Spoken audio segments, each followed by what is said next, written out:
able to reach administrative staff after leaving this committee at 6 o'clock this morning and resuming again this morning at 9 o'clock.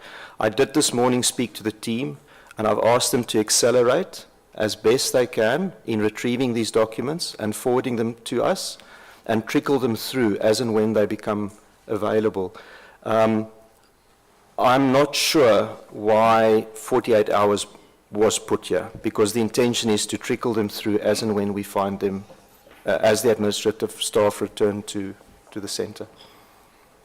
And I suggest the following, members, before I note hands, that we will start with jigs.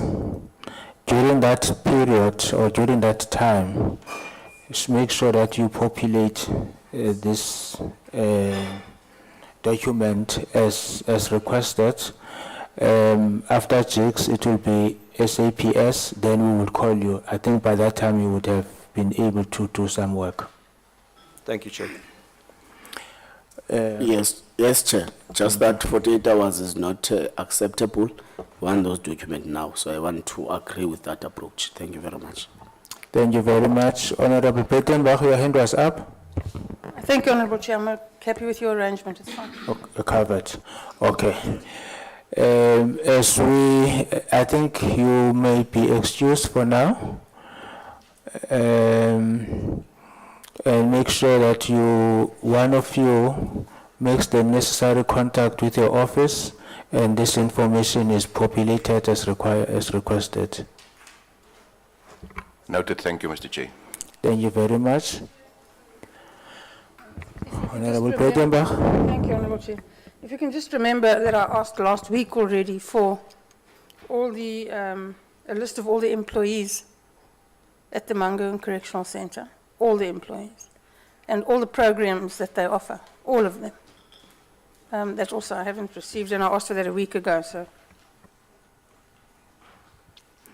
Yes, so there will be no reason why you would not have concluded, in fact, supply that information. You had requested that you be subpoenaed after Easter, and this after Easter, so that information was supposed to have been supplied to us by now. So let one of your operations person be in contact with the relevant office and make sure that we receive that information. Thank you, Chair.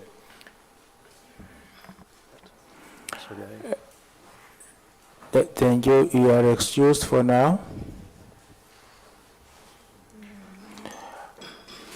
Chair, can I just be clear? You're excusing one of our members to deal with this matter. Yes. Thank you. But you are also excused from the witness seat. Yeah, Chair. Chair, sorry, I don't know why they went back to sit there, unless it's an indication we must continue with them, because they said here we had finished with them. If you are inviting us back, I'm happy to continue with them. No, yeah, I think they like the seat. No, I guess it's very nice. You can sit here, sir. I guess it's very nice there. Even the minister's staff was aspiring to be witnesses. So I think it's very nice there.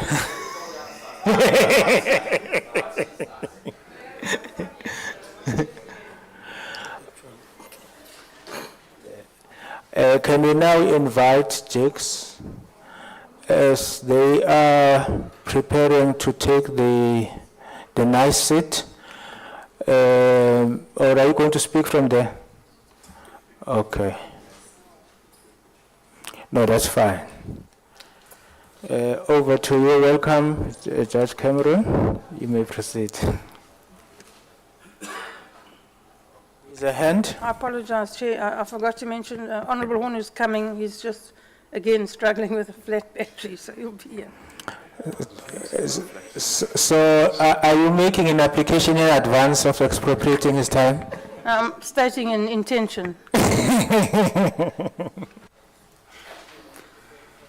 Good morning, Mr. Chair, Honourable Chair. Good morning, Honourable Members. Thank you very much for this opportunity.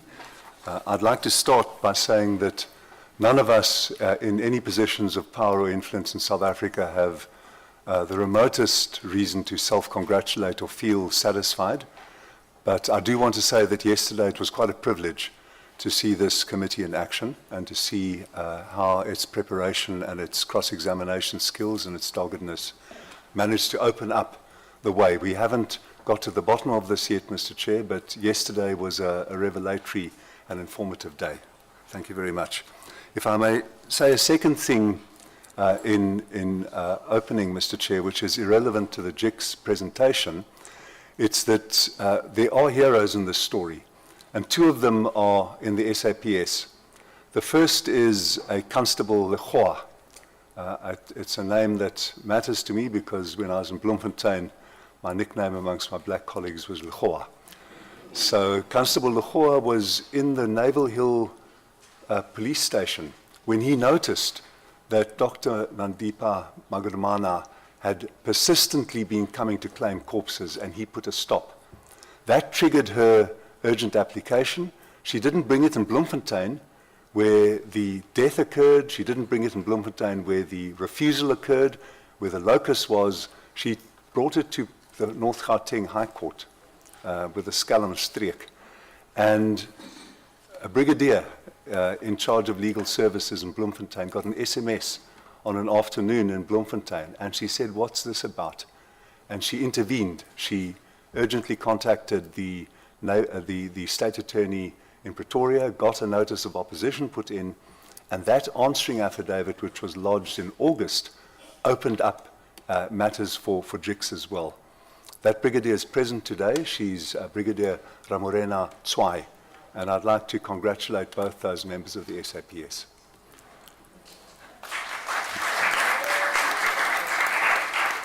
And they stand so that you can see them.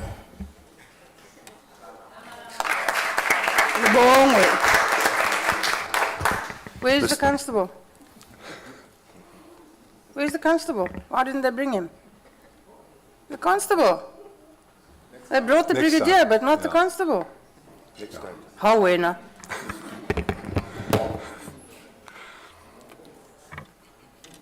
So, Mr. Chair, the committee has already established that substantial and informative aspects of this affair, despite the lamentably vague, evasive, and responsibility-shy answers that it got.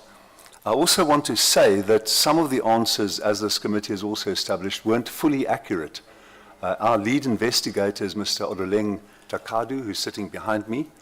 He was assisted by our on-the-ground Bloemfontein investigator, Ms. Dineo Mokumi, and they established that it wasn't just twice that Mr. Bester sought to be moved from his cell to Broadway. It was 3 times. On the 15th of August 2019, the 15th of April 22, and the 30th of April 2022. So these details are important, and this committee, in proceeding with this work, will establish more and more the accuracy of what happened. JICS itself, Mr. Chair, has a limited role to play in cases such as this. Its statutory duty is to inspect, to report on conditions and treatment, to report on corrupt or dishonest practices, to address complaints, and then to investigate deaths, segregation, the use of force, and the use of mechanical restraints. We have no power to investigate escapes or to require them to be reported to us. We have limited resources. Our recommendations are not binding. All of this, Mr. Chair, and here I'm fighting a chance to make an advance plea to the committee. We've got a JICS bill that's been worked on in association with DCS for the last 3 or 4 years before I came to JICS, led by our CEO on my right here, Mr. Missa, and we hope to be bringing that bill to this committee, which will give JICS the autonomy and the powers that it needs. Mr. Chair, for now we have no operational, managerial or policy-making authority, and of course that is why we collaborate with and receive the cooperation of DCS, SAPS and other players. We have provided the committee with details not only of our own investigation and the extensive timeline. We've got our summary timeline up, and we're very happy for our CEO, for Mr. Takadu, to take the committee through the timeline if it seeks that. From our side, we repeatedly stressed the urgency and seriousness of this matter. We shared information, offered assistance. We insisted that the matter be treated as an escape, and we prompted other parties on the status of their investigations, and we stressed, as this committee yesterday did, the public interest, the urgent public interest in this matter. But, Mr. Chair, I'm drawing to the close of my presentation. I would like to make an observation about hindsight. We now know much more about what happened 49, 50 weeks ago. But it wasn't clear, even as the facts started to come before us, even when we got that post-mortem report, it seemed beyond credulity that there was a faked scene and an escape. And I'm told that there was one email to an executive official in June from a person operating under a pseudonym. It's a 2-line email mentioning that there was an escape and a fake scene.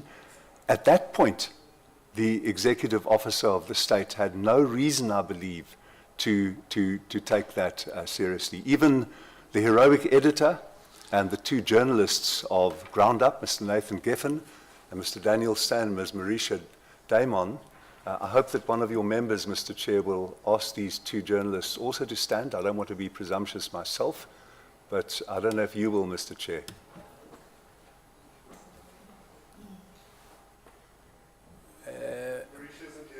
Okay. Okay. Thank you, Mr. Chair. I'm making a point that even the investigative journalists, after the publication of 15th March, had grave doubts. They said, is this all a setup? Have we been grossly misled? Is this a fantasy tale? And I remind the committee, Mr. Chair, that, for example, we still haven't got to the bottom of how the Bushiris, the notorious Bushiris, escaped from our country. Was it on the Malawi presidential jet? A lot of indications point there, but many people regard it as beyond credence. So we have to be careful about hindsight and speculation. What we have to stick to is investigations, evidence, witness testimony, and media exposés. And that's where the committee's work yesterday was so conspicuously constructive. So that brings me to the end, subject to your requesting us to go through the timeline. I do want to quote Mr. Jainchi yesterday to say that what happened on that the night and morning of the 2nd, 3rd of May last year wasn't a rare phenomenon. It wasn't a rare incident. It was the culmination of a process of degradation and rottenness, the word Mr. Jainti himself used. There is dysfunction at Mangaung.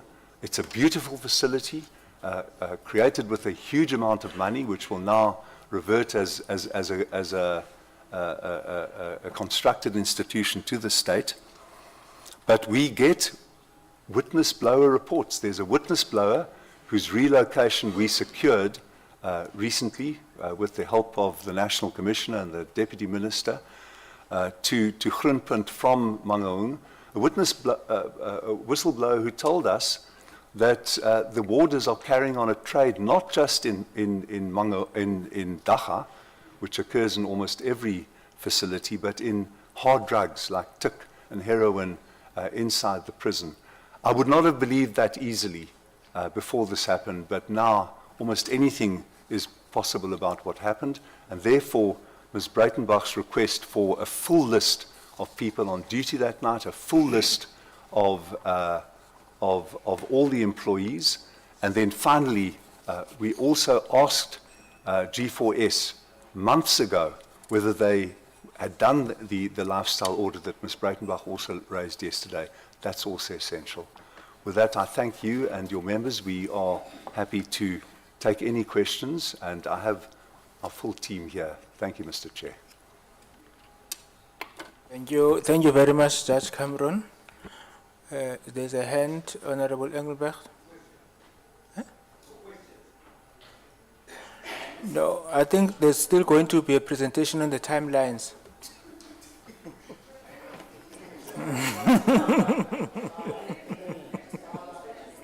Only if required. The presentation has been before the committee for 8 days, but if the committee seeks it, we can.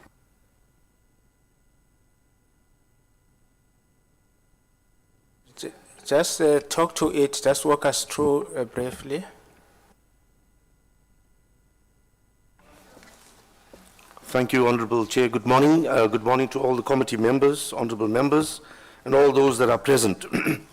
So we've put together a timeline that gives you what our minister would call a blow-by-blow shot of what occurred from the very first day. Now, if one looks at this timeline from the 3rd of May, G4S actually reported this unnatural death to what we would call the controller. That is the first point of the death of Thabo Bester that was brought to the attention of authorities. The next day that comes up is the 4th of May, where the postmortem was conducted on this body, allegedly to be that of Thabo Bester, and which was then obviously taken into the hands of the South African. On to the timeline, one looks at the 19th of May, and I'm using the chronological sequence of events, you would find it in your packs. Dr. Nandipa approached the Pretoria High Court, as Judge has already alluded, to claim this body. And obviously, we've already dealt with this in Judge's introductories.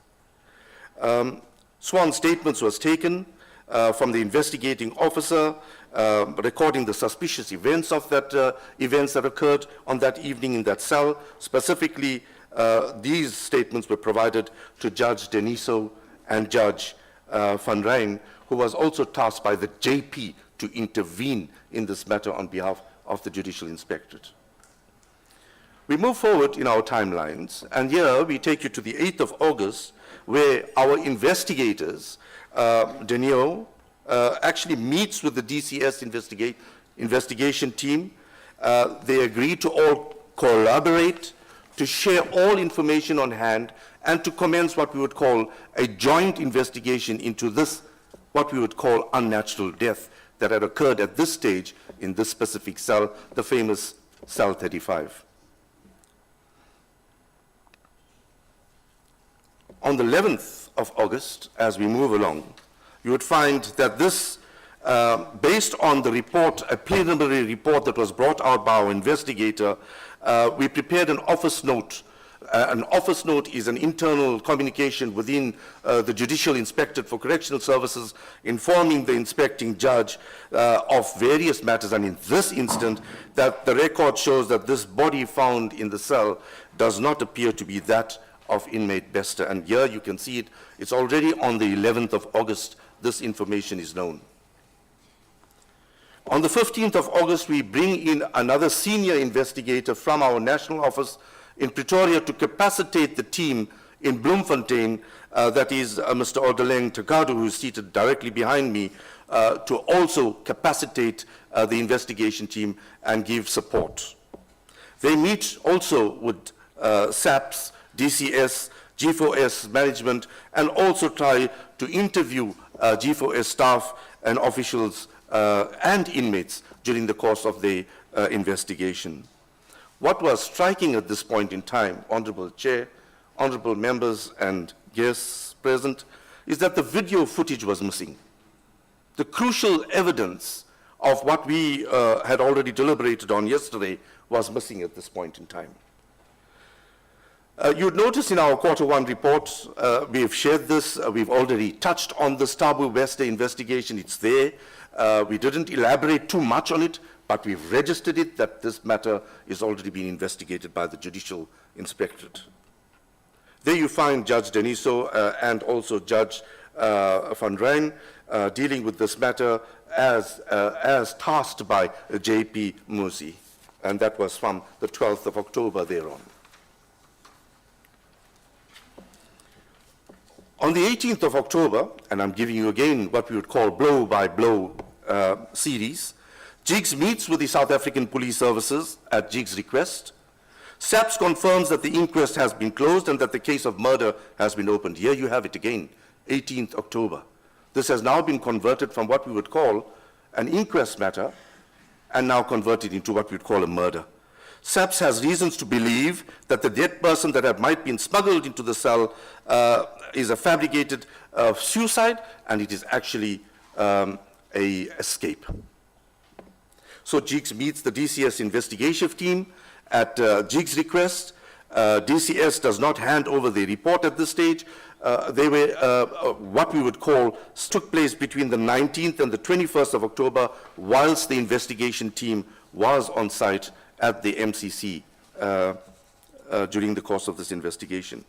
IJ then writes to Minister on the 26th of October, informing him of this, what we would call alleged death of Bester, and requesting the interventions of the untoward behavior of some of these officials that have brought about this unbecoming situation.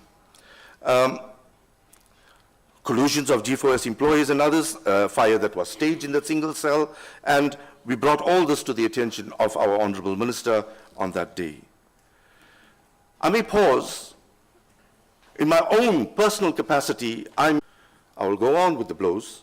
On the 4th of November, IJ meets with DCS Regional Commissioner in Free State, and he warns her of the gravity of the urgency of this matter, and that he also requests the assistance with regards to the finalization of the, what we would call, investigation report. The RC declines this request based on that she has no dealings with Mangaung Center at this point in time. It is a national intervention, and that MCC reports directly to the National Commissioner, and that the IJ should communicate directly with the NC. A preliminary report of G4S investigation report was received with footage that was incomplete. And when I use the word incomplete, I think you're already well aware that in some places those cameras were actually switched off.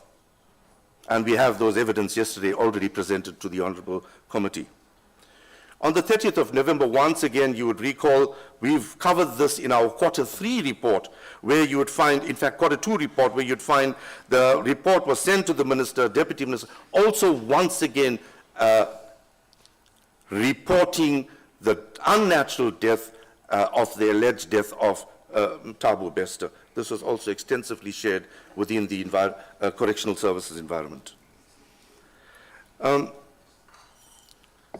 We then took a decision, Honourable Chair and members, to write to Lieutenant General of Sibia of the Hawks, and to request his intervention in this matter and also cooperation, and he obliged. We met him. We met him on the 18th of January, 2023, where he had come personally to our offices, met the judge, and also provided his support from a national level, together with the support from the Ministers of Police, together with the provincial, SAPS Deputy Provincial Commissioner. He has assured us that he would give us the necessary support and capacity to bring this matter to book. On the 19th of January, RC Moodley advised Jigs that any requests, as I've mentioned already, should be directed to the National Commissioner, and that IJ then writes to the National Commissioner requesting the internal investigation report of DCS. Day by day, 20th January goes forth. G4S, Mr. Smith responds to Jigs' requests for information, but indicates that G4S report is also not yet finalized, and that they are also still completing their reports, and that will be provided to Jigs before we meet on the 2nd of February, as already testified or noted yesterday to you, together with all the relevant video footages. On the 25th of January, Jigs responds to Mr. Smith requesting that G4S furnishes Jigs with its updated report to prepare for the meeting to be held on the 2nd of February, and also to note the critical missing footage that is requested by Jigs at this point in time. Jigs requested an urgent update on the recovery of the missing footage. The IJ invites SAPS Deputy Provincial Commissioner for the Free State, Major General Modisi, to meet with Jigs in early February, and that meeting was also actioned, and you'd find it unfolding in the timeline. On the 2nd of February, as already presented to you yesterday, we did meet Mr. Renzo Smith and also emphasized our concerns surrounding the whole debacle about the alleged death of Mr. Thabo Bester. On the 6th of February, IJ texts our National Commissioner requesting attendance of RC Mudli at a planned meeting with DC, and NC texts back to say that the matter is still under consideration by the contract and contract management, and DCS is still awaiting what we would call the DCS final investigation report. RC Mudli and her team will not be of any assistance if she does come, because the report at that stage of DCS was not finalized. We move to the 7th of February.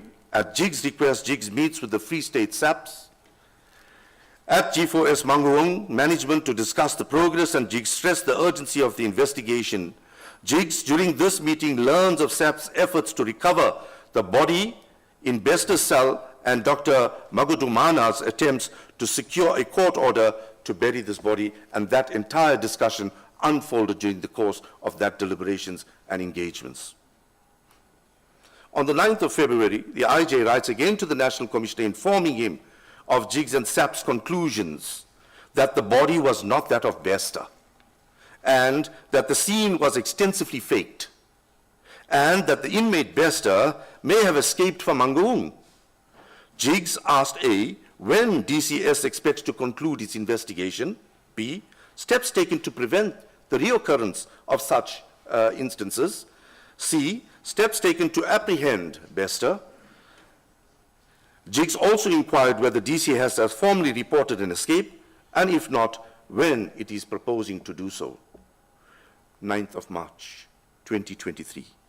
During the quarterly meeting with the National Commissioner, we meet him on a quarterly basis, on a bilateral, on Jigs' activities and DCS.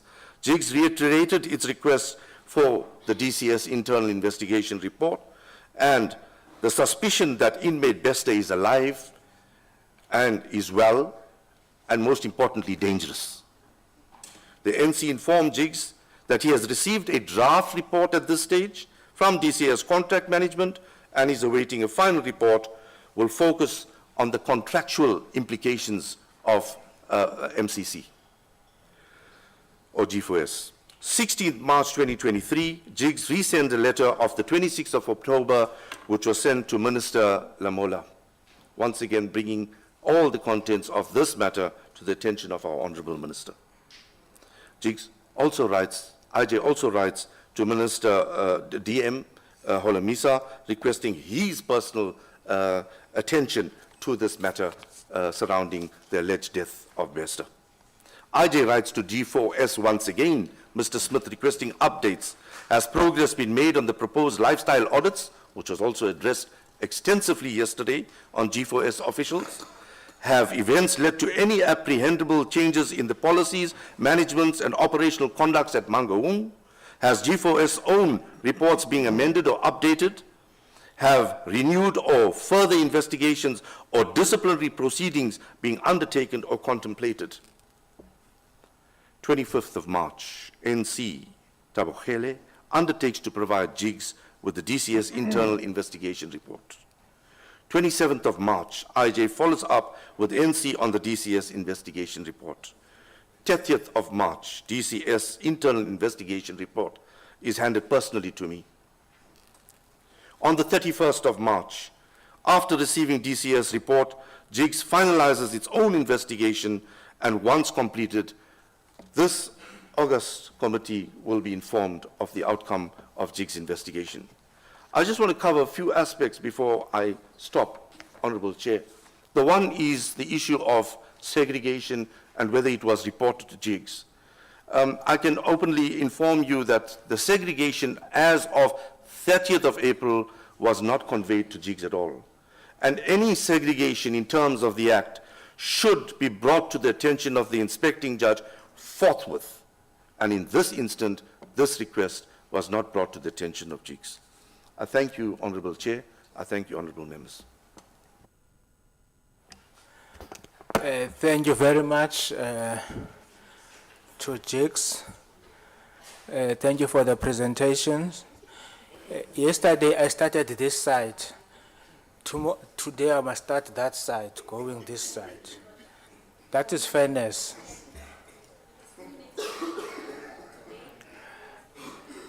I want to report to JICS that I am being intimidated by this member.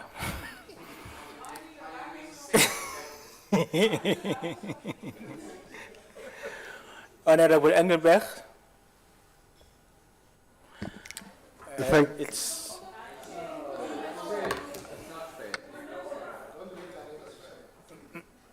Honorable Engelberg, Honorable Glenis Bredenbach, Honorable Horn, Honorable Masego Jele, Honorable Janji, Honorable Ramulubeng, Honorable Yako, Honorable Ngola, Honorable Order, Chair. Nuvat Rekhan, Chair, order. Honorable I Can I call ask you to order. undertake next round to start here, Chair, because each time I end up being right at the end. Yes, next time Thank I'll you. start that side, okay. Then you will be the last, yes. But Chair, he used I call order, Chair, I request your indulgence on this one. Because yesterday you forgot me. And today I'd least like to be in the top 3, at least. I'm just requesting to be in the top 3, at least. Indulge me on this one. And please don't kindly allow Honorable Janji to intimidate you. No, thank you very much. Thank you very much, Honorable Yako. Honorable Engelbert.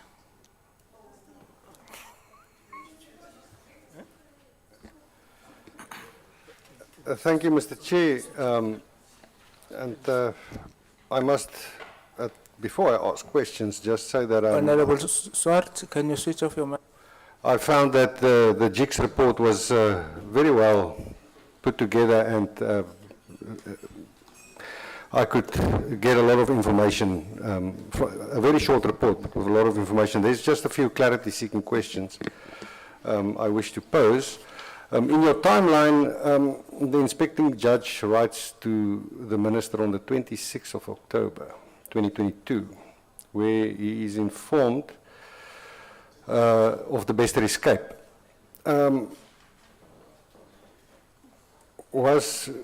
Was this information also shared with DCS at that point in time? Thank you. I can do all the questions and then you can Yes, answer. please. Okay.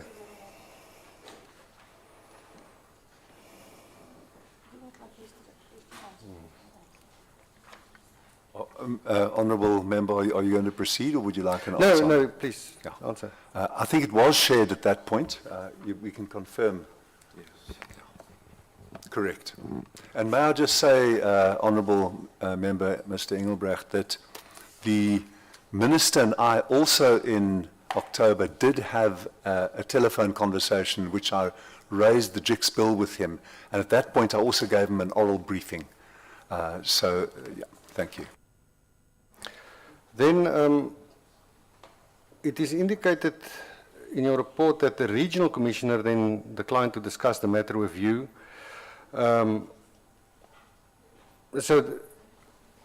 But according to my information, the DCS controllers at the facility reports to the regional commissioner. Isn't that so?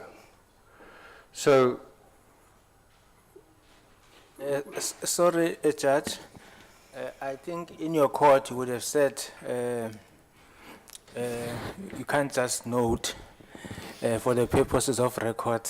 Confirming that the regional controllers, Yes. the on-site controllers report to the regional commissioner. okay. Thank you for that. Then, in your quarter 3 report that you sent to the ministry and to the national commissioner that records the Bester investigation, we know now that the minister was made aware of the fact that the body removed from C35 was not Bester, thus indicating an escape and not a suicide. The commissioner was informed about this. In your opinion, or was the commissioner, let me rephrase, the committee was not informed of the suspicions about the Bester escape or death at that time. Was the National Commissioner and the Regional Commissioner aware of that at that point? They were aware of our suspicions, but may I say again, I think there were two difficulties. The one was the sense of absolute incredulity. The Minister also, he reminded me this morning, at the time we were struck with disbelief, despite the facts in first the post-mortem report and secondly in the DNA tests which were available to us, which indicated conclusively as we now look back. So they were aware, and yeah, the answer is positive on that. May I also say that I think the problem was that there were intersecting investigations. They were grinding slowly. In hindsight, those investigations should have been done with dispatch, with alacrity, and that's what we were trying to encourage. But at the same time, I think the incredulity attending this, everyone was guarding their own flanks. It was hard to believe what had happened. I think that was a drag on all the investigations. And again, it might be an easy target, as Ms. Breitenbach said yesterday to the Integriton people. One doesn't want to choose, but I think at the core of the foot dragging was G4S. When we saw Mr. Renzo Smith in his office in Centurion in February or late January, they'd done nothing. They thought that they could get away with dismissing 2 or 3 of the lower personnel, the medium level management personnel. So I think that the absence of alacrity with those who took on-site responsibility for the disgraceful events of that night, I think that impeded everyone else, because we were all Laat-Lamekis coming after G4S. Thank you. Then on the 16th of January, the Regional Commissioner was requested by yourselves for a copy of the DCS report. So she took 3 days to respond, saying that, well, please refer these requests to the National Commissioner, which you received then on the 19th of January. So after the 19th, was there any interaction between yourselves and DCS on the Bester matter, or was the lack of interaction the motivation for your communication that happened on the 6th of February? Yes, and that is so, Honourable Member, Mr. Groenewald, and also for our meeting with General Labia of the Hawks, who, as the CEO said, came to see us at JIX with his team. It's not as though we were in daily contact with DCS about this. We prodded them and signaled from time to time. And then we were exploring all possible avenues to get this out into the open. Well, then 18 days later, on the 6th of February, another request was made by yourselves to the National Commissioner, as you were informed by the Regional Commissioner. In this communication, you again requested assistance from the Regional Commissioner. Is this correct? Absolutely correct. In the report, it is indicated that the Regional Commissioner and a team will not be of assistance. Was that your own conclusion, or was that communicated to you by the National Commissioner? It was in a letter from the National Commissioner who said, lay off on the Regional Commissioner because she and her team won't be of assistance. We were trying to probe what's happening and where and why is it not happening. So we were casting around for the levers that had not yet been pulled and should have been pulled. 3 days later, on the 9th, you communicated again with DCS. You posed 3 questions, which is in the report. Did you receive any answers to those questions? And if you did, when did you receive it, and what was these answers? We only received the answers when DCS furnished its report to us in the week before our first appearance here last week, and the answers are in that report. So we now jump a month into the future to the 9th of March this year. Were there any other interactions with DCS? Here you again warn of Bester being alive and well and dangerous. Why was this warning made on the 9th of March again?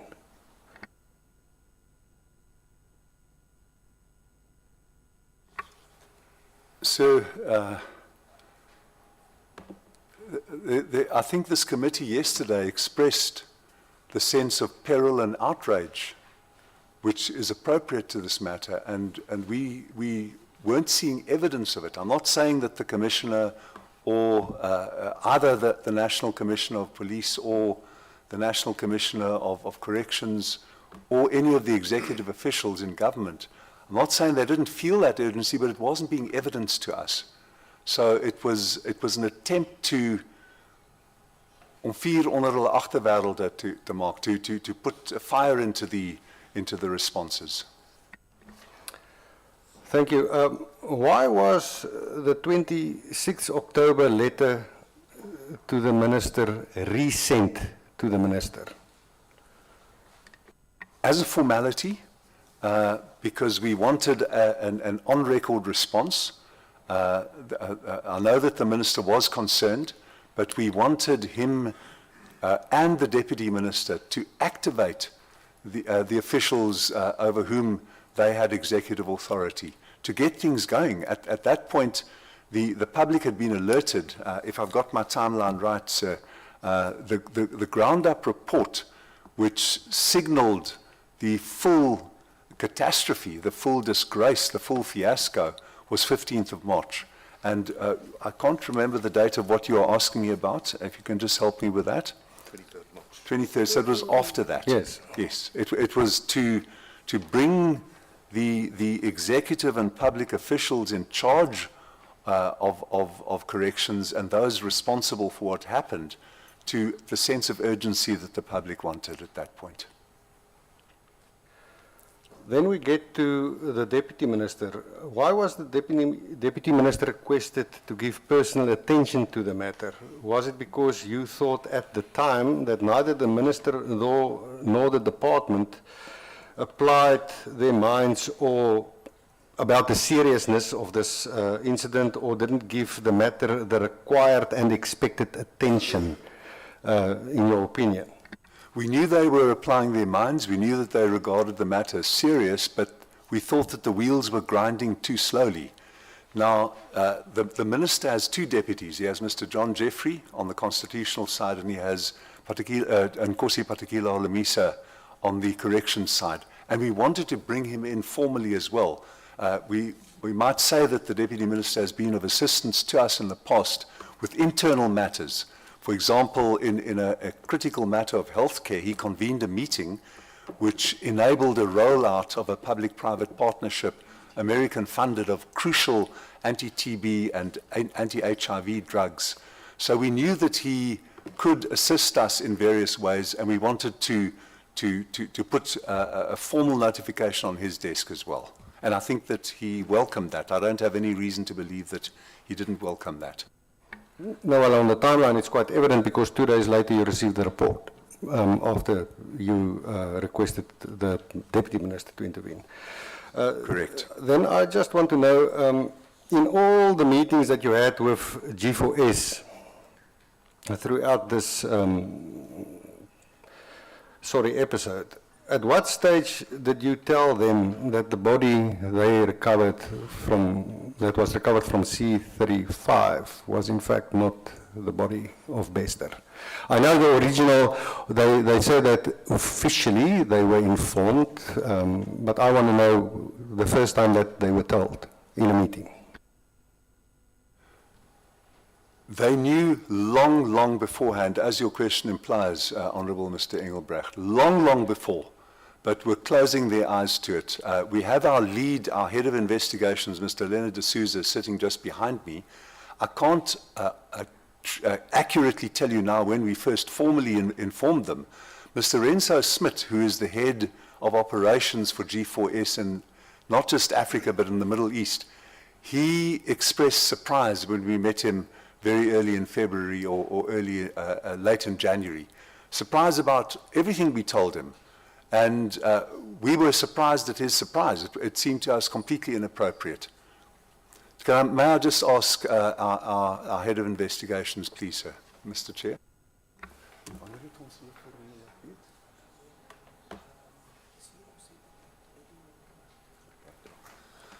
I'm told that we formally informed G4S about the body, about the post-mortem report, about the DNA in early November.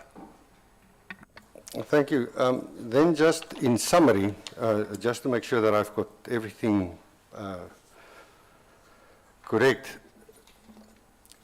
the regional commissioner did not want to cooperate, correct? It seemed to me to be a hierarchical thing. When I raised it in November with her, it was at the end of a long and important meeting about operational issues under her control, because she's not just of the Free State, she's of the Northern Cape. The regional commissioner is here. I thought she went white. And it was evident that this was a matter of grave distress to her. And she clammed up. She said, I have to consult with the National Commissioner. I don't think she was unwilling to deal with it. Maybe she didn't know how to deal with it. Maybe it was a hierarchical thing. So I can't give you more than that. And I thought that she seemed shocked and dismayed by the way in which I brought up the Thabo matter at that early November meeting, where I said to her, this is going to be a catastrophe for the administration of justice. It's a point that's not yet been made for the whole administration of justice, sir, that if a notorious felon, criminal, can get out of one of the 3 most secure facilities in the country, what does it say about all of us, judges, parliamentarians, correctional officials, police, justice administration? It's a lamentable commentary on what all of us are doing, and that's what I try to convey. Then the next point is the minister did not act in the way that it would have been expected, despite being informed on the 26th of October 2022. Is that correct assumption? I wouldn't agree with that. The minister expressed concern. He made a joke with me this morning. He said this morning that when I first mentioned it to him orally, he thought that I'd smoked something. And that's a legitimate response at that point. So I think he was entrusting the operational response to it to his hands-on officials. We wanted him to make more fire beneath their posteriors, and I don't know whether he did that or not. He will be able to say. Then lastly, the National Commissioner complied with requests only after you, as a last resort, requested assistance from the Deputy Minister's office. Is that correct? I think it was a long and cumbersome process to get that report together. You've seen, it's a 41-page, very detailed, extremely informative report. Whether it was bureaucracy or other issues, I don't know. But you can ask the National Commissioner. I do believe that the Deputy Minister intervened to hasten its conclusion. But you did not receive updates as this document was compiled? Not that I can recall. And then lastly, and I think you already sort of answered this, but in your opinion, do you think this, the handling of this situation by the department is undermining the criminal justice system in South Africa?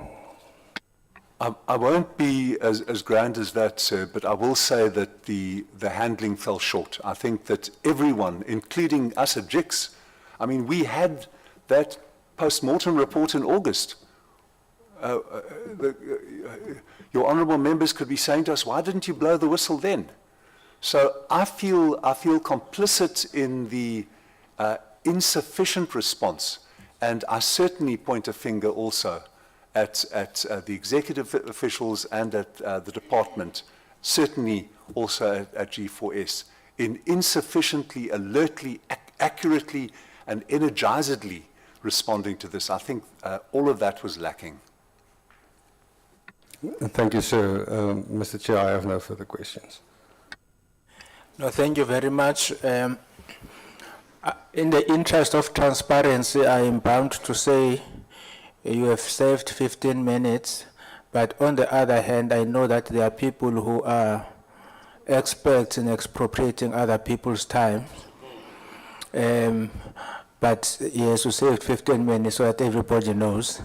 Honorable Glenis Breitenbach. Thank you, Chair. Can I get you a saucer of milk before I start? Sorry.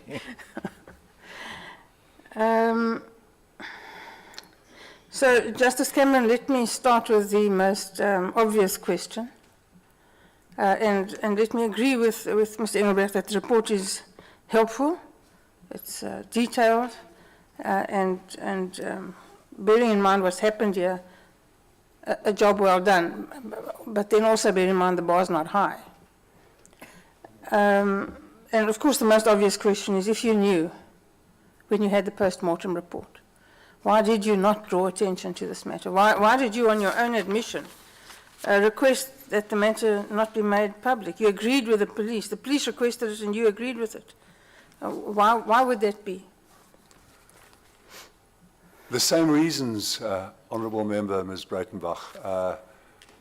Incredulity, slow-moving levers, and wish to assist, wish not to intrude on delicate processes. When we met the SAPS, we met the 7 top people involved in early February in Bloemfontein on the ground on the advice of General Labia. He said, go to the Free State and see the on-the-ground SAPS members first. They were on top of it, Honourable Member. All of them were on top of it. I met Brigadier Tswai, who was, if she'd not put in that notice of opposition to Dr. Magadumana's Pretoria High Court application, this would have had a very different history.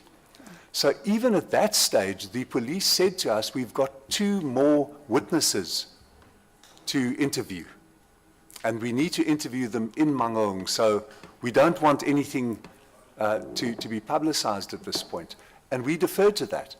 Up to that point, the media had available documents which were publicly accessible, like the affidavits, like the report of Judge Nokutula Daniso from the Free State High Court. So it was only after we knew that they had interviewed the last 2 witnesses that it seemed appropriate to go further. Can I just say, Madam, that I don't have a satisfactory answer to your question. I was part of the same process of slow levers, of disbelief, and of caution. I understand fully the disbelief, because it still induces a sense of disbelief, even knowing what we now know. A sense of disbelief that somebody in that position could orchestrate such an elaborate scheme, that he could have sufficient time, money, and access to information to grease sufficient palms in a maximum security prison to do this, does beg a belief. But what I find even more astonishing is the fact that G4S has one job to do.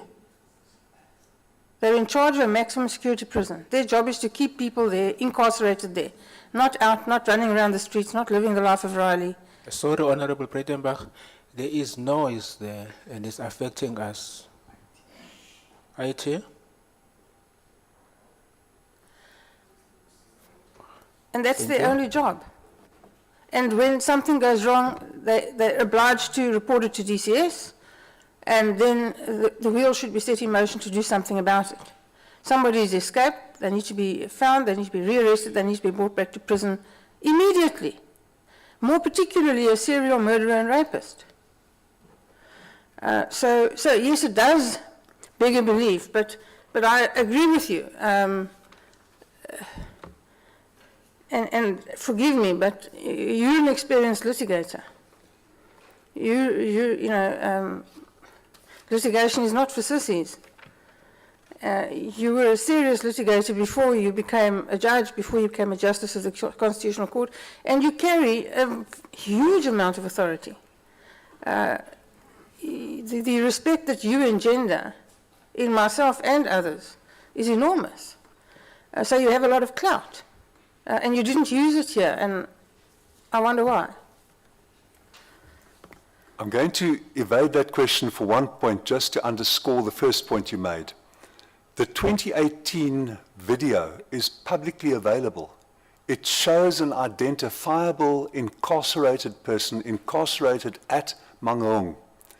The metadata on it could have been examined. That video has been available for months. It was released by Ground Up months ago.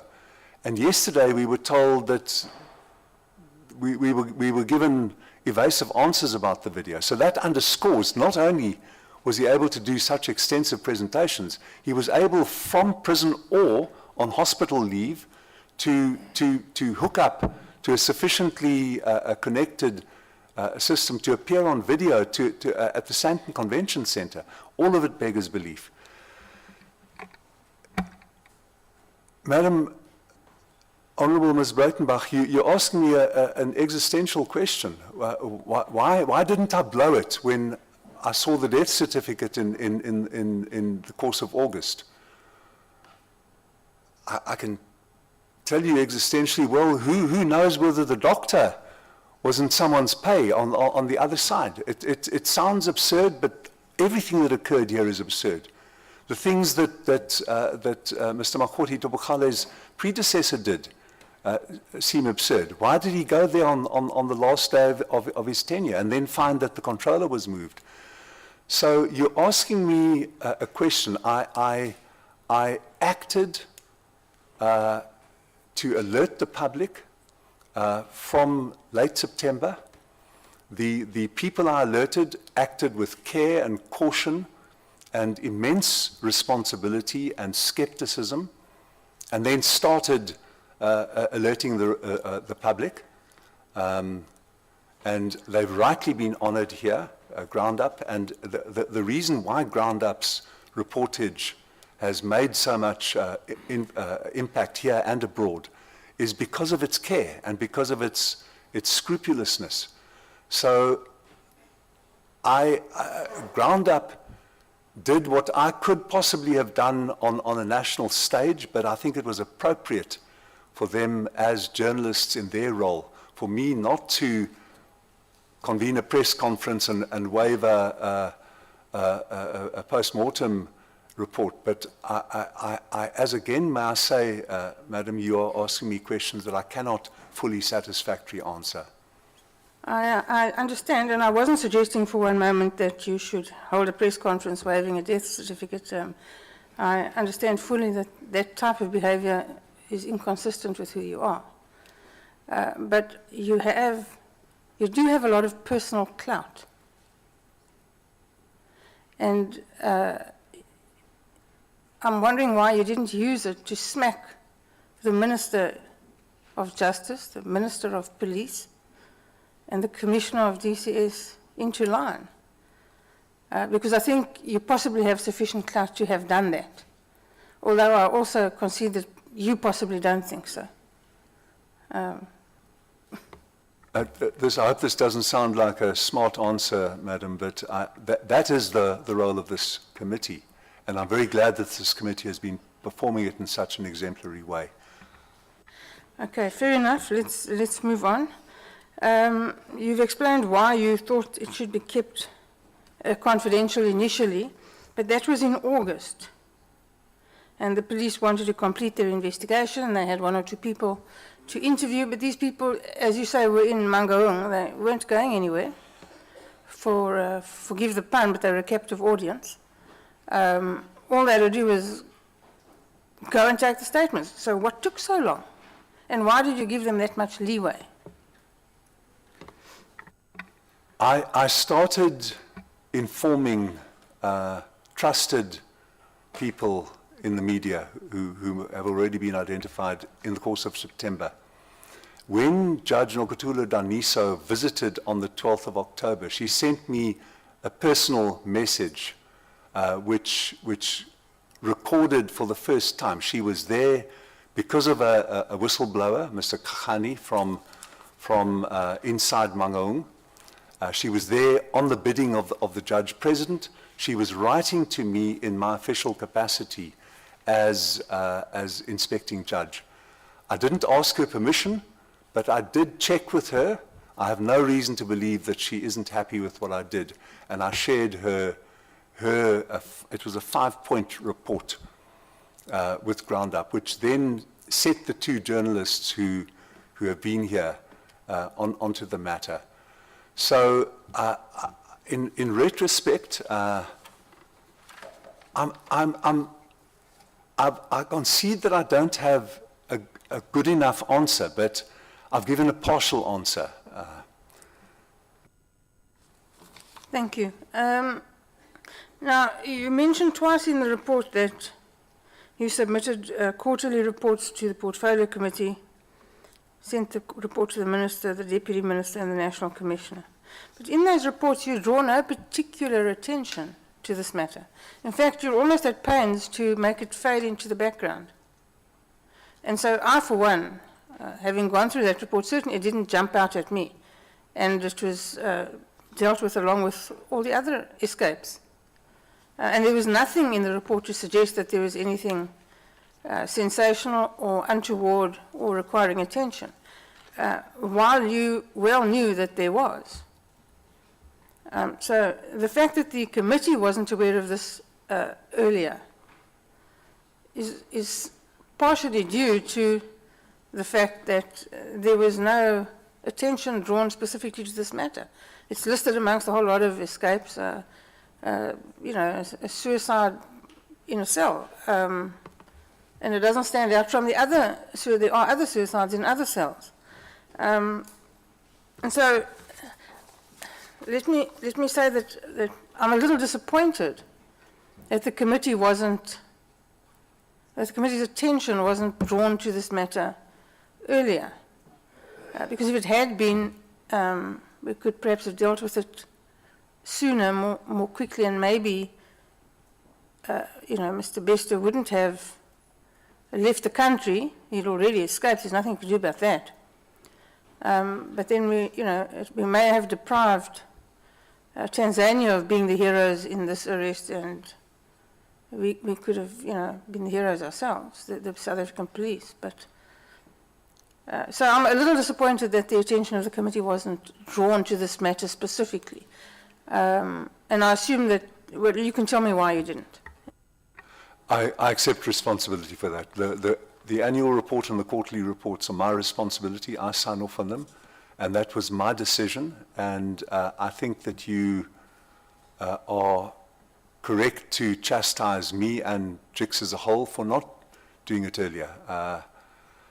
In retrospect, the hindsight thing, I would handle it differently. I don't know quite, I didn't mean to demean your line of questioning by saying I wasn't going to waiver. I didn't mean that, but there were things, as your questioning rightly implied, that I could have done effectually and appropriately and in a dignified way. And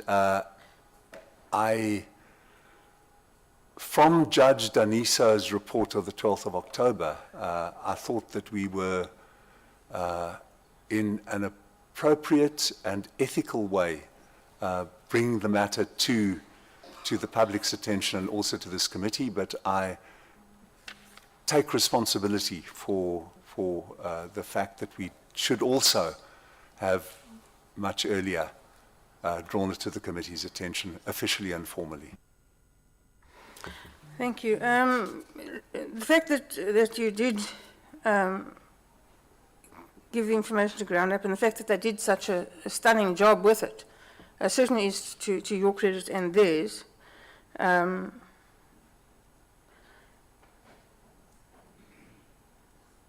You mentioned that at your meeting with DCS in October, DCS was reporting that they were having difficulty obtaining information from G4S, and you yourself had difficulty. Could you just describe your view? What was G4S's approach to this matter? Why were you having this difficulty? I would think that a company running a maximum security prison under contract to DCS would find themselves in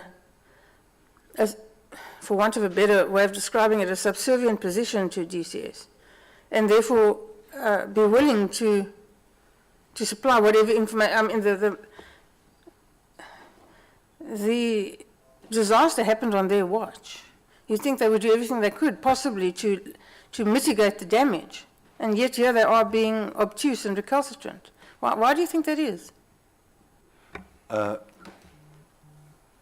Honourable Member, I think the ideas were, the reasons were effectively canvassed yesterday, very effectively. I think it was evasion of responsibility, accountability. I think it was implications. We told Mr. Renzo Smith I think it was the 2nd of February, that this would have an impact on G4S's worldwide operations. This is a massive company with huge investments and also its local, the Mangaung is only part of it does guarding as we heard yesterday. So I think there was a defensiveness rooted in self-interest, rooted in a reluctance to take responsibility.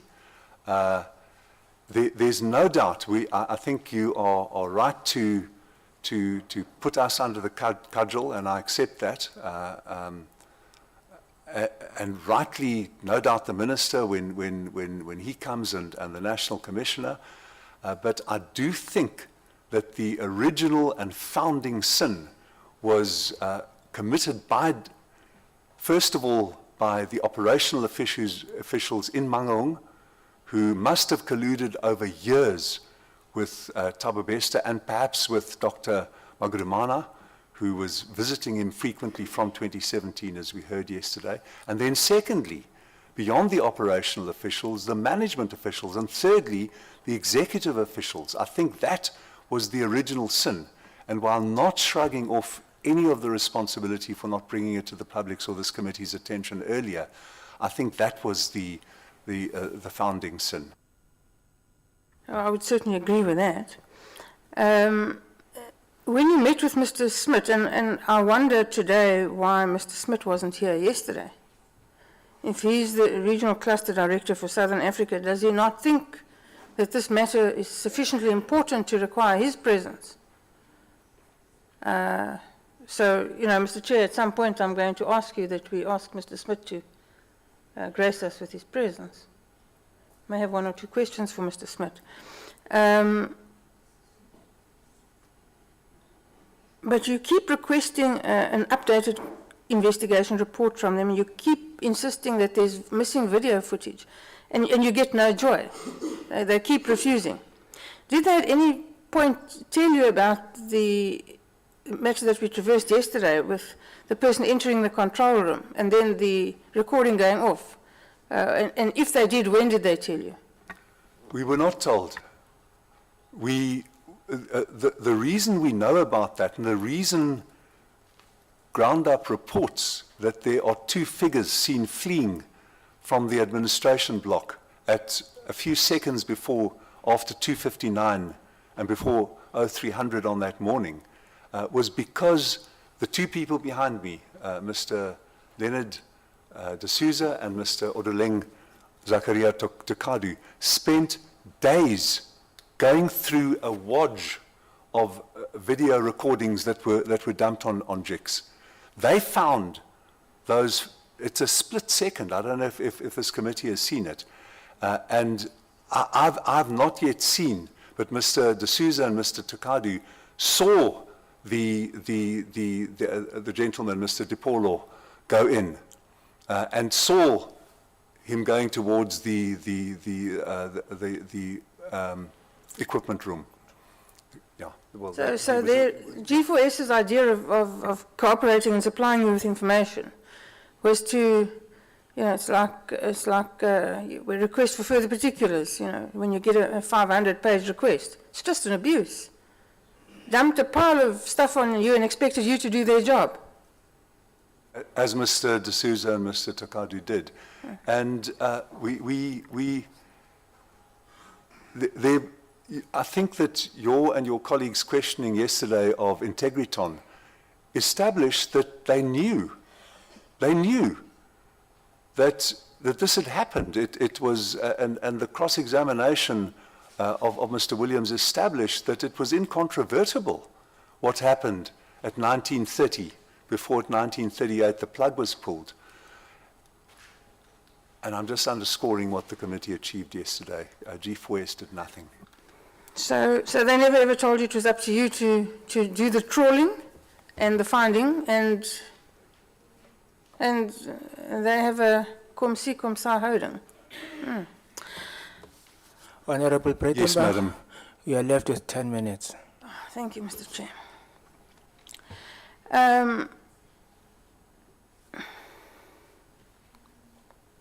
So, Mr. Smith's idea of a response to your request for assistance is to let you know that the report has not yet been completed. This is in January 2023. The report has not yet been completed, and it will be provided before the 2nd of February, and that they have already supplied the relevant video footage to you. That's his response.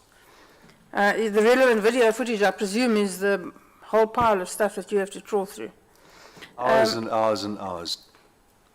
Well, to your two officials, then, very well done. So on the 20th of January 2023, this is what? 7-8 months after the event. They're still busy compiling a report. Correct. 9 months. Busy compiling a report. Did you ever get the report? And what did it look like in comparison to the report we got yesterday? It was bare bones. And it persisted, if I'm correct. Mr. Missa will correct me, or the gentleman on my right will correct me. It persisted in the fiction that it was Bester who died. I might be wrong. Yeah. It persisted in that fiction. Unbelievably, madam. Yes, well, they clung to that version until very recently. And in fact, when we visited the prison last week, their representative very vehemently confirmed to me that it was Bester who died in that cell, despite all the information that was publicly available. So it's a version that they cling to regardless, almost incomprehensibly. Comprehensively, madam, for the reasons you explored. Yes. So in February, you meet with Smith, and you emphasize that you're concerned that Bester has escaped, and still they cling to that version. There's a serial rapist and murderer on the loose in South Africa, has rape survivors trying to recover and live their life, and may run into him at any time. And G4S continues to say it was Bester who died in that cell, and they do little or nothing to remedy the situation.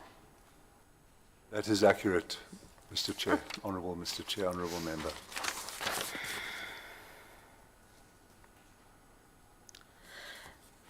But the impression that I gained from your report is that there was a lot of reluctance. A lot of reluctance. You got not very satisfactory cooperation from DCS initially. I don't know if it improved as time went by. But a lot of passing the buck, so I can't deal with this, above my pay grade. Everybody not wanting to handle this hot potato. And even the police, disappointingly, are still not finished with their investigation. And we're now in in April 2023. It's astonishing that everybody knew that there was a murderer and a rapist on the loose, and nobody did anything with any sense of urgency to rearrest him.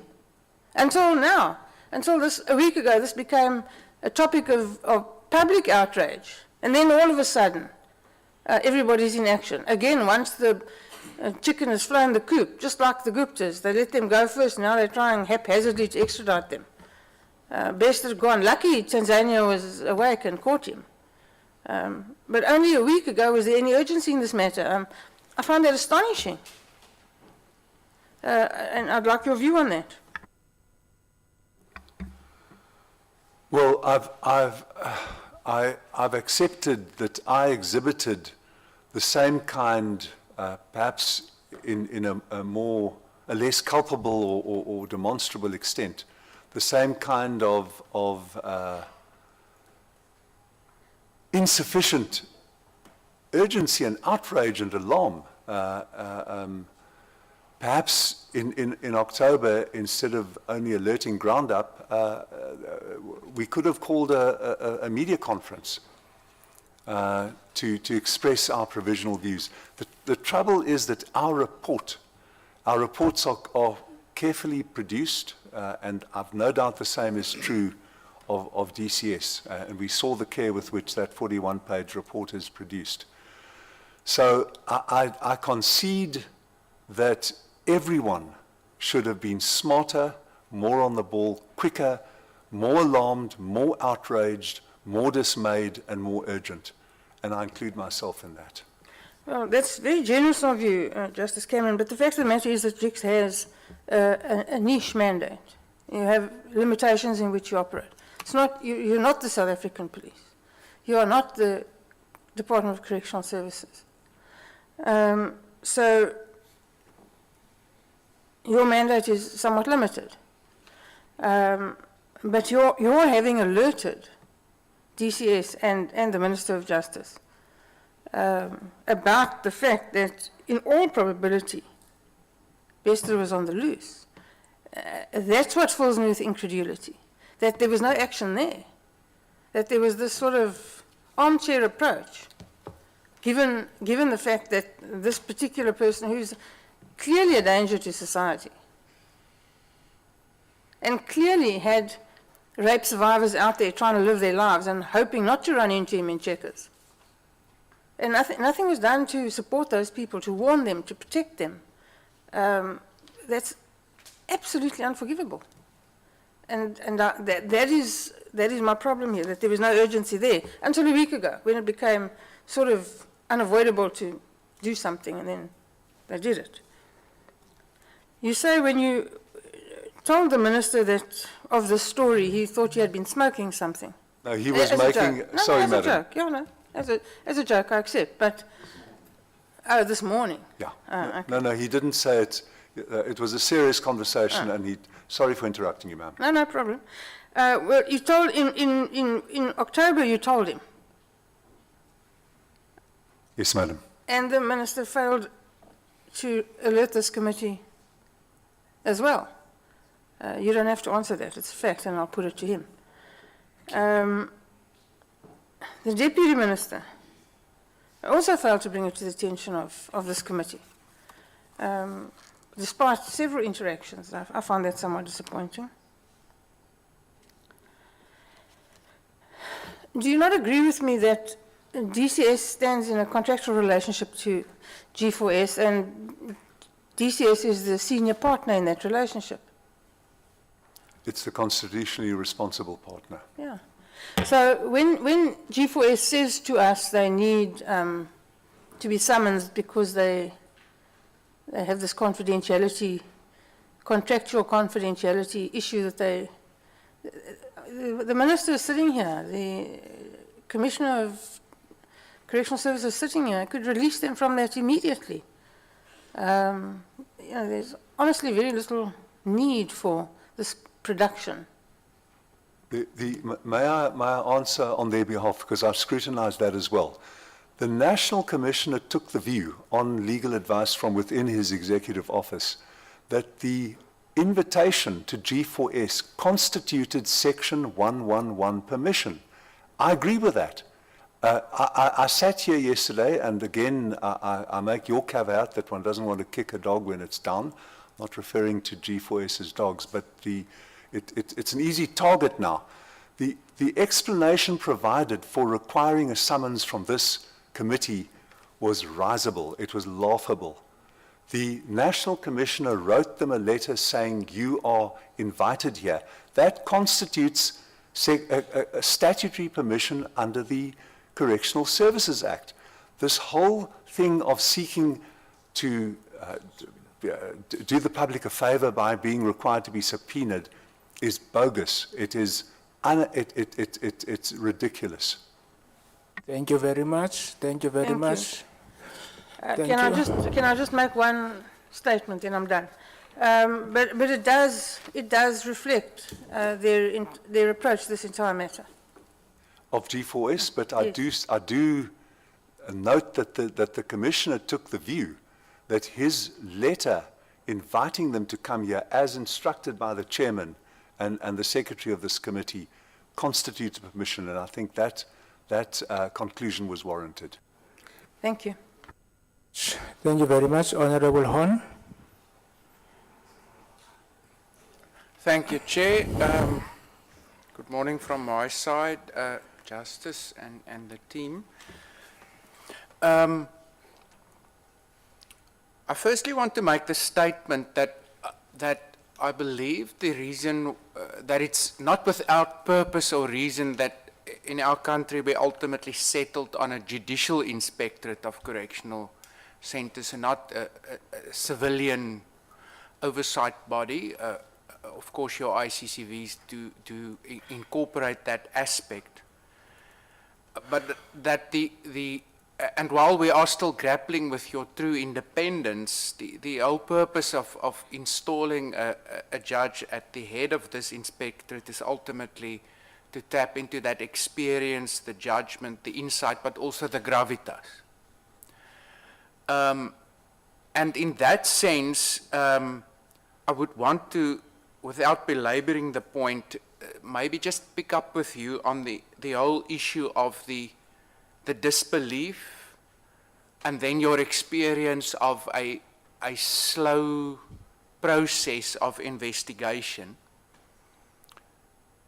and ask your views on what informed this. I think you are on record that maybe it was also informed on the one hand by disbelief. Was that the only thing you experienced when dealing with from G4S to DCS to the SAPS and the Minister?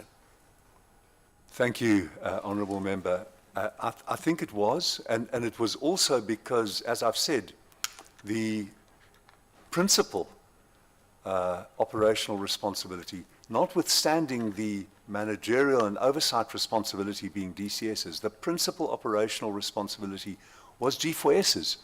So I'm casting around in the air now. If DCS said, well, we need G4S's accounting for this first, we're not responsible directly operationally for the escape. They escaped from a facility for which G4S is lavishly paid per prisoner, as was explored yesterday. So the disbelief was part of it, but it wasn't the major disabling factor. Okay, so if we then go to and I want to pick up with you regarding that primary responsibility of G4S later on, but there's of course also the possibility that the lack of alacrity, as you put it, was also informed by, to an extent, a culture of hoping and maybe experiencing that some of your potential problems, if they ignored long enough, will go away. Is that true? Absolutely, sir. And then if we get to the agreement I want to say, of which you were part of, to keep the investigation confidential, and my colleague Ms. Breitenbach has touched on the consideration of the risk that the escape, or I see some people say we shouldn't call it an escape, we should call it a walkout. The risk that it posed to the general populace, but specifically also women.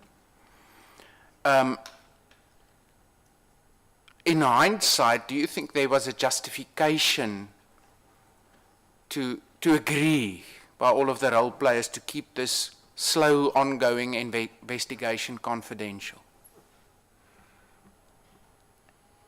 So, I think so, provided that constant prods were being delivered. We tried to do that, maybe not enough, but there's no doubt, for example, when we saw the 7 senior Free State officials of SAPS in Bloemfontein, that they felt that their investigation would be jeopardized by further disclosures. They felt that the media coverage given might jeopardize it. So again, I say, sir, and I'm only repeating that we must be humble in bringing hindsight to this. Yes, obviously that's something we will take up with them as well, but from where I'm sitting, I would think that let's say the short term, keeping it under wraps, could be informed by a situation of, we have a certain number of people, officials, who's within our sights, and we want to not lose the element of surprise. Or B, we've now come to the conclusion that Bester is out there, given the fact that the doctor was early on identified, I think, or as your note says, on the 11th of August, implicated, that we don't want to lose the element of surprise when we're going to engage the doctor. But now, as we sit here, none of that happened. So let's say the reasoning behind an agreement that we will for now keep this confidential, juxtaposed to the risk to the general populace out there, none of that ever ultimately materialized. Would you agree? I think that's fair, sir. Can I just give you an example of how cumbersomely this works? And this is not an excuse, it's an attempt to enlighten the committee. We didn't know about Dr. Magudumana's urgent application, the one sneakily brought in the Pretoria High Court. We didn't know about Brigadier Tswai's answering affidavit until we met with the SAPS in Bloemfontein in the first week of February. That was like gold to us. And it was possible for me, because those were matters of public record available in the Pretoria High Court, to make that available to media sources after the meeting. But that, especially the SAPS answering affidavit opposing the relief that Dr. Magudumana sought, was very valuable to us. So why we weren't alerted in August that there'd been an urgent application, why we weren't alerted that there'd been a very detailed and careful legal response to Dr. Magudumana, why she wasn't arrested for perjury, because her claims were demonstrably and verifiably perjurable already in August. Why all of that was not done, I can't answer. Okay. So I want to turn to and obviously rightfully so, as you also indicated, the first and primary focus has been on G4S. As the inspecting judge, have you, when you took office or thereafter, taken the trouble to sort of analyze and dissect that relationship between DCS and the two private companies who are their partners in these public-private partnerships that do exist? It's, if I may say, it's an extremely opposite question. It was one of the first things which concerned me, because I had visited Mangaung Max when I was in the Supreme Court of Appeal in Bloemfontein as an inspection. At that time, there was litigation brought by the Centre for Applied Legal Studies at WITS in order to get the contract. The minister, I know, was equally concerned about this. What exactly were the terms that his predecessors in government in 2002 subjected the public to? We got the litigation by Kells eventually got a copy of the contract with G4S and its associated holding and other companies, heavily redacted. It took out all the financial information and other important items. So it's a long answer to your question, sir, but yes, we were concerned, we were interested. It's been a matter of deep concern to us. And I think perhaps the root cause of the problem was that contract concluded nearly 25 years ago.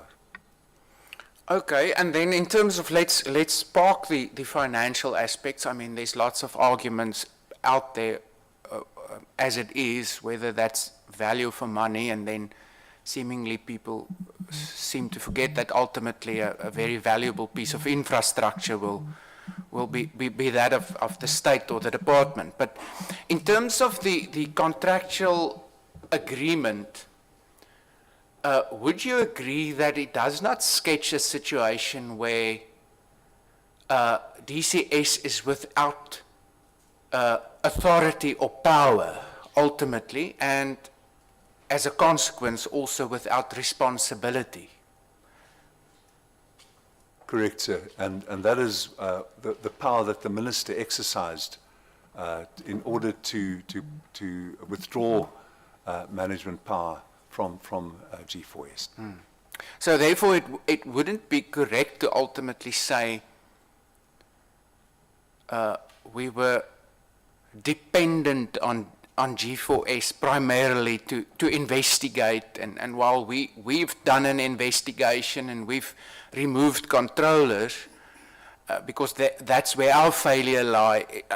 From a perspective of the responsibility of DCS, it's not as simple as that in terms of the contract. Would you agree? It's not as simple as that. Thank you. Okay. And from looking at the perspective of your, let's say, your core mandate, and specifically the use of the word corruption there, would you agree that that specific term within the context of a public-private partnership would become very important whenever you deal with an investigation of this nature, focusing on an institution where there is this public-private partnership? Exactly right, sir. And to what extent have you, in your investigation, focused on that? Considerably. As the committee has heard, we have two on-the-ground independent correctional centre visitors at Mangaung, together with their colleagues at Grootfontein, which is adjacent. And as I indicated, there's a whistleblower who recently, and now I consider credibly, has made the most astonishing revelations. Allegations that the warders seized the cell phones in cell A and then sell them on that same occasion, make sales in cell B. Things which seem beyond credence, but which are no longer beyond credence. So we have been greatly concerned, we have been burdened by this, and we rightly embrace it as part of our responsibilities. Okay, so that would hopefully lead to further outcomes, but in terms of your investigation of this unnatural death as it I think originated, to what extent did your ICCVs and information from within the centre itself assist, if at all? it definitely did assist, and Ms. Daneo Mtumi, who until we brought in Mr. Odoleng Takadu, she was highly attentive to that. She's our Bloemfontein investigator, and she was attentive to that. And her preliminary report, which put us on warning, as Ms. Breitenbach has rightly pointed out, from the course of the month of August, that indicated her conclusions on that score. There must have been massive, it was put yesterday, this is an extraordinarily intricate operation which must have involved far more than only the G4S officials on site that night. We heard yesterday how it involved months of preparation, probably false starts. With yesterday in the examination of in Technitron, weren't all those switch-offs preparatory? Weren't Besta's previous sick calls preparatory to seeing this done? So we were acutely aware that there must have been extensive corruption, both laterally and hierarchically. And this committee started yesterday getting to the bottom of that. Okay. On your timeline, and I just want to understand this properly, in respect of the 18th of October, the statement is made that SAPS requests JICS's assistance in securing the expert assistance of the Directorate for Priority Crime Investigations, or the Hawks. Could you maybe just explain what happened there? Mr. Chair, I wish that some of the questions weren't being asked. It's internal to SAPS. There was some doubt about the proficiency and alacrity being brought to bear by the local investigative team by SAPS. That's why when we met them, the 7 people in charge, it was incontestably impressive to see that all of them were on top of the nuances and were able to answer the questions that Ms. Motumi especially was putting with Mr. Takadu to them. So it was to do with nuances of intra-institutional responsibility, trust, and conduct. Okay, but from where I'm sitting, I'm finding it strange that if you, as a, let's say, a station-level investigative team, find that you might need some more specialized assistance from within the structure, that you ultimately feel that you're dependent on another role player to make that happen. I mean, we do find ourselves in that position, that our good officers or our trusted officers are sought in this way by members of the public, by inmates, and by government officials. I don't find it extraordinary, okay, unless I'm missing the nuance of your question, sir. Yeah, no, let me put it in a simple way. If I, as the investigating officer, find that I'm out of my depth, what prevents me from asking my commanding officer that we involve the Hawks? Why should you ask the inspecting judge to make that happen? So I can think of many, many, many reasons. And would one of the reasons being that you uncover that there's, we've talked about corruption, involvement of people, not only those officials who work at G4S, but possibly even a broader scheme or a bigger scheme of corruption? Would one of the possible reasons being that you feel that ultimately this is, so to speak, above your pay grade? And did you get that sense? Honorable Horn, you are left with 10 minutes. Thank you, Chair. The chairperson saves me. 10 minutes. I didn't, no, sir. I can't truthfully say I did, but one of the difficulties of restoring trust in the whole administration of justice, including the judiciary and the NPA and the police, is that there is evidenced low levels of public trust in the police. It's a cliche that there are many police officers, and we met them. We have some of them here this morning who stood up earlier, who are doing a competent and courageous job, but there are many who are not. Thanks. Let me use that to touch base with you regarding the last aspect, and I don't want to prod obviously a sore point too much. I think my colleague did much to solicit from you the fact that quite possibly you should have brought the committee on board earlier. But however, I just want to go back to your report of the 30th of November. I've had a relook at it because, as you would be aware, I think you were part of a bench that chastised Parliament heavily about our inefficiencies in respect of oversight. Now, the way it's been reported, apart from the fact that it's slotted in there with in between 10 other investigations, it was said that the name of the reporters more than meets the eye, which is quite apt in the circumstances. But then, and that's now end of November, it says, inmate burned to death in a single cell. Now, by end of November, of course, that would clearly be factually incorrect. Was this a conscious decision or just an oversight? Well, you're offering me the way out. It certainly was an oversight, and it's sort of sogenaamd inmate. Maybe we should have put it in quotation marks. But your point, if I don't sound patronized, it's a good point, and it certainly wasn't conscious. We're going to stick to, definitely not, but it's a good point. Thank you.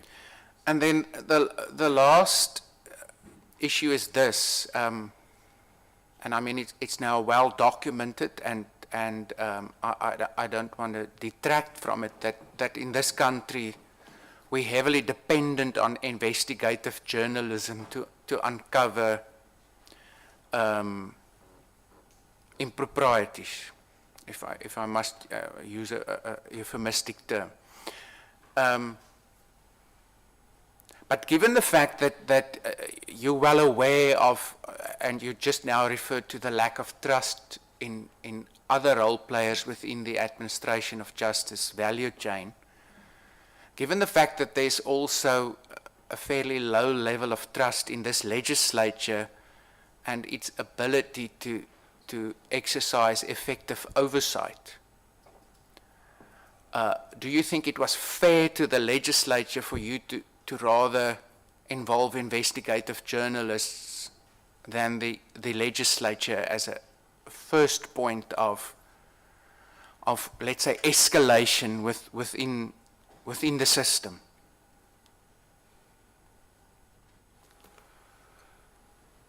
Another good point, sir.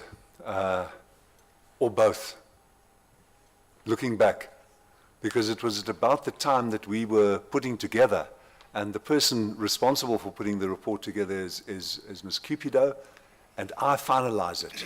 After it's been through the CEO and his team, I finalize it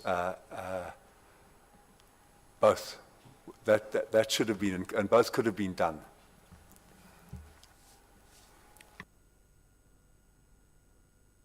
Thank you very much, Honorable Juan. Members, can we take a comfort break for 10 minutes?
I think we can start.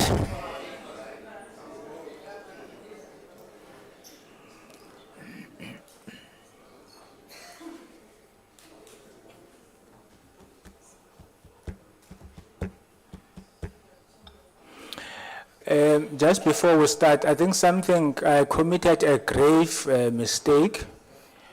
I should have dealt with this issue yesterday. There are people that we did not thank who have made it possible that this meeting proceeds. That is the committee secretariat and the legal services and the secretary to parliament and the speaker. They worked through Good Friday, 24 hours. I think it's important that we should really say that without their hard work, we wouldn't be here from yesterday and today. Thank you very much to the Secretariat, the content advisors, the legal advisors, the Speaker, because without her instruction to the Secretary to Parliament, those subpoenas would not have come out, and to the Secretary himself for acceding to our request at a very short notice. I think it's important on our side to express a word of gratitude to them.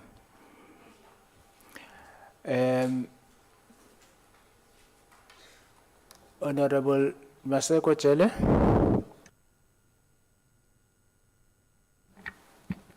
Thank you very much, Chairperson.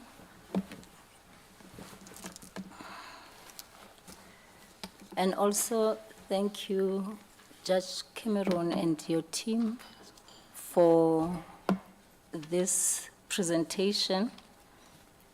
That was very simple and clear for one to follow, as you have put it. Good morning, everybody. Chair, I think I would start with the question. I wanted to find out from the judge your chronological events of your engagements with SAPS, DCS, and G4S. I'm looking at your dates from the first one, which is the 5th of May. No? Is it the 5th or the 3rd? Until the, I can't see properly, I don't have spectacles. The 5th, 25th, if I'm not mistaken. This information from these dates, it was during the time when you were doing investigations on the matter. Was due to you doing investigation on this, on the matter? Madam, I apologize profoundly for the distraction. Could you just repeat the last part of your sentence? I'm saying the dates, the chronological events that you have put here from the first date of May, which is the 3rd one, until the 25th. I just wanted to find out, it is during the time when you were doing your own investigation when they give you this information? Exactly, ma'am. Okay. The way it works is we've got a mandatory unit, which is based in Cape Town at the moment. It's being moved up to HQ in Johannesburg. And the death was reported to them by the controller almost immediately. That's what we clarified yesterday. And then reported some 7 or 8 days later by G4S. Then that unit alerts Mr. D'Souza that there's been a death. And Mr. D'Souza immediately was suspicious because his uncertainty and alarm was activated in May already because there'd never been a death by fire in Mangaung. This is a facility that is rightly lauded as being top class, single cell. How do you commit suicide in a single cell by fire? By putting the mattress on top of yourself. So it was a remarkable event in and of itself. So we started then, and Ms. Mutumi, under Mr. D'Souza's direction, was investigating from that date. Thank you. In your preliminary report, you indicate that this information should not be made public. And when I read also somewhere here, also when you met with DCS, they also said the information must not be public. Even the SAPS with the issue of the DNA, they said the information must not be public. So my question is, could it be maybe the reason for the delay? Because I don't want, because everybody, you said it yourself that it should be public and it's confidential. So does it mean that everybody treated this thing the same way you took it? That is correct, Madam Honourable Member. The hope was, and my surmise was, that by keeping it confidential, there'd be activation of a recovery squad to put him back behind bars. So there were real reasons to keep it confidential at that stage, but towards the end of September, already it became evident to me, I wouldn't say clear, but it became evident to me that we needed some element of publicity. Mr. Horn and Ms. Your colleagues, honourable members, have indicated to me that I should have perhaps written to Mr. Bulelani Magwanisha, the honourable chairperson, as well at that time, and I take the blame for not doing so. But at that point, there was a genuine reason that you could jeopardize delicate SAPS investigations and recoveries by alerting him or alerting the co-conspirators, by alerting the people within G4S who must have facilitated this. Okay, thank you. Follow-up question on that one. Could this be the reason why? Because now it comes out as if the department did not do anything. DCS, they were reluctant in speeding up issues, the minister and all that. Could this be the reason to everybody, that everyone was treating this matter with caution? Yes, it is the reason, ma'am, but it's also a reason for criticism, as I've indicated. So while I think that hindsight is an infallible wisdom after the event, I also think that all of us should have moved more smartly. But there were reasons at the time for disbelief, for caution, for moving. Even the investigative journalists were gobsmacked. They were astounded. It just seemed beyond any form of credence, like the presidential jet for the Bushiris. Who would believe it? Maybe that's more credible than what happened here. So there were those reasons, but at the same time, even giving those reasons full weight, we should have been smarter. And now I think in the line of the chair opening this session, in thanking the committee, we must also thank the journalist for alerting the country about this matter. Would you agree?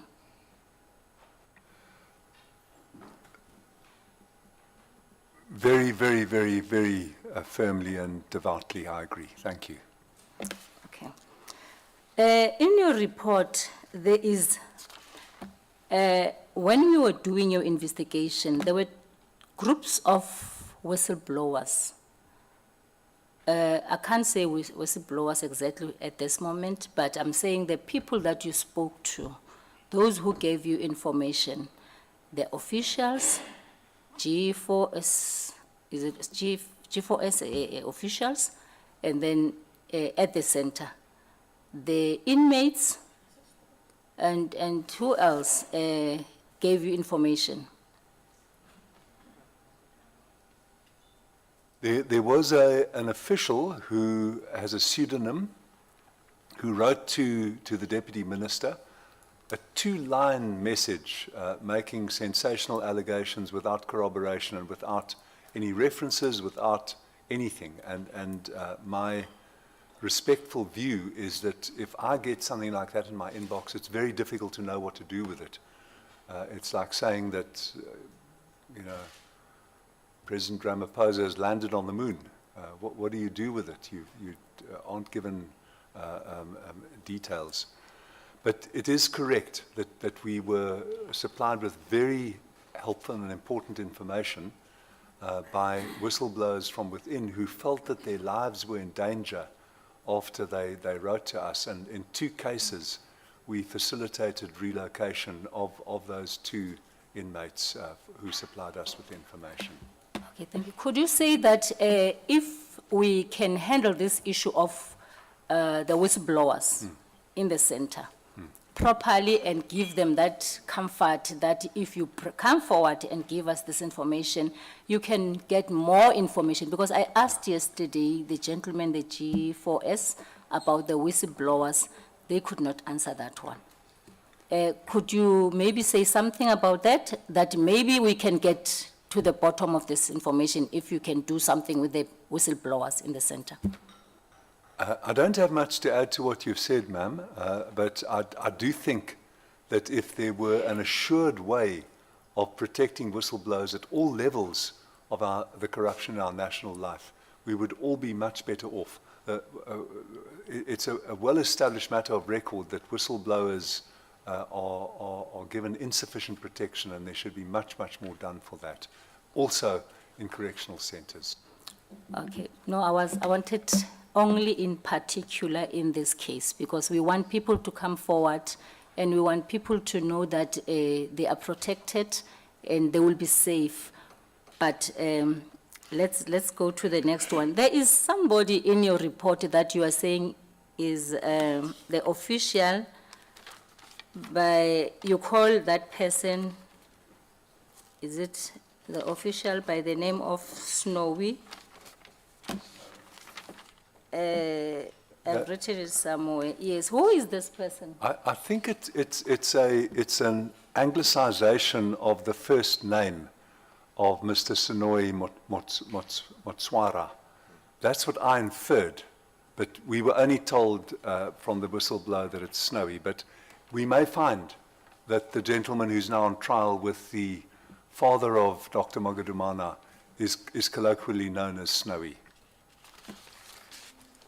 Oh, so now I want to know, yesterday when I opened my questions, I did mention the issue of the code of the judges.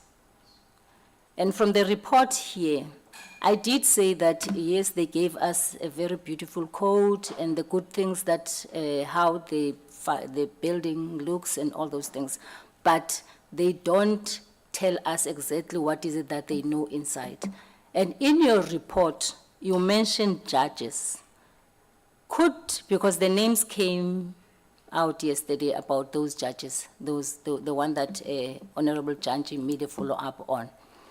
I want to know, because in this report, we still get these judges. Do we have information about their report on this matter? Because it seems as if there were 2 judges. Is it the same judges? Because from the names I got it was like the same judges. So it means these judges they must give more, they might give us more information on this issue. Is it possible? Thank you, ma'am. I don't think these judges will be able to. The Judge Taron visited Mangaung as part of the Constitutional Court's prison visits program. We are hoping, with the backing of the new Chief Justice, to get that prison visits program extended to all judges and all High Court divisions and all magistrates divisions as well, because magistrates are allowed to visit prisons within their jurisdiction. So Judge Taron's visit was done as part of a regular Constitutional Court.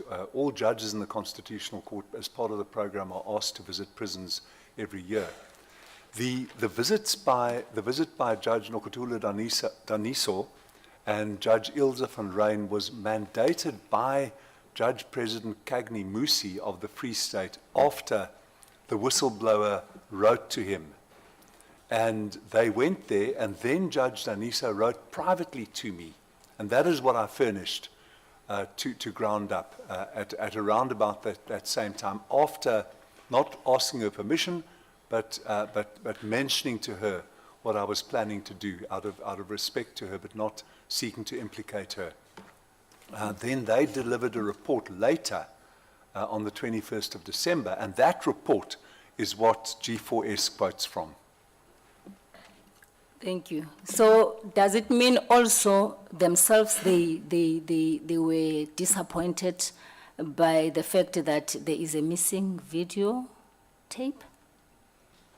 The ultimate report of Judges Daniso and Van Rijn doesn't record any contentious details. Thank you. I just want to find out from you, would you agree by now that this investigation will never go, even will have difficulties even in court without that information of the tape, which is, I believe, is with the officials of G4S? I think there's going to be more and more and more proof and more exposure of all those involved. And that's why it's good work on the part of the NPA and the police to bring those two people before court, because one of them might be a source of more information as to who was involved. I don't believe that the operational officials that night, or even their overseers, were fully responsible for what happened. I think there must have been a far, far larger operation involving many people inside G4S and outside G4S. So I think that there is a lot of proof, and I think there will be more proof, and that's why this sitting of the committee, and that's why the chastisement of me by your colleagues for not bringing this committee in 6 months ago is justified, because this committee process is cleaving open the facts that occurred and will continue to do so. But we still, Judge Cameron, we still don't have the tape. Have you asked G4S when you were doing investigation there that this tape is important and we want it? Yes, ma'am. It must come. Yes, ma'am. We were very insistent on that. And because of the plug being pulled out, the crucial cameras were all off for 9 hours, 38 minutes, from 7:38 that evening until 4 the next morning. So it is ludicrous that you've got this system that works always except when you need it. So we immediately asked for the tape. I had an experience in the Constitutional Court during the Zuma presidency, something on which you and I have had an exchange here before, when my desktop was stolen under extremely suspicious circumstances from the Constitutional Court. I hope that those who stole it were hoping to find all sorts of strange things on it, because there was nothing, because of the way the court works. But that night too, the Constitutional Court has got this marvelous camera system with backup recordings, and this one isn't DVS tapes. This one is on hard drive discs. And miraculously, the only camera that wasn't working that night was the one covering my chambers. So I've had experience with this. I knew that when we got these first reports that that camera footage will be missing. And that's still the case now. The crucial camera footage is missing, but I'm confident that despite that, in answer to your question, there will be sufficient evidence to bring a large number of co-perpetrators to book. Thank you. Yes, I agree with you. There will be a lot of information coming in assisting this. But that portion, that part that is missing, is from the discussion here, it looks like it is key.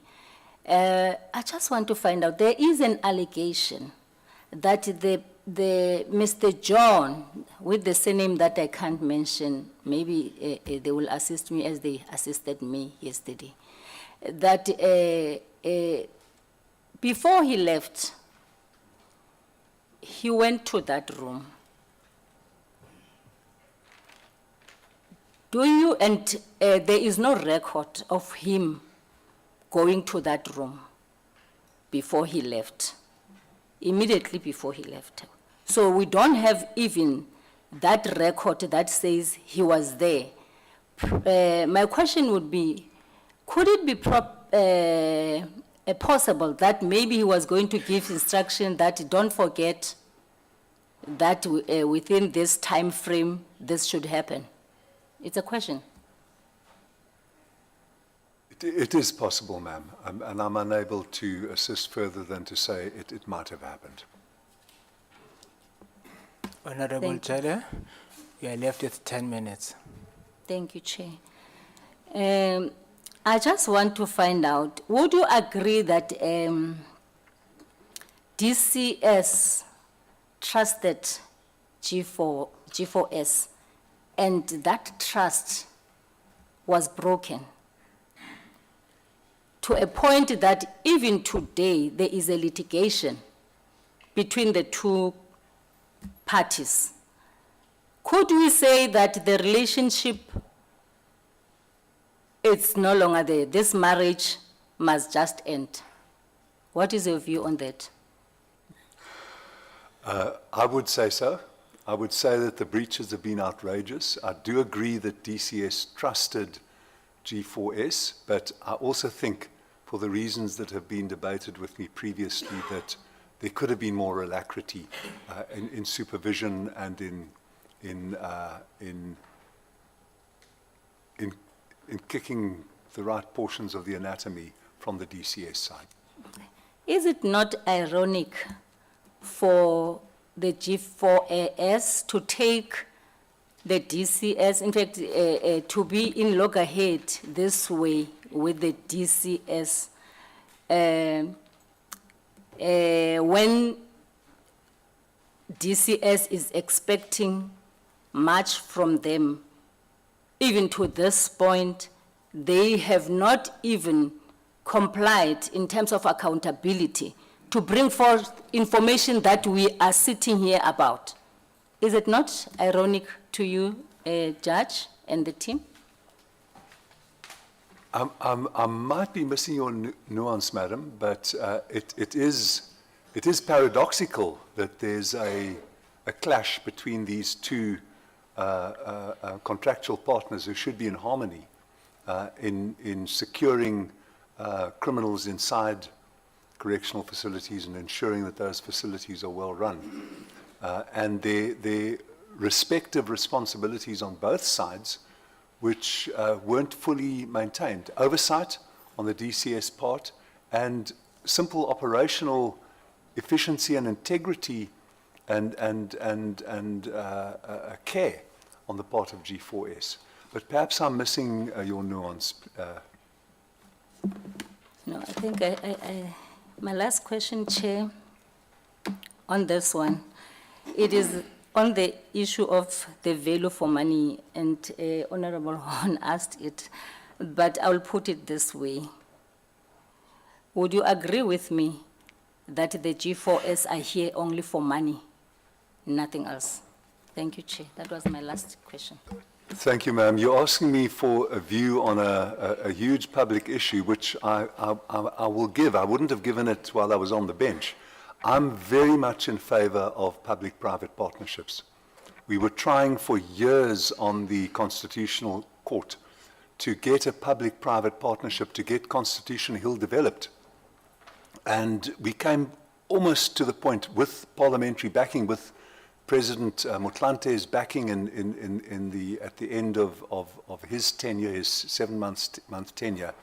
So I think properly supervised, properly negotiated, we can do a great deal together in the public sector with properly managed private enterprise ingenuity and very hard work. So that's my view, ma'am, since you asked it. But I see Ms. Yaka has put her hand in the head, her head in her hand, so I hope it's not because of my entrepreneurial streak. But that's my view. Thank you for asking No, it. thank you very much. Thank you very much, Honorable Jale. You have served 7 minutes. I hope it will not be expropriated. Honorable Janche. No, thank you very much, Chair. If I save time, it can be given to my deputy. So that will be shared. Who is the deputy? Ola. No, thank you, Chair. Maybe before I invite the inspecting judge, Judge Cameron, just to indicate this point, Chair, my preoccupation. I think the central point of what we're doing, I want to repeat the point, that ours is about checking the functionality of the institutions that we have and the effectiveness of the systems within those institutions. And that's, I carry that throughout so that we don't lose the focus. We can easily lose focus on many other issues that are incidental to the real work that we need to do. And for that, I want to start with an appreciation commentary to GIGS. And maybe for those who don't know, so GIGS is an institution that has got a very modest budget. This current financial year, GIGS operates from a budget of 78 million, having to monitor a multi-billion institution of over 23, 25 billion in the correctional services. That's up by 2 million from the previous year. Now that is GIGS. But when you read the report of GIGS presented here, it is very clear that from the takeoff, from the point when they started, and I think that's the 5th of May, there's what I call a consistently focused manner of doing things with limited resources, which says to you the issue is not how big the size is, their agility to do the work that they need to do and get results out of that. It's a lesson kind of going forward, because and on the 10th of August 2022, they would have drove to even the establishment of a multidisciplinary team where all role players were brought in based on their consistent insistence on how they want to do work. And that's really the appreciation I want to say. This is good work that you have done. It's demonstrated throughout the process. And I don't know, maybe the only question I can ask there is, could this have been a better and quicker process with a differently positioned and designed JIC? Just your quick take on that. Should be an easy one. Wow. Thank you very much, Honourable Member. I think so. I think so. We are battling for GICS's final autonomy and independence, for an extension of its powers, so that we don't want to command DCS or its operating contractors what to do, but we want to know why they don't follow our recommendations. That will be built into the bill that will come to this committee. But the answer, sir, is very definitely with a repurposed, enhanced, and slightly, we're asking for very little, which eventually we've persuaded Minister Godongwana and his treasury to give us. With a very little enhancement of budget, we'll be able to do a lot more. Thank you, sir. Okay. We will be here, walk that journey together. Maybe just a few quick pickups. I'm hoping that you'll be able to deal that if you can. Just the first quick point as part of your work. and I would have asked this visitor register here. Do you know when the last time the notorious doctor visited the prison, the correctional center? It was very shortly before the escape, if I'm right. Mr. Leonard D'Souza and Mr. Takadu will quickly pass the answer to me. I can pause for that so they can pass that answer.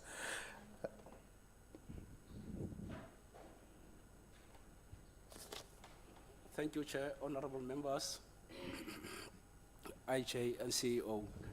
According to the reports that we received from G4S, the last visit of Dr. Nandi Pa, it was around April 2022. 2022. Yes. You can find out the exact date. I'm interested in the exact date. I'm interested in the exact date. I will give you to, not now, to assist us with that. Because I think it's part of your oversight work that you do, and I think you would have picked that up there. Hence, I'm posing the questions to you. Thank you, sir. Thank you. Just to confirm on record, you have confirmed in your presentation that you were informed on the 5th of May on this, as compared to what was on record yesterday from G4S, who said you were informed on the 9th of May. We were informed by the DCS controllers. Through them, we were informed of the death, and then later by G4S. Confirmed, sir. Okay, thank you. That helps. My next point that I want to go to, it's important for me because I sat here listening to you walking away with Honorable Horn and Honorable Breitenbach on this issue.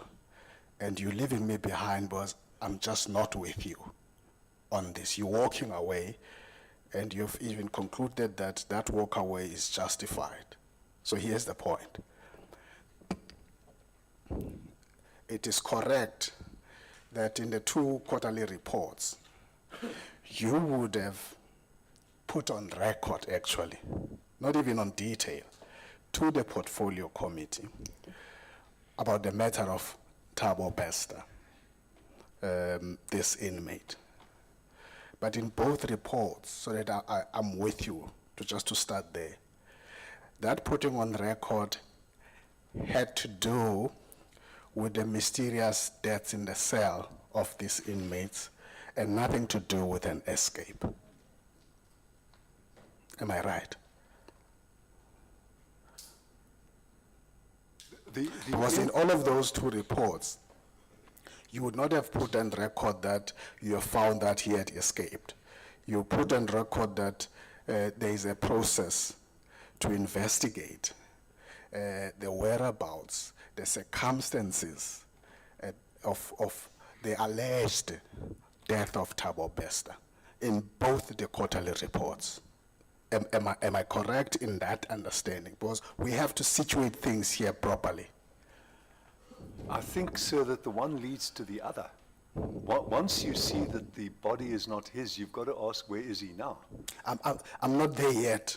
I'm working towards that, but I don't want to assume that. So my starting point is that your reports to us, hence there would not have been a discussion. It was saying, we're busy with this investigation on these alleged circumstances around his death. That's what those 2 quarterly reports were about, not about the escape from where I'm sitting. You're quite right, sir. It was a loose use of the Thabo Bester overview to discuss the mysterious events. And as was pointed out to me, and I conceded earlier, we should have been more precise and we should have been more informative in those 2 quarterly reports. Okay. Now, I want to try and walk closer to the 3 of you, yourself, inspecting judge, and my 2 other colleagues, on this issue. I am of the firm view, and given your previous role, I suspect that you will be of that view. I would prefer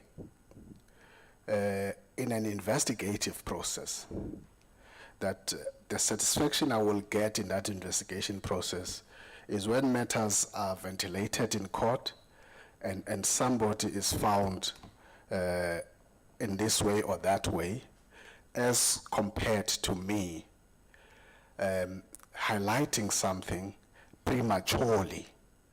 So in other words, do you succumb to a pressure during your investigation to just release incomplete information? Because that's the first point, perhaps before I proceed.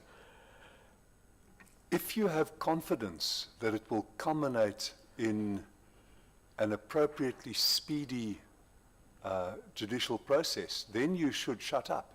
But if you have doubts, and this is what we did have at JIX, we were grappling in And your report shows doubts throughout until the end. But if I may just answer, sir, just the point that I think one should have recourse to Parliament and to trusted, responsible sources in the media as a propellant, to use a loaded term here. Okay. Let me then indicate this to you, being part of this Justice Committee. If you were to come as the inspecting judge to our committee meeting and say, there's this, I'm not sure about this investigation is not complete, and you want to rush to report that to us, I would have serious problems with that kind of an approach that you do. I will be the first in that meeting. Would you agree with me on that? I would agree if the significations and indications are inconclusive. But if you, by that stage, by late September, October, already have a post-mortem report and DNA, we don't know who the lady was who claimed she was Thabo West's mother. Out of respect for her, I concede her claim. I'm not disputing that. We didn't know. If you have those two things, I think that you then are under a potential obligation to secure the eventual judicial outcome that you put in prospect by using prods and incentives and propellants via the public domain, including parliamentary oversight and including media of integrity. So this is where, therefore, I stand, that I would rather prefer and I would accept that because this is why I want to close this gap. I am comfortable that I would get a report at a point when that report is ready. And when that is ready, it would not jeopardize both that process. You would not take a case to court where you are already losing it. Would you share that? I would, dear sir. Forgive me, Honourable Mr. Janchi. I acted solo as inspecting judge. And I know I didn't ask my colleagues at JIX permission. I didn't ask their approval. I do know, sitting here before Parliament, that what I was doing made many of them extremely uncomfortable. This was not the JIX way of doing it. And I know that they would agree with you. And I'm willing to accept criticism as well for maybe not doing it differently, coming to this committee rather than going to the media. Whatever the outstanding task is that Ground Up has fulfilled. So earlier on, you'd have made what I would call a throwaway comment on this notorious doctor. This throwaway comment, and I want to know if you're making that comment from a distance or it's based on particular evidence and facts. The comment is about she should have been charged for perjury, and you don't know why that has not happened. What is that based on? No, sir. The affidavit is crammed with falsehoods. Crammed with falsehoods about her relationship to him. I can itemize at least 10 falsehoods. Now, one of the lacks, and maybe I can get my own back on Ms. Breitenbach. When she was a senior figure in the NPA, there weren't enough prosecutions for perjury. We were having in the Joburg High Court, we were having people fabricating divorce certificates, which has enormous impacts, mostly on women, a gender leaning impact. And you bring a couple of those husbands and sometimes wives to a criminal court with a charge of perjury, it will have a miraculous effect. So I was only in that context saying that you could have gone after her even then. Okay. We will come to the subs. But just to conclude that point, both you and I are aware about society's allergy towards cases that are taken to court and they are kicked out and people got out scot-free. Would you not give the benefit of the doubt to that service that perhaps it would not have come to that point because there would be other variables that it had to consider? And would you still stand by your comment on that?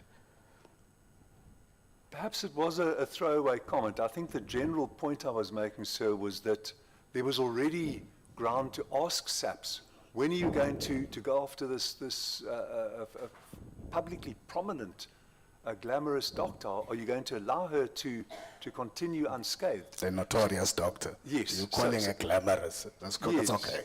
Glamorous.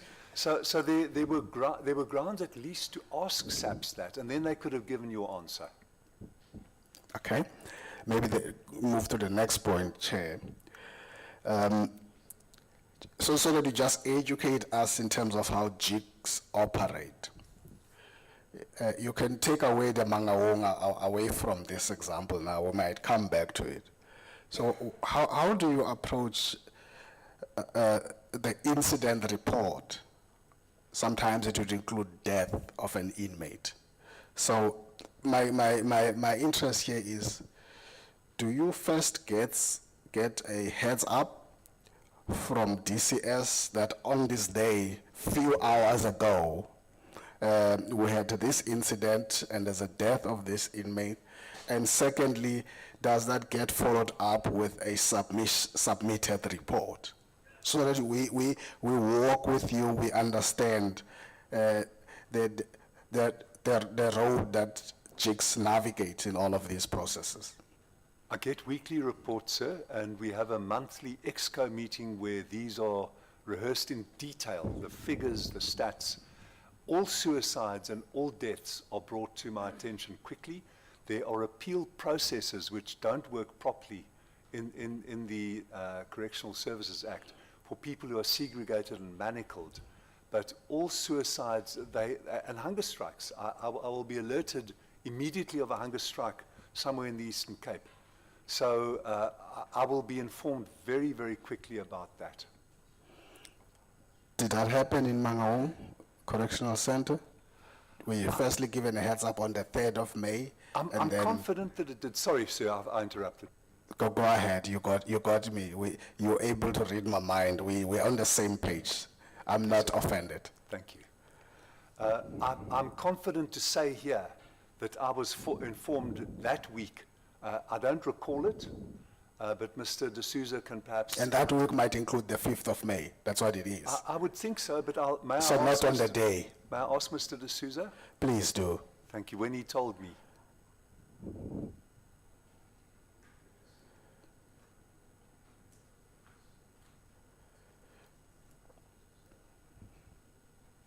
Mr. D'Souza's recollection is that he told me on the day that we received the report.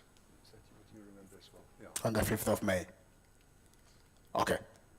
Thanks. I hope it's not a strik vraag.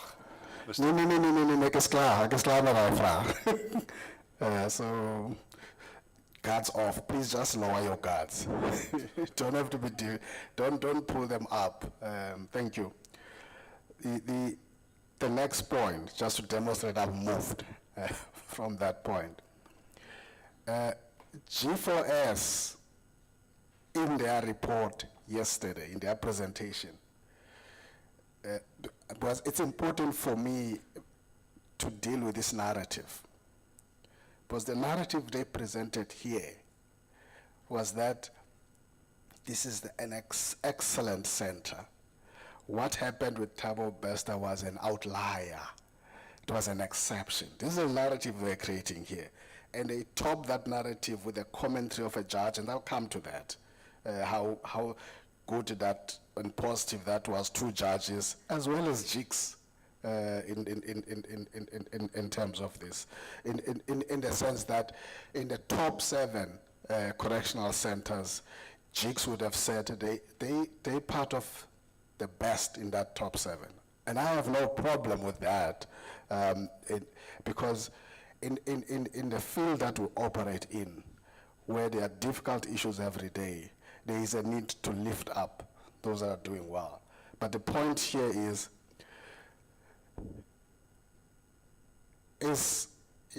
firstly, when was your last oversight visit to MCC?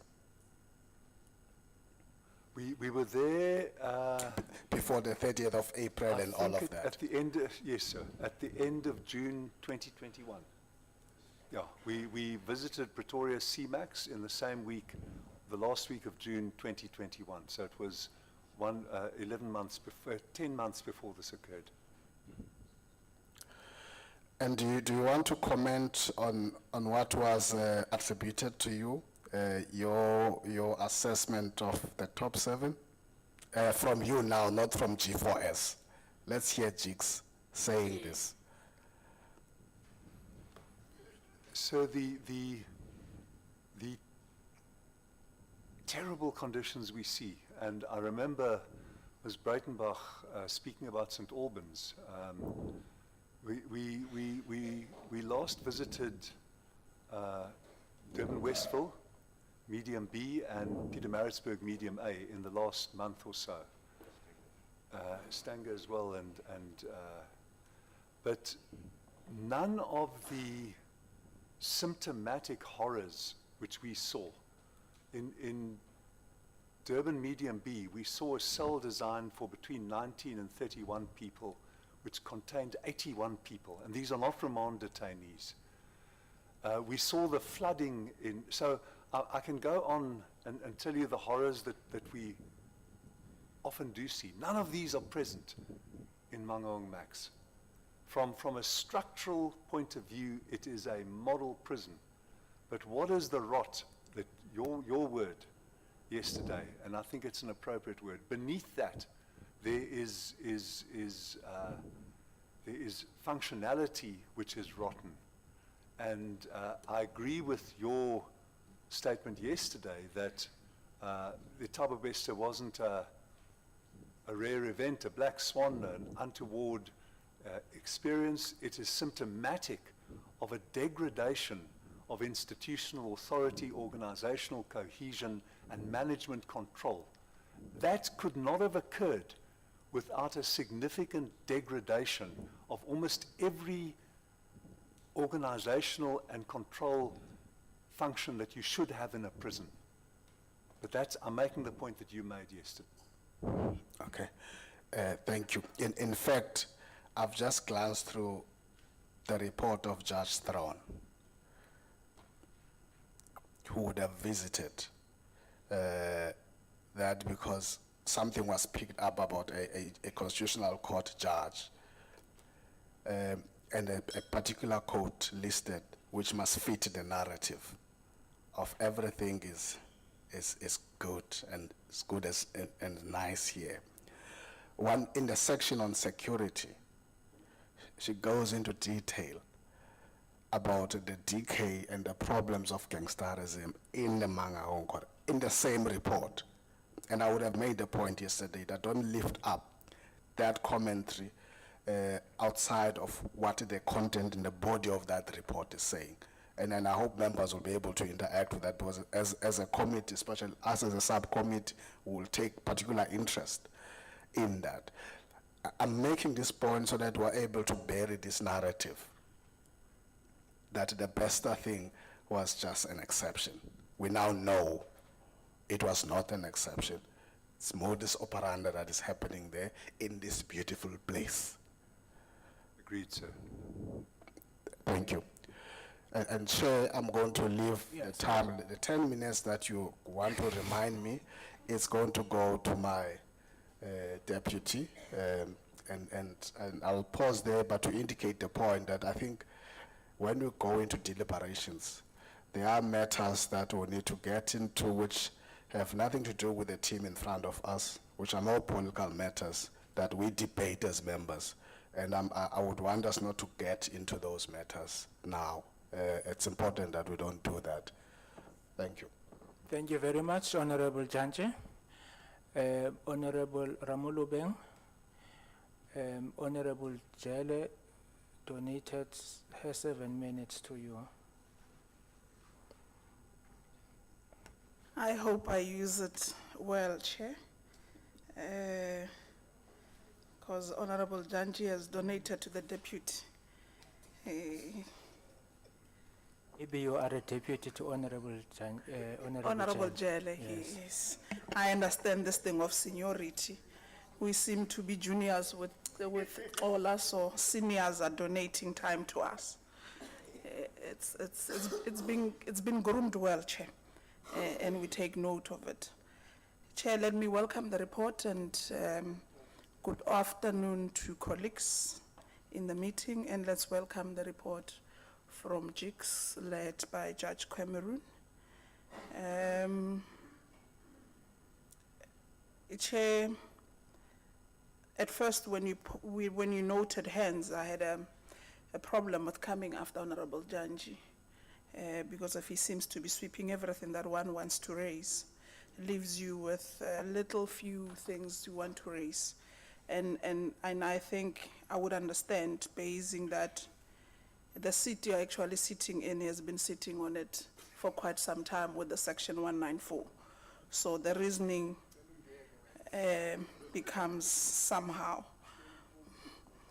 But Chair, I would want to take it from where he would have raised, especially on Dr. Nandipa's records from JICS in terms of the visitation to the Correctional Center.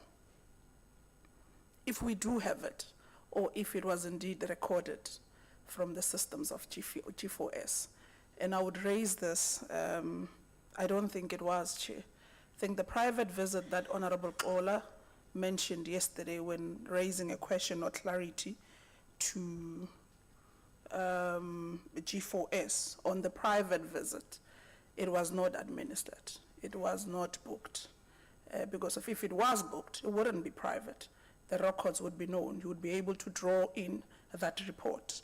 And I say this because in my possession right now, I have something that confirms that the last visit the doctor made to the Correctional Center was on the 17th of December, 2021, recorded to G4S systems.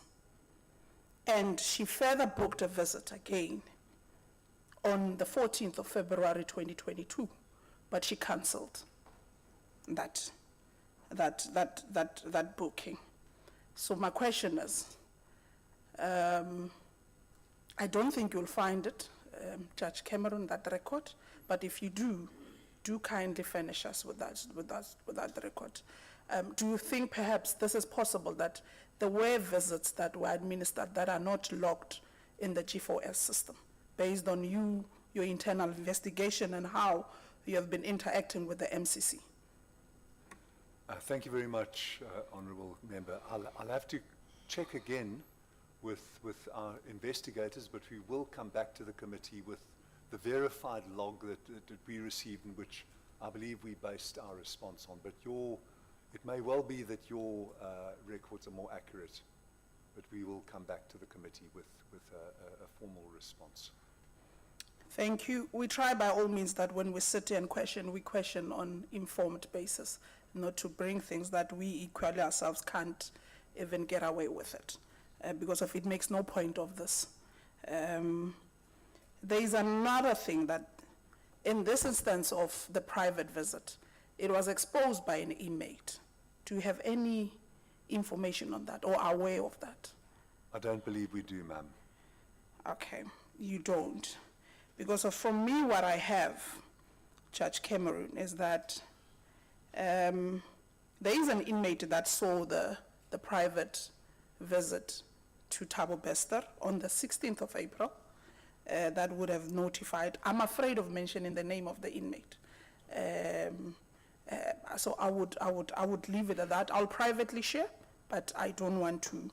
And this inmate was transferred from the MCC to Vereeniging prison. Are you aware of that? Yeah, we assisted with the Deputy Minister and the National Commissioner. We assisted on a Friday night in getting that person. His name is known to me, and it's in the Groenpunt Correctional Centre. So you are confirming that there is some No, other... I can't, I know that he gave that information, but we haven't confirmed it. So you are aware of the transfer of someone from the MCC to Vereeniging prison? We helped facilitate it That on a process. Friday. It was the Friday, the 17th of February that occurred. And I was phoned at 8 o'clock on the Friday evening by Ms. Ntobizodwa Sabuta, our head of regions, to say that the transfer had been effected, and the prisoner has subsequently written to say that to express his appreciation because he is now safe. He and another prisoner, whose name is also known to me, were of the view that their lives were in danger. Okay. So I'll take it, you might be, you facilitated the process of transfer, but you might not know the basis of that transfer. What was it? Exactly right. And I might be muddling up instances, but I believe that we are resonating in these instances. We might find later, but we will come back to the committee if I'm muddling up the wrong instance. But you do confirm that the basis of transferring that inmate was on fearing for his life? Exactly, and on whistleblowing. Thank you. For me, that covers why the transfer happened, Judge Cameron. The point was that he is the one that would have alerted on that private visit of Thabo Bester, of Dr. Nandipa to Thabo Bester, which G4S did not administer that in their system. Hence, you will not find the records for that visit. 2 weeks exactly before the walkout. Coincidentally. And she becomes the person that wants to collect the body immediately after the incident. Judge Cameron, you made mention, I read somewhere through the reports, I'm not sure, you'd correct me, whether it's 3 inmates or it's 2 inmates, that you would have officiated the transfers of them, bearing in mind, fearing for their lives. In this regard, it was 2 inmates from Mangaung. What was the basis for them being transferred in fearing further? This is excluding this one that I would have mentioned now, to Vereeniging. It's including. Okay, what was the reason for the other one? In both cases, the reason for the other one was also extensive whistleblowing allegations of an astonishing nature, after which the inmate told, it was also our investigator, Ms. Daneo Mutumi, whom he told that he felt that he was in peril, because he actually gave names. He said, these are the 4 G4S employees who are doing this. And then he perceived that his life was in danger, and we helped him get out of there. Okay, With the assistance, sorry ma'am for interrupting, may I say, of the executive authorities and the National Commissioner. There is, amongst the letters or the inmates that would have wanted to alert authorities on what would have been perceived as a suicide to being a staged escape, and that has been led by inmates. There were claims from some inmates that they might have or would have witnessed the whole incident, and to such an extent that led to them being transferred because of they would have been feared for their lives. Are this part of the 2 that we have explained, or this is a separate process? I might be wrong, but I think that is the inmate who said that he was downstairs and able, through the post box view from his cell, to be able to see upstairs. And he gave an extensive report about how the fire was ex post facto it occurred after the various goings on in the cell. Then there was a conflagration at a later time. We haven't fitted all of that in to the detailed timeline yet, and that's one of the reasons why a full report was quite intricate to provide. But I think it's the same inmate. Is the same one with the two that we've just spoken of right now? Yes, I think so. But I'm suddenly You're not I'm getting more conclusive with hesitant. it. Yes, I think so. So you're not sure? Yeah, but I'm moderately confident, but not entirely sure. You did your own investigations. You did have, based on your report, you did interview inmates and officials of the G4S or the MCC, and this was conducted on the 19th to the 21st of October. So I'm assuming when we raise this, you would be able to give a sense and a chronology of events of that. Bearing on those interviews of inmates, what was your findings? Or what is it that you found conclusive out of it? Our finding was very clearly that there was skullduggery occurring in and around that cell, that there was skullduggery preceding it in the way that Bester was placed in that cell at late notice. There was skullduggery preceding the fire and after the fire, and the discharge, for example, of the fire extinguisher, all of that was extremely suspicious. So those were our conclusions, that there was markedly, demonstrably untoward incidents preceding, during, and after the alleged suicide of Thabo Bester. In one of the interviews with the inmates, or when you were interviewing inmates, especially those who were at that Broadway, can you confirm the claims that says inmates were forced to come in and clean the scene immediately after the fire broke, and there was hot water used in cleaning up? I think SAPS would in detail tell us if the tampering of evidence in terms of the scene would have occurred, but I want from your side, when you interviewed inmates, did some of the inmates make mention of that? Because there are claims that says they were called to clean up that scene and used hot water to, and that would have led to some of them fearing for their lives from officials of G4S. Are you able to confirm if that would have happened? With the permission of the chair, I'd like to defer to Mr. Takadu. I believe the answer is yes, but I'd ask him to answer if I may. Thank you, IJ. Honorable members, yes, there are evidence from inmates that the inmates were used to clean cell 35 with hot water before SAPS arrived. How many inmates were there? It's only one inmate statement that is confirming that. And where is the inmate right now? Is he still detained in MCC or is transferred somewhere else? Still detained at MCC. So we haven't found out that officials would have tried to brutalize him, since there are some inmates that would have indicated that they are being threatened by officials for coming forth with information with regards to that said inmate.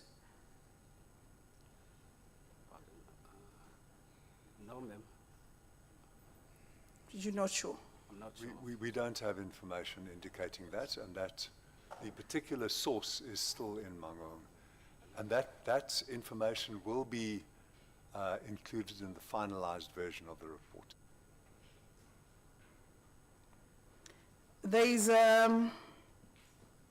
the inmate that was moved from cell 35. I have the name of the inmate. I think yesterday I even made a request from G4S to provide us with those details, because we have a sequence of when he was moved in Broadway, the reasons why he was moved to Broadway, which cell was moved into, until ultimately that led to him being in cell 35 and to move again for when Thabo Bester was put in. Are you aware of that sequence of events of that inmate? Of Thabo Bester. The inmate that was Who was moved in South 35 to accommodate Bester? I'm not aware of that. But we know that there was an inmate moved, and we have sources that say, and I think that's included in our report, that the removal of that inmate in order to accommodate Bester in that conveniently placed cell was seen as untoward. We don't know why the previous occupant suddenly lost all his fear on a Saturday night of his previous cell. Why was he suddenly willing on a Saturday night to be relocated, a long weekend Saturday night? So all of this is regarded by inmates and by JICS as being quite untoward and suspicious. You know the inmate's name.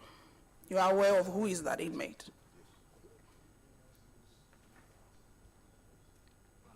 Do you know who is that inmate? The name is Eric that you are having in our report. I'm saying, but do you know, let's avoid mentioning inmates' names for their own safety because we still have G4S operating the MCC. Let's just move away from that because they are inmates that have been moved on a bearing on an issue that they're fearing for their lives. That's why they've been moved out of the center. I have the names, so let's just avoid. The question is, do you know the name of the inmate that was moved from South 35 to accommodate Thabo Bester? Yes, we know.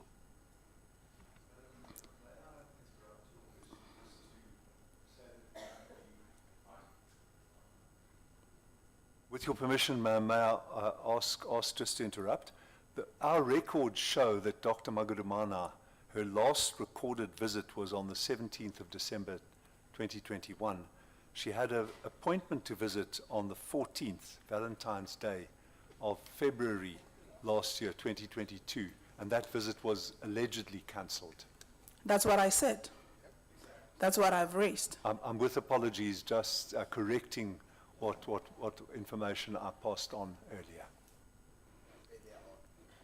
Thank you for confirming that what the information I have is quite correct. I'm not equally misled.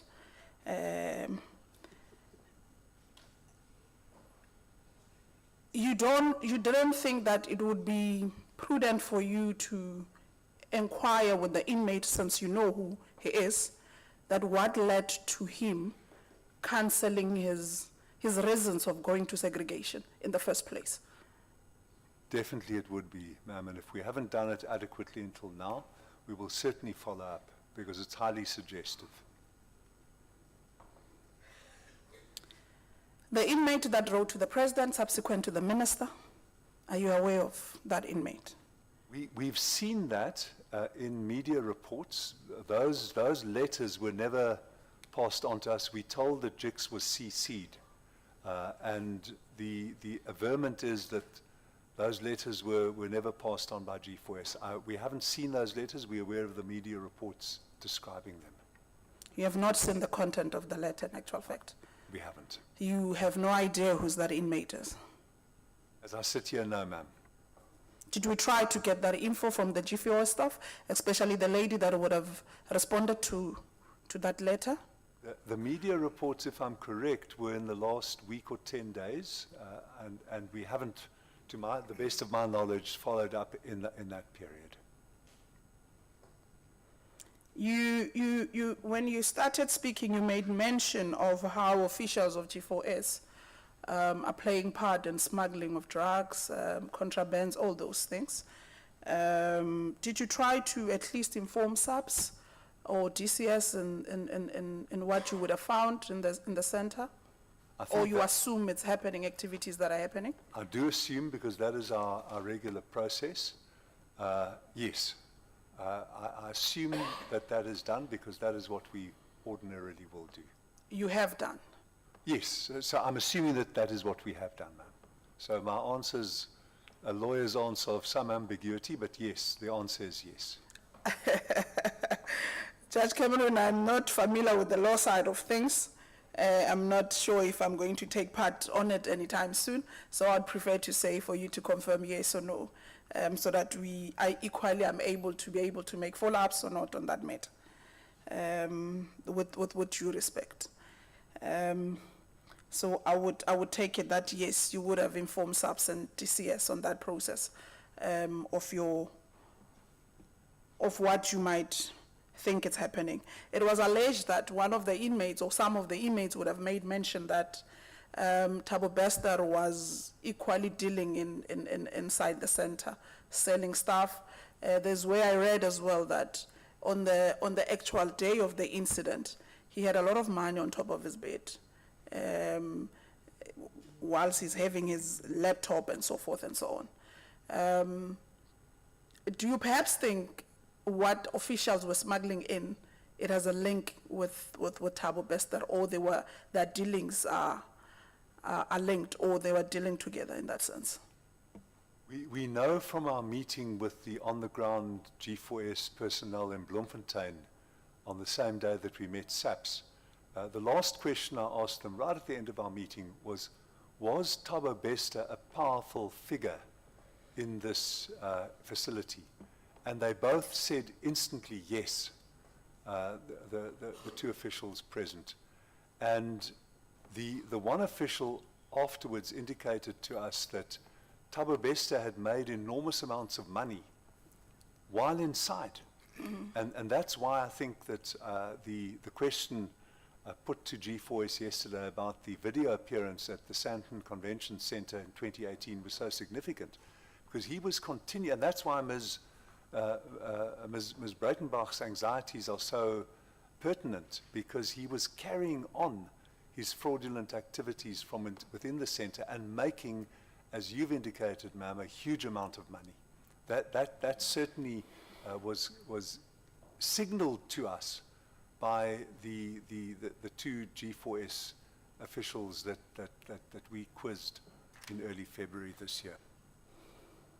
Thank you. With you would have made mention when we started that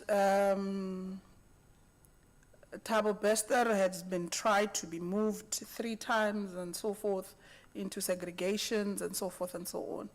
When you realize that there is a lot of movement around this particular inmate, didn't that trigger you to investigate or just pay attention to this said inmate? A worrying fact in that instance. This we discovered only after the walkout, stroke escape. But before that event, we have to leave operational details to the personnel. So intrinsically, a set of movements won't necessarily be suspicious or trigger suspicion. Judge Cameron, in your interaction with the executive authority, whether it's the minister or the deputy minister in this instance, did you give an assurance that with absolute certainty this is an escape, or you would have preempted not sure in that instance, so that at least we leave here knowing that both the minister and the deputy minister would have known by this and decided to turn a blind eye or not? I don't think they turned a blind eye, if you would ask me from my inference. But I also couched both my telephone conversation with Minister Lamola and my letter to him of 26th of October, again in lawyerly language. I said to him, though, this is seems beyond belief.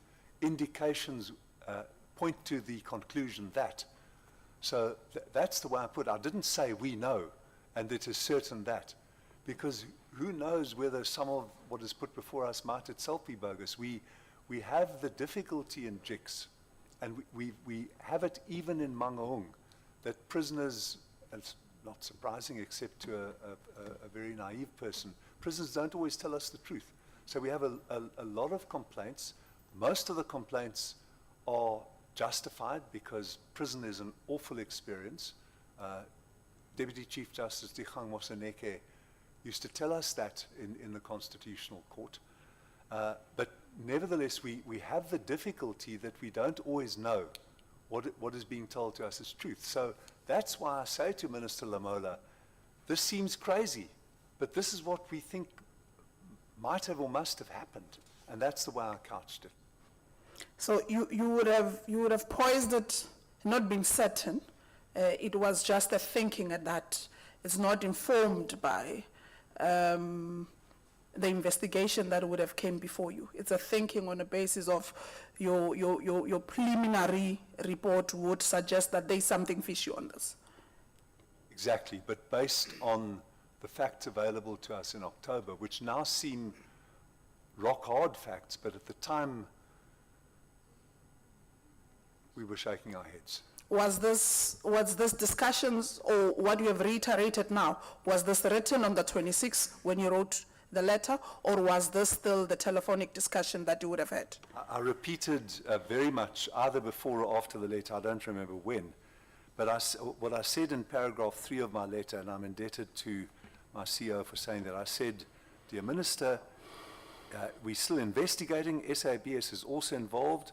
JIX has been deeply concerned by a seemingly highly untoward incident at Mangaung. Even at this stage, there are indications, despite the ongoing investigations, that with the collusion of G4S employees and others, a fire was staged in the single cell of Thabo, the notoriously named Facebook rapist, and a corpse was smuggled into the cell with the objective of faking his death and facilitating his escape. This is on the 26th of October. And then sorry ma'am, may I just, forgive me, may I just read the next sentence? Much of this appears to exceed probability or even credence. Further investigation is proceeding, and we are in the receipt of inquiries from the media. I'm sorry for interrupting you, ma'am. This was based on the preliminary report, the letter. Yes. And then you would have concluded the investigation. When did you send a final report? The final report has not yet come out, but we finalized the preliminary report. May I just ask Mr. Takadu? We're busy finalizing it, ma'am. When did we send out the provisional report? Okay, I guess we do not have the final report. Thank you, We're ma'am. still working on the preliminary report. The segregation process of inmates being moved, or what becomes the role of JIX? Do you get reported on the process before an allocation of a cell gets to be given to an inmate, or do you get reported after that process has been done? We have to be notified when it's been done, so it is reported to us. May I say, ma'am, that the whole mandatory reporting system is very insufficient. I almost said lamentable. It's DCS has been trying to improve it through the e-corrections online system. There is an appeal available for manacling and for segregation. And please may I add an important footnote. The Correctional Services Act, when it was enacted in 1998, made provision for solitary confinement. That was taken out of the 2004 amendments. There were a whole series of amendments in 2004. Instead, there was a limited form of segregation permitted. We have concluded that at Pretoria CMAX and at Ebongweni, there is in fact solitary confinement happening. We sent our report to this committee, and we hope that this committee would release it to the media. I don't believe that has happened yet. Judge Cameron, you are walking away with me, and I don't want you to walk away with me. My apologies. I want to stay where I am, which is the MCC, G4S. I can see you what you do, you know about it, but I want us to focus on the MCC issue. Do you get reported on inmates being taken to segregation when the process unfolds, or after the process has unfolded? That's what I want to know. When a segregation has been effected, when a correctional official with the approval of the head of centre exercises his or her statutory power to segregate someone, that fact having been performed must be reported to us. So in this instance, you would have been aware of that process being taken on Thabo Bester? It should have been reported to us, and it wasn't. The last one wasn't at all when it occurred on the 30th of April. When did you know about the segregation of Thabo Bester? I think we can get back to you. I don't know when I knew about it, but we can check our segregation reports. They are sent to Mr. Rapule. Yeah. But Judge Cameron. Honorable Ramolubeng, 10 minutes. you are now left with the credited time. Thank you, Chair. I don't like that credited time. Justice Cameron, in your response to Honorable Glennis Breitenberg, you mentioned that you shared the information with Grown Up that you would have received.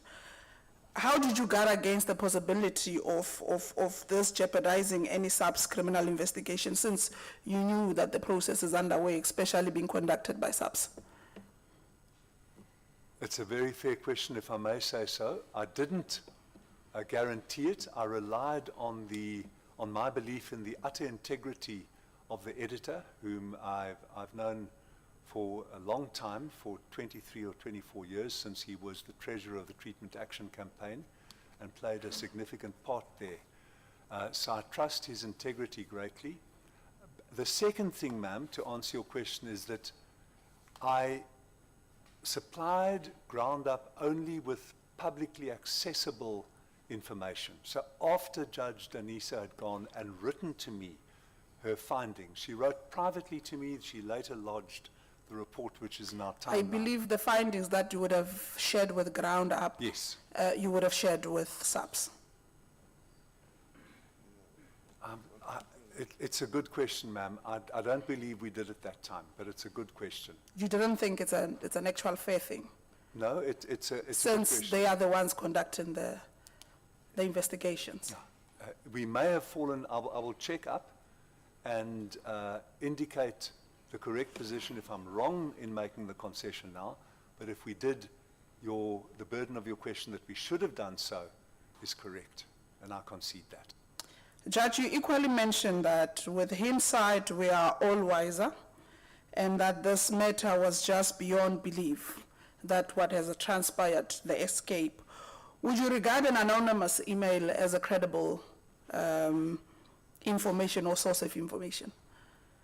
An anonymous or pseudonymous email. It depends on what is said inside it. If it's a 2-line email without any backup, just saying someone landed on the moon last night, I would not regard it as credible. What is the relationship between JICS and the department? It's a respectful, at times spiky working relationship. I think it's spiky on both sides. I don't want to get to the spiky part. I might not be able to manage or contain it. Do you have bilateral meetings between you and the department? Initiated by the current National Commissioner of his own accord. Those meetings, I think my last meeting with his predecessor was on the 4th of December 2020. So for the last 18 or 20 months of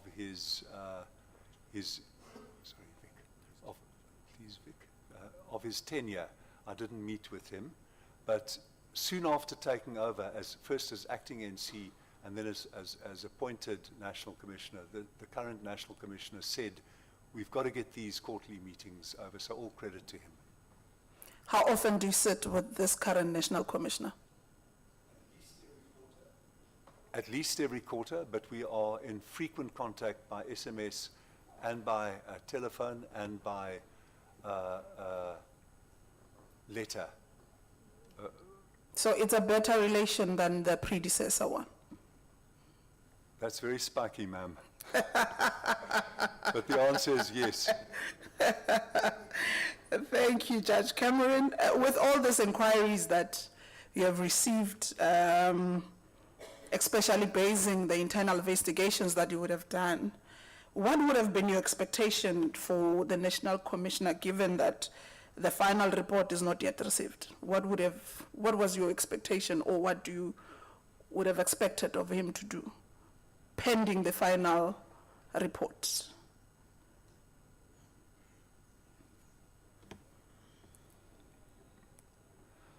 I would have wanted him, also with the virtue of hindsight, to have kicked butt more quickly. Kick someone's posterior. They say it nicely, kick butt. Okay. That's the spiky part. Chair, I think I would have rested or exhausted my questions. Thank you so much, and I hope all the outstanding information that one would have requested, they would then come forth so that they equally assist us in this process. Thank you so much, Chair. Thank you very much, Honorable Ramulubeng. Honorable Yako.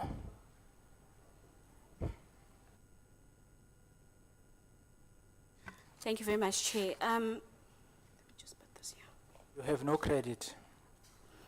It's okay. I don't need credit. I'll be fine. I hope the mic is working right now. I have to ask. Thank you very much, Judge Cameron and Mr. Vic Massa, for your very comprehensive and very detailed presentation to us. This is exactly what we were asking of G4S, and you outlined and highlighted things that G4S, as a primary holder of the situation, should have given to us. And I thank you for that. This timeline is very thorough, it's very clear, it's action-based, it's action-orientated, and I think, judging from your body language, as when G4S was presenting and we were posing questions to them, I think they've made your jobs very hard. It's blatantly obvious that it was hard to cooperate with them, or they didn't want to cooperate with you. That's obvious. So I'm going to look at the report that you provided with us, and some of the things I may say may not be questions, but perhaps opinions, or seeking opinion, and maybe may not be directed at you, but maybe your opinion on the other entities that you had to work with regards to this case. So the events that happened between May and August, I'd like to know, you say that in May 25th there was a sworn statement from Detective Flyman. Do you have that as part of your report? I think we referred to it, but we obtained that later.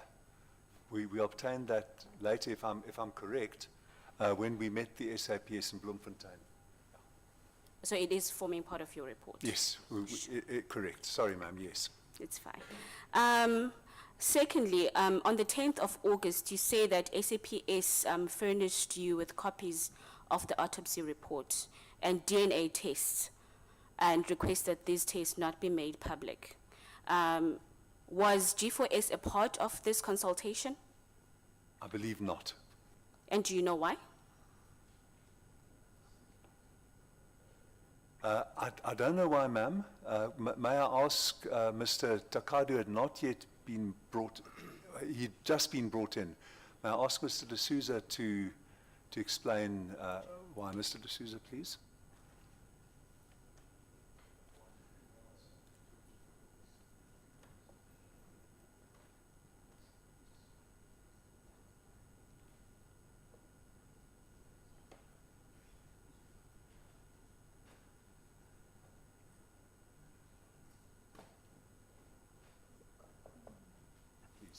Honourable Chair, I will answer the question. Sure.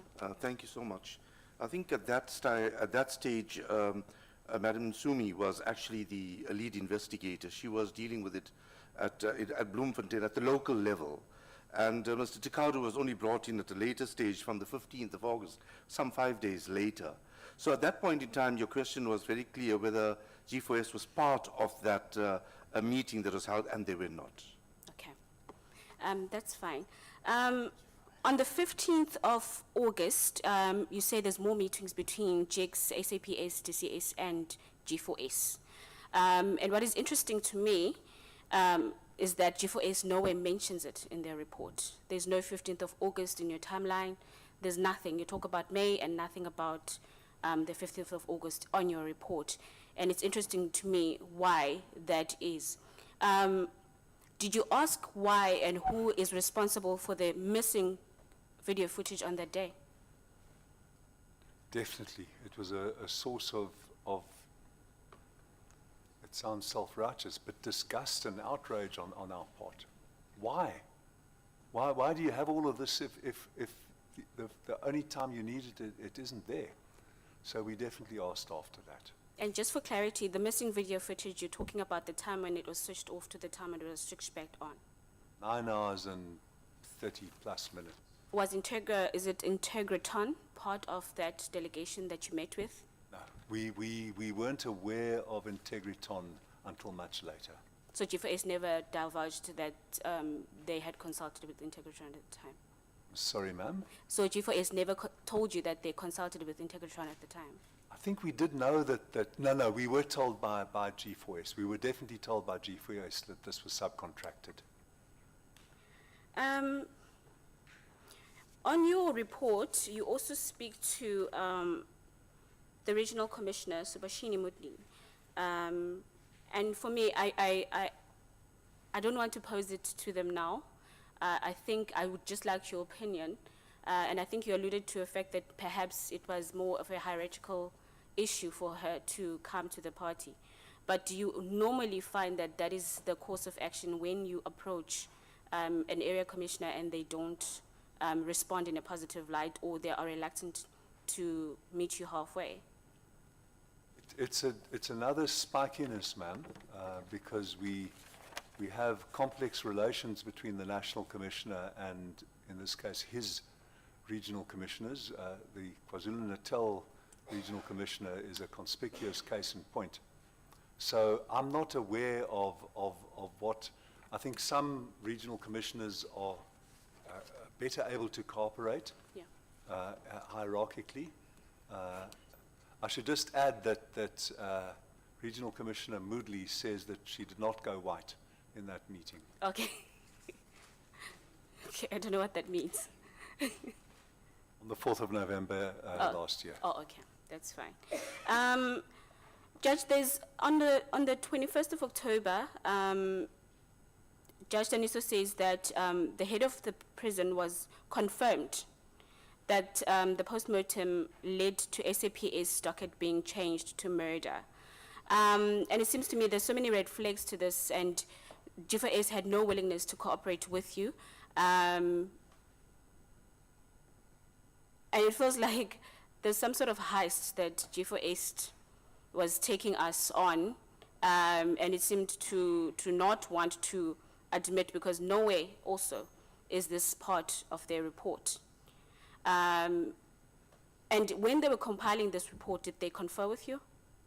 No, they didn't confer with us, but I agree with the preparatory statement that you made. Yeah. Again, DCS on the 18th does not hand over the report, but says the investigation is at an advanced stage and reports difficulty in obtaining information from G4S. Did you take this as normal? Did you take this at face value? Is DCS not obliged to have a report from G4S as part of their partnership? We took that view.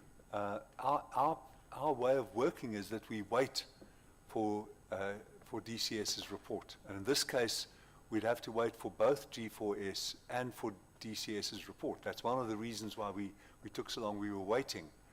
Did you ask G4S directly? Yes, repeatedly. And what did they say? They said it's not ready, or they'll make it available to us, and then there was some delay, And we did after the meeting with Mr. Renzo Smith. We wanted it in advance of the meeting, and we didn't get it. But we got their preliminary report afterwards, which was not of informative value to us. And you've got proof of this back and forth between you and G4S Yes. and the lack of cooperation for you? It's all, thank you, ma'am. It's in the correspondence. And then you write to the minister, and I've just listened to your letter that you wrote to him. Have you ever had any instances where you write concerns to the minister, and what normally happens when you raise a concern that is of matter to you, to the minister within your relationship? How do they respond? Do they say to you, we acknowledge receipt? Has there ever been lack of action? Is this a normalcy that you don't get any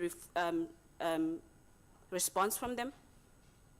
We are in a lobbying relationship with the minister. His staff is very accessible to us, Mr. Sorella, Ms. Mobu, Mr. Piri, and other members of his office.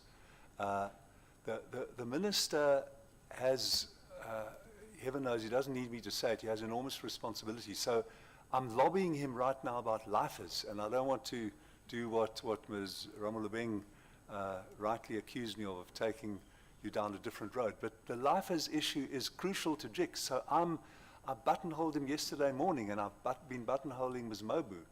So the Thabo Bester was one of a number of issues that we were trying to crowd onto his table. And what intervention were you seeking from him immediately in his capacity at that time? Also kicking butt. And he did not kick butt? I don't know. I think he did. I don't know. When did he kick butt? Because it seems to me there's nothing happened after this. I can't say that, and I'm not trying to protect the minister. If I had better information, I know that he was concerned because he was responsive to me in the telephone call. But what he did or what his staff did, I know his staff are also very concerned about correctional issues. But it's a big portfolio, and of course you were entirely unaware because you were in an opposition party of what was happening in December. So there were a range of claims, I think you've been too kind, Judge. I think you're being too kind to the minister. Maybe so, ma'am. Yeah, because now you're adding other issues that we all have to go through in this line of politics. So I don't think that, for me, is reason enough for him not to respond to you. Again, G4S does not. G4S does an internal investigation. Did they hand that to you? So you received it on the 10th of November. And again, this footage is incomplete. When you say the footage is incomplete, is it still the time when they switched it off to the time when they switched it back on? Exactly. And did you write a reply towards that? I believe we did. I have a recollection of doing so. I can't put my finger on it now, but it was outrageous to us. Yes, if need be, we can. Did they respond back to you? Allow me, it'll be one of the list of things that we'll get back to the committee on. Thank you. Okay. Again, I think I'm a bit worried that this Mr. Smith did not form part of the delegation here, because it seemed to me that you conferred with him a lot, and he's not the person to account here. In fact, even the investigator at G4S was insufficient in relaying proper information to us as a committee. And that, for me, is an issue, because it seems to me that G4S deliberately did not bring the ones that were at the core or at the center of what happened during that day. Do you know where he is right now? I don't know. My impression Mr. from the meeting with Mr. Smith is that he didn't have robust first-hand operational experience of incarceration. My impression was that he may have had an accounting or other background. I'm guessing, but this is an answer to your question. But on what capacity were you meeting with him? As the one described by Ms. Breitenbach as the operations CEO of G4S in Middle East and Africa. At a high level? Exactly, covering all the, again, you may say to me I'm being too kind, but I think that he covered all of G4S's guarding, carceral and other activities. And what informed you dealing with him instead of dealing with the lower fruits? We had a meeting the next week in Bloemfontein with the hands-on people, the people who did the tough job in Mangaung. Okay, thank you, Judge. Again, I'm concerned about Ms. Moodley's lack of assistance because, again, on the 6th of February, you note that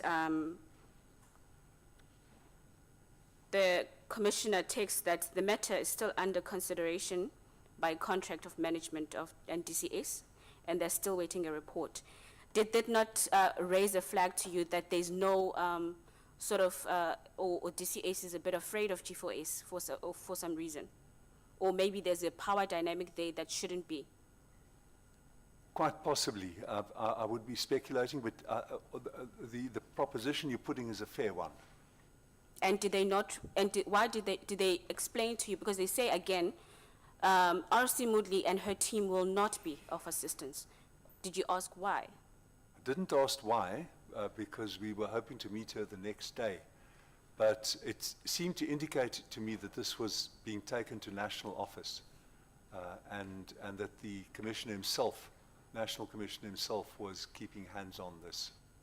Yeah, I'm just going to make observations. Again, I'm very concerned with the lack of cooperation from DCS and the lack of will to meet you halfway as JICS, because, again, on the 9th of February, you're still begging DCS to conclude the investigation into what happened a year before.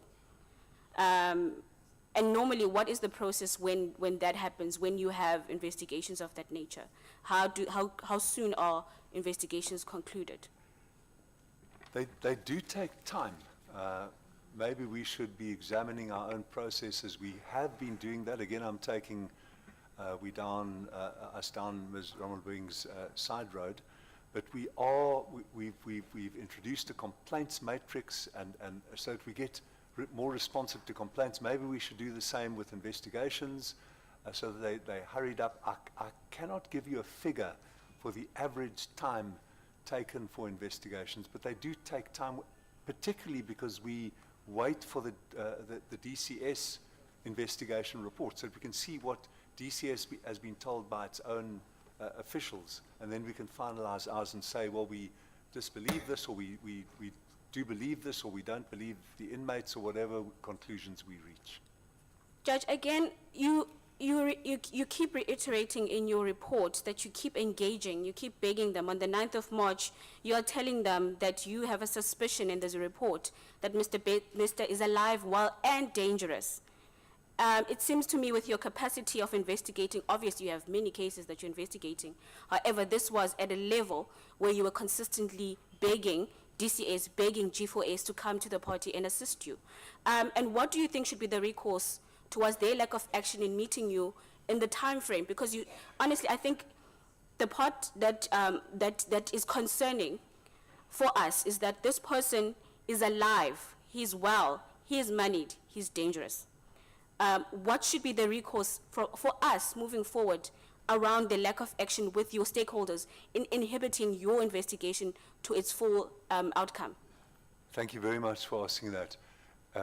May I answer it by speaking about the new JICS bill, which will be before this committee. The bill says that DCS, if it refuses to implement a recommendation, must tell us why. So, for example, we will make a recommendation that every DCS investigation be finished within 6 weeks, say. Okay. Then the National Commissioner will say to me, but 6 weeks is unreasonable. And then I will say, why? So there will be a mechanism which we don't have at the moment.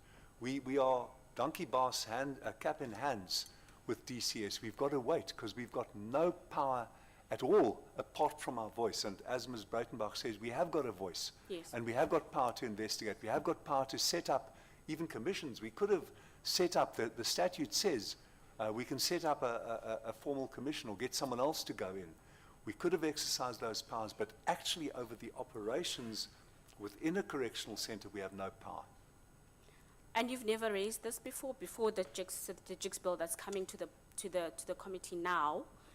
There's never been a concern because it seems to me there's disjuncture in the whole Department of Justice. In fact, there's no correlation between the different entities. Has there never been a concern before? It's again, ma'am, if you don't mind me saying so, a very good question. There are different models of outside inspection of carceral facilities across the world.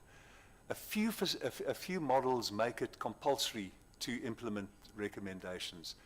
Most of them are like our model, which is no power. A big group of them, which we are going to ask this committee to endorse to Parliament, is in the middle, where you either must implement or you have to implement unless with good reason. Okay. So there are various models one can follow, but we have raised this consistently. Okay. Again, you write on the 23rd of March that you wrote to the Deputy Minister, Nkosi Patekile Olomisa, in requesting his personal attention to the Bester case. And what did he do? I think that the inference Mr. Horn or Ms. Breitenbach made was that he must have spoken to the Commissioner because the report came soon afterwards. I haven't asked him what he did. Okay, Honorable Yako, you are left with 10 minutes. it's fine. It's 10.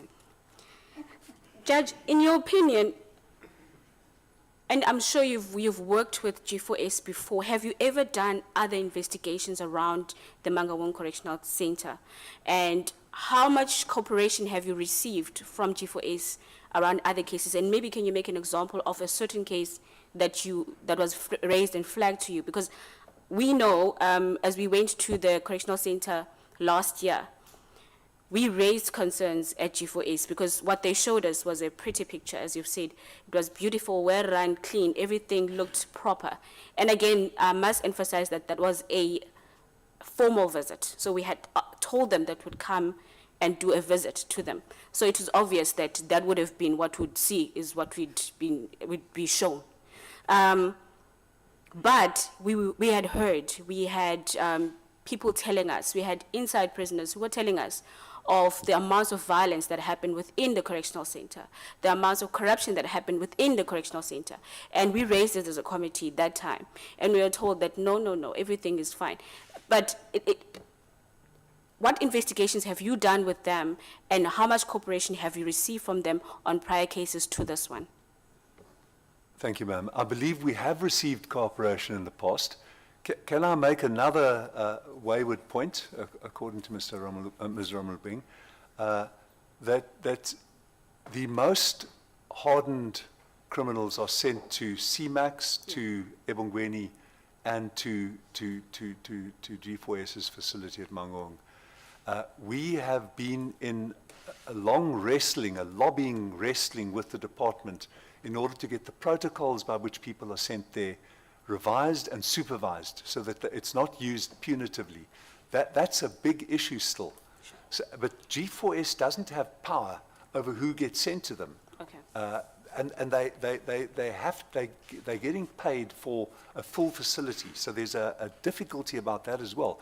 What when someone is Judge, you're not answering me. Sorry, ma'am? You're not answering me. No. You're moving away from me. He's walking away from me.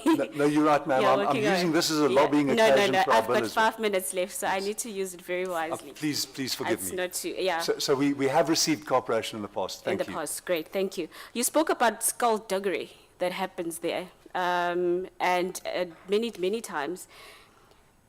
You spoke also about the issue and the concern that you have with the triple P structure of G4S. And I want to ask you, on your personal opinion, do you not think that G4S's brazenness, their utter refusal, and the fear from DCS to engage with you and make G4S account, not perhaps politically motivated because there's entities within G4S that stand to gain from G4S staying as a triple P partner there? I'm absolutely sure you're right, ma'am. So that's your opinion. Okay. Lastly, on this issue of Thabo Bester's segregation, so you don't have any record of them having applied to you for that? I don't believe we do, ma'am. Okay. Also, just one last thing. Regards to my last question, is your investigation, ultimately when you bring it to the committee, having any recommendations with regards to the triple P structure of G4S and how it's modeled in a way that puts you at a weaker position as an investigative entity? No, we haven't gone there yet, but it is a fertile angle to take up. Thank you very much, Judge. Thank you, Chair. Thank you, Honorable Yako. You were left with 10 minutes. But I can see that you don't want to credit anyone.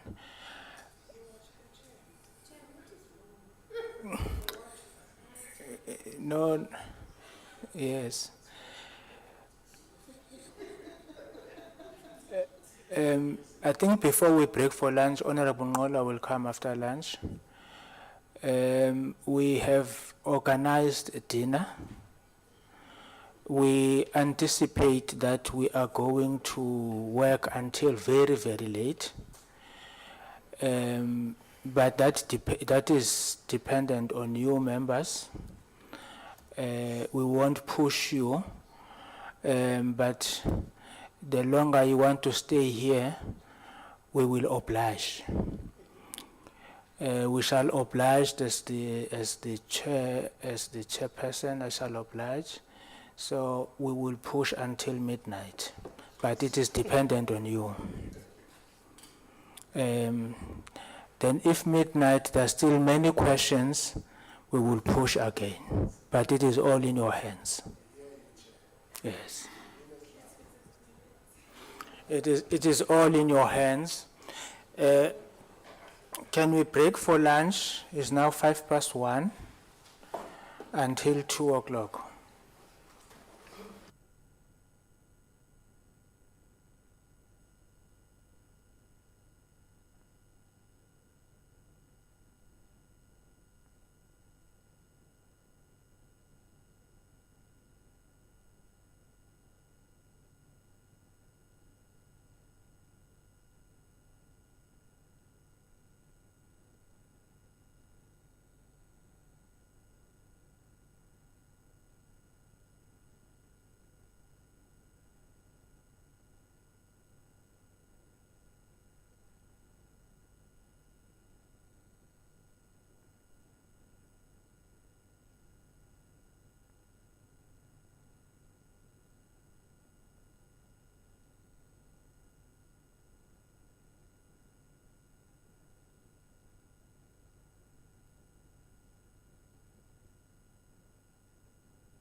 Can we start?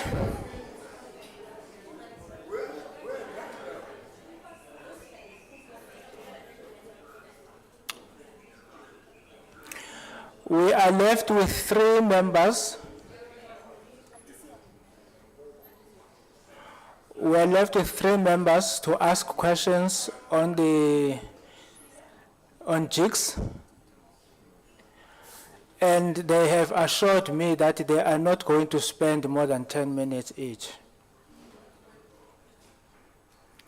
And I have also been assured by members that for SAPS, they're not going to spend more than 15 minutes each.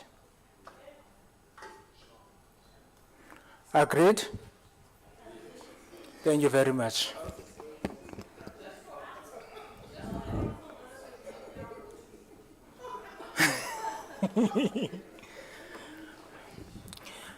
Honorable Minister,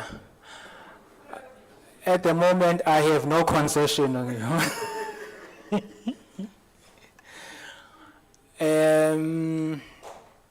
Honorable Ngola, over to you, 10 minutes. Thank you very much, Chairperson. Allow me, Chair, to say I share the same shock and disbelief as Judge Cameron. We know when we were in Mangaung Correctional Center, I was the first one, Minister, to taste a cake that was baked by offenders. It was a very nice cake, and not at any given point that I would actually believe that people who bake such kind of a cake can do such things. So I say I share the same shock and disbelief with you. But I must say, Judge Cameron, I share the same disbelief and shock.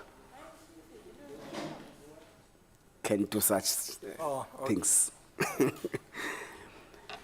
But I must say, Judge Cameron, that with all this kind of saga and pity, I still strongly believe that jigs missed a golden opportunity. Jigs missed the golden opportunity because this, in actual fact, would have been stemming from a foundation of information that was collected by jigs even before the time where the incident occurred. Because if you check the trail of information that we are receiving in this committee. Honorable Ngola, we are told that there's no sound. There's no sound for the outside feed, Chair. For the outside feed.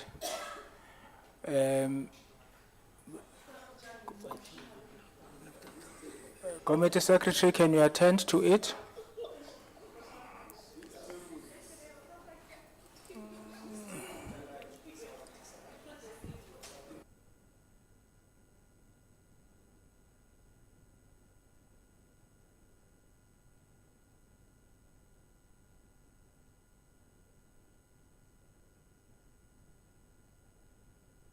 Can we test?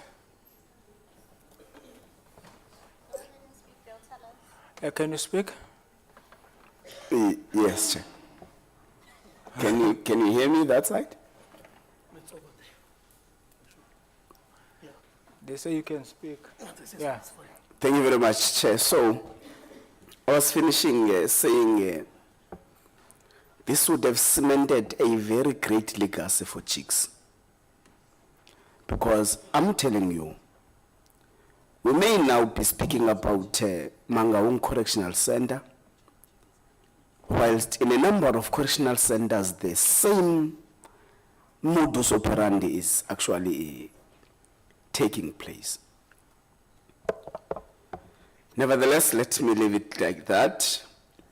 In the report, the incident happens on the third day of May in the morning. Then 4th, 5th, and 19th, and the 25th of May, there is a movement jigs is making. But from the 25th of May until the 7th day of August, JIX is silent. So what has been happening from the 25th of May until the 7th of August? What were you doing as JIX boss? In terms of the report, there is nothing that reflects as the work that you were trying to do in assisting the situation. This is an aftermath after the incident occurred. Thank you very much, Mr. Ngola. We were taking statements. We were investigating through our ICCVs on the ground. Our Bloemfontein investigator was collating statements. She was coordinating with the police. I can't give you a detailed timeline, but if the committee requires it, I can find out from her exactly what she did amidst all the other investigations. So we were active. We weren't inert. It seems like a big gap, but again, I would humbly submit that that is because of the wisdom of hindsight. Okay. I get that you don't have a final report, but there is investigations that you undertook since the day of the incident. An inmate writes a letter to a judge saying he is of the knowledge that a man called Snowy is helping Bester for him to escape. This happens before the actual escape. Now, my colleague is asking the year that, who is Snowy? But my question will be different by saying, in your own investigation as JIX, have you been able to uncover what kind of assistance did Snowy render to help Thabo Bester escape prison? Thank you, sir. May I say that I'm not aware of any letter preceding the incident written to me or to any of my colleagues in which it is alleged that Snowy is helping Thabo Bester to escape. And then secondly, I'm again running the risk that Ms. Rommel alerted me to and cautioned me against. I do want to say that we are overwhelmed with work. I'd want this committee to know this. We were asked about segregations. I got the figure over the lunchtime. It's not what you asked me, sir, but I want to take this time. Last year, we have 3 people working on segregations and on all mandatories. We've got 3 people, Mr. Muhlaba, Mr. Rapule, Professor Muhlaba. We got 4,921 segregation reports. So when the committee says to us, what does this tell us about Thabo Bester, that we received 3 segregation, 2 out of 3 over a long period, that's the context. It doesn't excuse us from being more alert, as your question rightly implies. We should have done better. None of us in this country are doing enough. And I concede that in front of this committee. But we didn't investigate the question of which warders helped him, because we know that there must have been. We knew this from the start, but we haven't got to the bottom of that yet. We hope this committee will help us get to the bottom. Okay. On the 26th of October, you write a letter to Minister Lamola and say, "Dear Mr. Minister, there is something highly untoward about the Bester arrangement. And from where I'm seated, you started with the issue from the 3rd of May. But on the 26th of October, there is no detail you are providing to the executive of the department that out of the work we've done, the preliminary reports point out that there is this, boss. From where I'm seated, when you say there is something untoward, that is not providing information. You are saying there is something we don't understand that is fishy or something. So was that the content and the substance of the letter that you returned to the minister? Indeed, sir.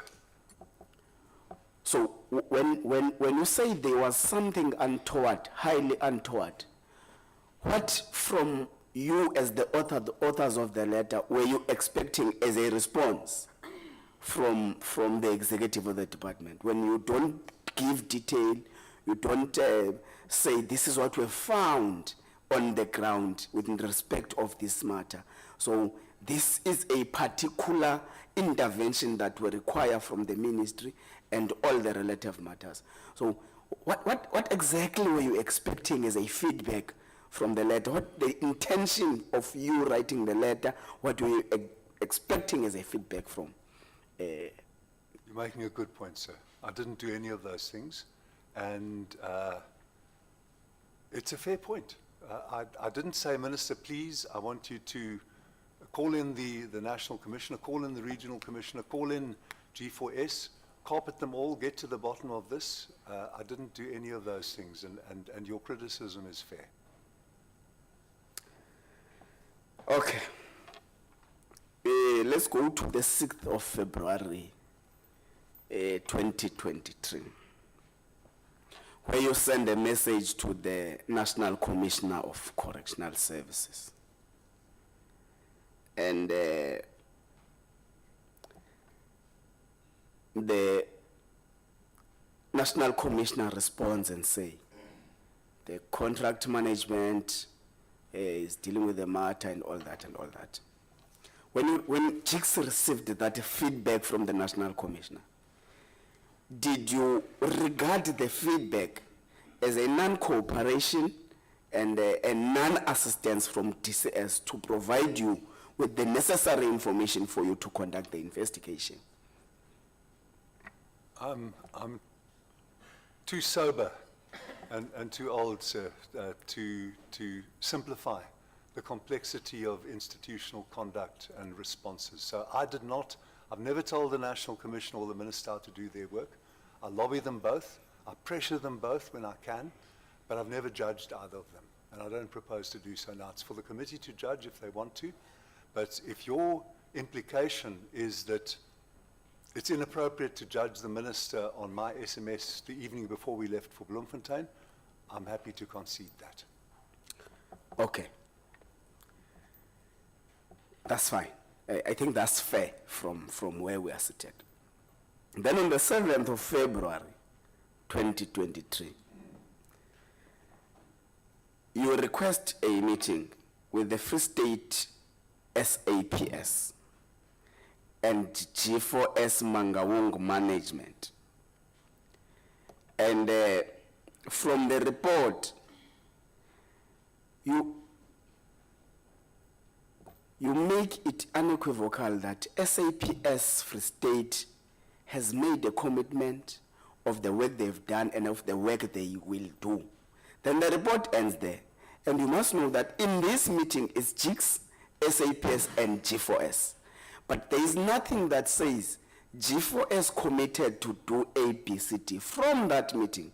But it says SAPS committed to do this, and you were happy as GICS when they reported progress and the commitments they have made. But what did G4S commit to do? Or they were just there as spectators or something? This part is silent about the commitment of G4S to this thing. And most particularly at the time where there is a dark cloud hanging over them that they may have, I'm using a correct thing, they may have assisted an inmate to escape.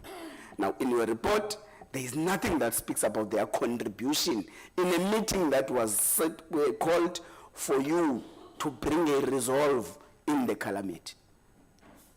We met with the Bloemfontein SAPS top brass at the suggestion of General Lebeya of the Hawks. We met with G4S on our own initiative after the fairly outcomeless meeting with Mr. Renzo Smith the previous week.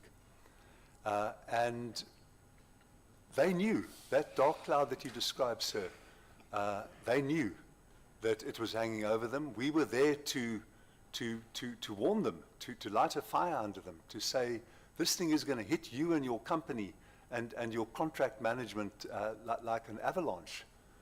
So the action we wanted from the SAPS, we left them the leeway for. They knew what we wanted. We wanted the rearrest of the convicted murderer and rapist. We wanted the arrest of his accomplices, including Dr. Magudumana and those people who assisted her to retrieve the corpse, and those people who drew up her perjurious affidavit. So with G4S, they knew perfectly well, and they must have been briefed by Mr. Renzo Smith from the previous week, what we wanted from them.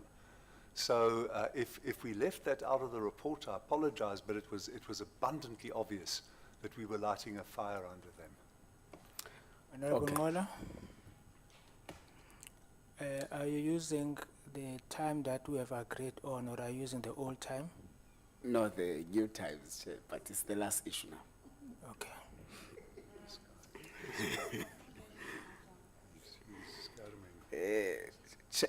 The last issue, there is a 2015 judgment where inmates took the Department of Justice to court, the Department of Correctional Services to court.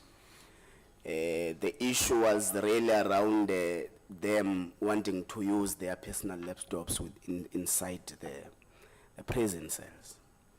But it specifically spoke about for study purposes. Now, it turns out that in the Mangaung Correctional Center, the day in the morning of the incident, discovered there was a laptop and a cellular phone. Now, it actually is uncovered here in this inquiry that actually Bester last became a student in 2021 January. So from 2021 January to May the 3rd, no one knows about this thing. Did Jigs have any sort of information regarding all this thing? Not at all, sir, nor would I have expected us to have that information. But may I say that that question of laptop access for registered students is before the Supreme Court of Appeal now, and JIX has joined as an amicus, which means doesn't take sides, but it provides information. And we have got an affidavit there from me or from one of my colleagues, which sets out all that information. But again, I'm taking us on a rumbling side road. That's fine. You may have to investigate the said to have been cancelled visit on the 14th of February. You must investigate that, and you must equally investigate if the notorious doctor did not spend some of the nights there in Mangaung. It's highly possible. By the look of things, it looks like it was a free-for-all for them. They entered when they like and they got out when they like.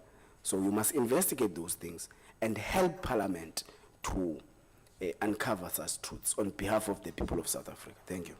It was not a question, Judge. Mr. Chair, when I drew attention to the 14th of February, supposedly cancelled being Valentine's Day, your Deputy Chair, Mr. Kubudile Janti, was laughing very much.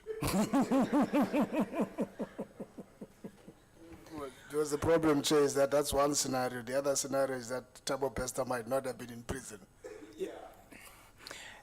Members, before we proceed, it has been brought to my attention that we must try and be very sensitive to some of the information. I think during the process of our engagement, we made mention to the fact that one prisoner was moved from one prison to the other for safety purposes. Let's try and be conscious of those things that can put one's life in jeopardy. Honorable Nivot Tuchen. Thank you very much, Chair. I'm not going to be long. I'm going to get straight to the point. Honorable Judge, yesterday G4S brought up the issue of the smell of petrol. And I see nowhere in the JIX report, I see no mention of petrol. And I'm asking this because there were 3 investigations, but I'm not getting any sense of how the fire was started. And so now I would like to know from JIC's investigators, from the witnesses or whoever you were in contact with, were you informed about the smell of petrol at any point in time? Thank you. Thank you, Madam. The smell of petrol specifically as a fuel has arisen to my knowledge only recently. The post-mortem report and I believe our report itself do speak of a propellant, but we don't identify it as petrol.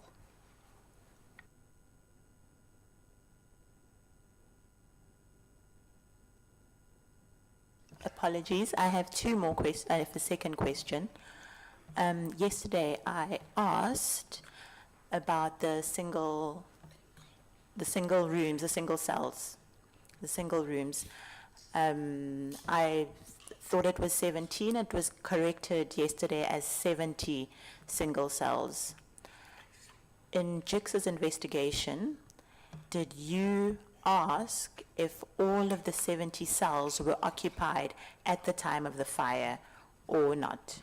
And for the reason why I'm asking is that Mr. Bester was put specifically in a cell that is close to the exit. So did JICS itself know that in the 70 cells, were they all occupied at that time, at the time of the fire? Thank you, ma'am. It's a very good question. My impression when I've been there twice to Broadway is that all the cells are occupied. I might be wrong on this occasion because your implication that there was a vacancy elsewhere is a potent implication. We didn't follow that up, but because of the contract terms, it's important for G4S to keep every cell occupied for their financial interest. But you're quite right, we didn't ascertain that.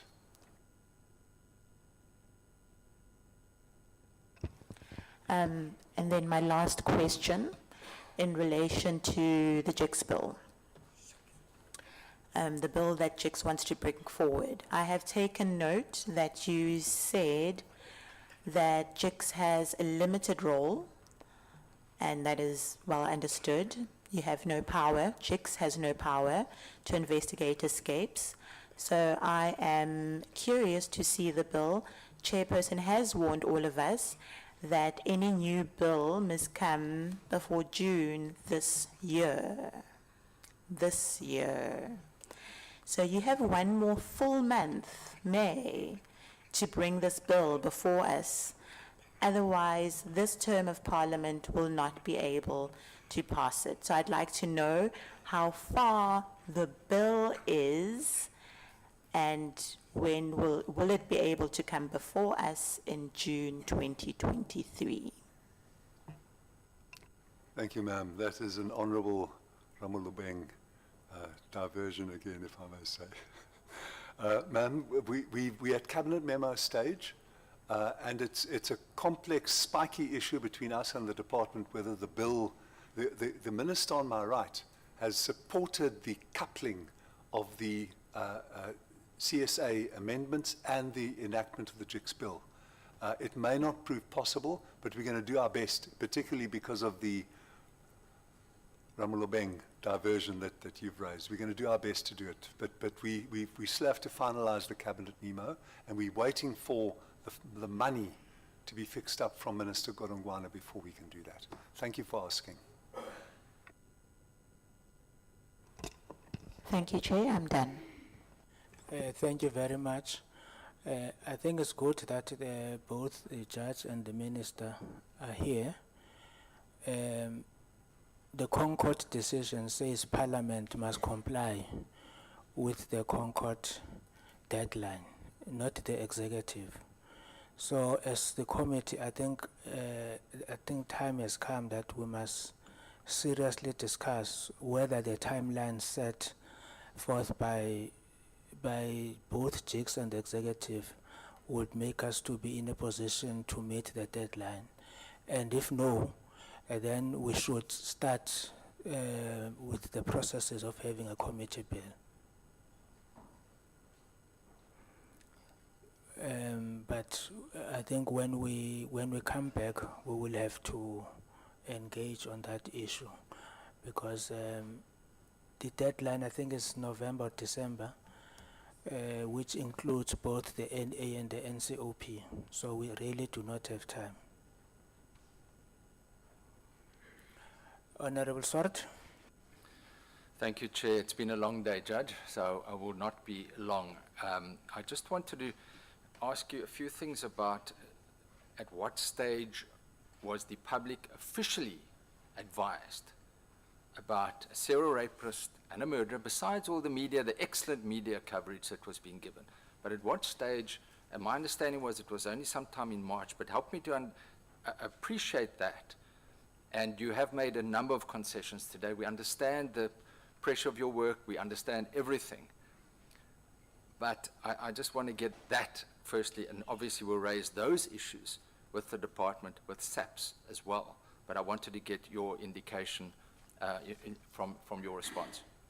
You're absolutely right, sir. It was lamentably late.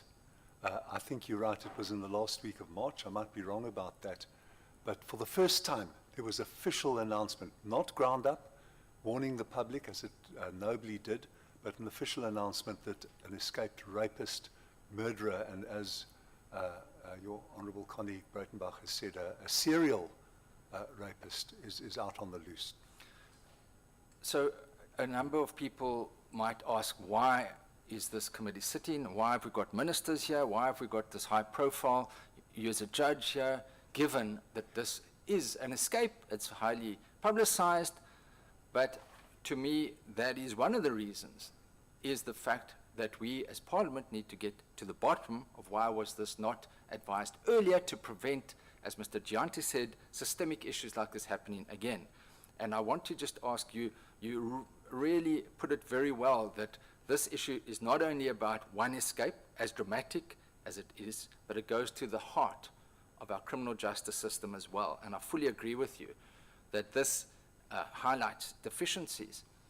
I also want to ask you, though, because a lot of focus has been on the one prison, the deficiencies there, but we're all aware, I've been on this committee for 24 years. The Jolly Commission has highlighted issues of corruption, recommendations. Professor Munich in 2016 brought out recommendations again of corruption being involving, and as much as correctional services and others are trying to address it, we know it is still widespread. So the issue to me is this is not something new, and it could have been foreseen in as much as I highlighted the video yesterday from 2018, which again goes to the heart of this unique case and possibly other cases where people are running businesses from prison besides gangsterism. But here you have a person running a business making millions of rand, which then makes it easier to bribe officials. Would you agree with that?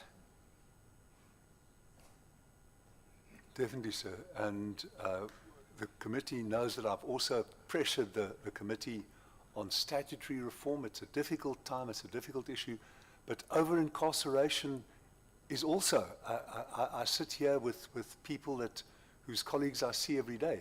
We cannot blame the department for a problem that we, judges and parliamentarians, created, which is the desperate 30% overcrowding. Absolutely. So I'm not going on a sidetrack, sir. I'm just saying that it's a chronic problem and it's a systemic problem, and we need systemic solutions. There's no prison system in the world that is corruption-free, but you can make it corruption-less. Yes. And we must embark on that path. And I think there'll be a lot of lessons learned from this whole exercise, such as having a top-of-the-range prison, but if your systems are not working, the human element comes in, of course. Agreed, what I wanted to just touch on now is the role of whistleblowers that you have highlighted, in as much as I think you mentioned, is it 3 persons that you've relocated, or just the number is 2? Now, I want to say I'm deeply concerned about the one inmate that is still there that has given evidence, and I think you really need to look into that, because that evidence, as a lawyer myself, there's so much that the inmates there that were at that cell or surrounding cells would be able to tell you, and you've done interviews with them. For example, if on the version of the facility, it was Mr. Bester who set himself alight, you would have had screaming, you would have had something. No sound. Straightforward. All your inmates were saying, but we heard nothing. Here you've got, so you're doing that process, and that will be ongoing, but there are so many. I highlighted the issues of the length of the bodies yesterday, and I understand with fires it can change, and that I'm not laboring that point. But when I get to whistleblowers now, I'm deeply concerned about comments that have been made about whistleblowers and about the journalists. And I'm going to put these questions to SAPS and the DCS, because I noticed that you've taken a particular care, and we know, broadly speaking, and I don't want to speak about legislative reform, but we know what happened to the Gauteng Chief Director of Finances. She was assassinated. So our whistleblowers are not being protected. And I would urge in these cases, where you are busy investigating this particular case, if there's any suspicion, rather err on the side of caution and get those inmates into protective place or wherever. We don't want to mention names, but the one that you mentioned is deeply concerning to me, deeply concerning. And it's on record, it was the person that cleaned the cell. And I think that needs to be looked in. But when you have suggestions that were made on the 17th of March, by a statement from the department, those that exposed the scandal, and the department is complaining about so-called leaks from unidentified sources. And I presume that's the leak that you sent to the ground up. That it could have been that article that spoke about the report. And it's referred to in the ground up article, leak. So they're referring to you. They wouldn't have known it, but they're referring to you. But suggested that information supplied by these unauthorized sources was putting undue pressure on the department to confirm or deny these reports. That's just disgraceful. Because had it not been for those reports, we wouldn't be sitting here today. You did everything in your power to get things moving. Nothing was happening. It was only as a result of media and outrage from the public that there was pressure on the institutions to start performing. Would you agree with that? Thank you, sir. I certainly agree with your last proposition about the pressure, but may I say by that stage, Ground Up was in receipt of a huge number of flaky reports, and the Ground Up staff and editor had a huge task to differentiate between reliable stuff and lichtstories, sort of speculative, imaginative stories. So I don't know who the department was referring to there, but I don't think it was referring to the core reporting of Ground Up. There were other media, Times Live and IOL, that carried reports that to me seemed to be speculative and far-fetched. Ground Up didn't ever do that. So I didn't see myself as implicated. The cap didn't fit. SAPS also says that 26th of March, the National Commissioner says they investigate Investor's prison escape, and we appreciate it's a sensitive investigation. We as MPs need to be sensitive to the questions we're asking them. We don't want to prejudice any criminal investigations. But here, the Commissioner complains about the leaking of sensitive and confidential information to media houses. Obviously, I would agree with him if it affects the criminal investigation, but warned that this has been looked into by the authorities. Now, to me, that has a slight chilling effect on investigative journalism. Would you not agree? I do agree, sir. And is it not a question, why should there not have been, why should the department and police, why aren't they investigating, not going after Ground Up and investigate whistleblowers, but going after the corrupt officials? Honorable Indeed, Swart. sir. So, Chair, I'm winding up.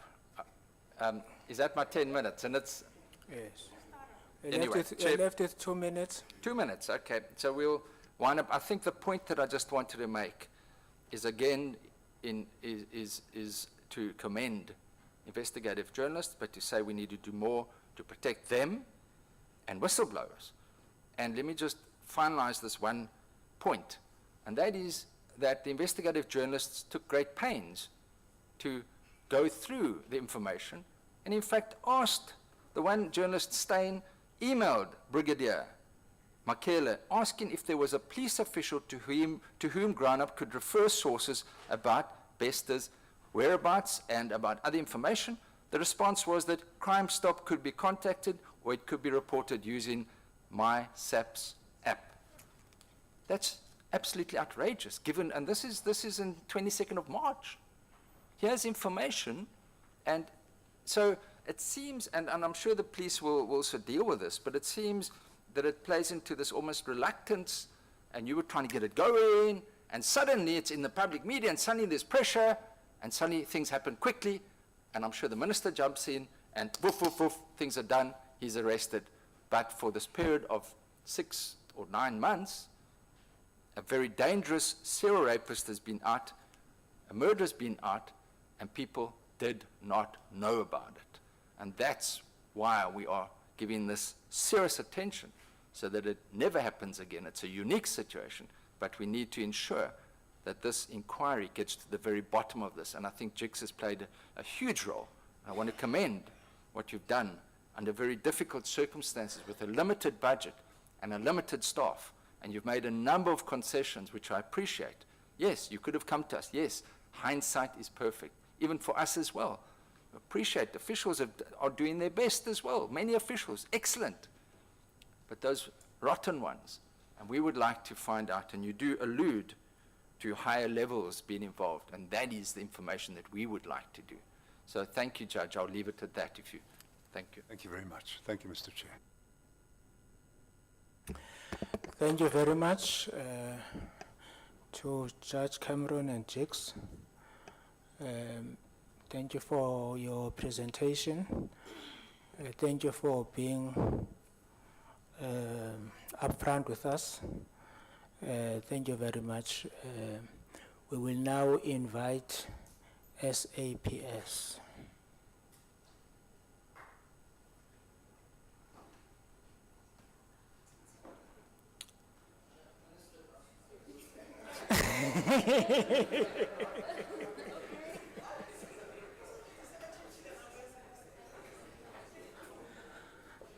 I was under the impression that there was a reshuffling in the last 2 hours. Who is leading us from SAPS? Commissioner, there is a national commissioner here who would determine who speaks. National Commissioner?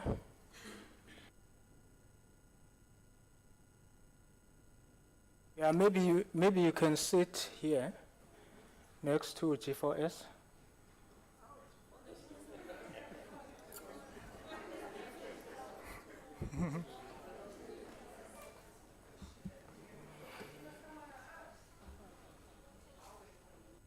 You might as well lock up 4 years. Thank you very much. No, when they are here, they are protected.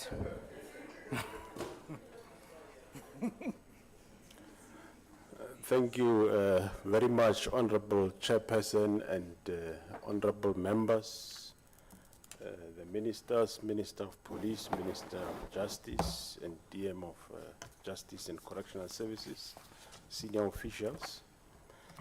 Honorable Chairperson and members, our presentation will be led by Lieutenant General Mutsunyane, the Provincial Commissioner of Free State.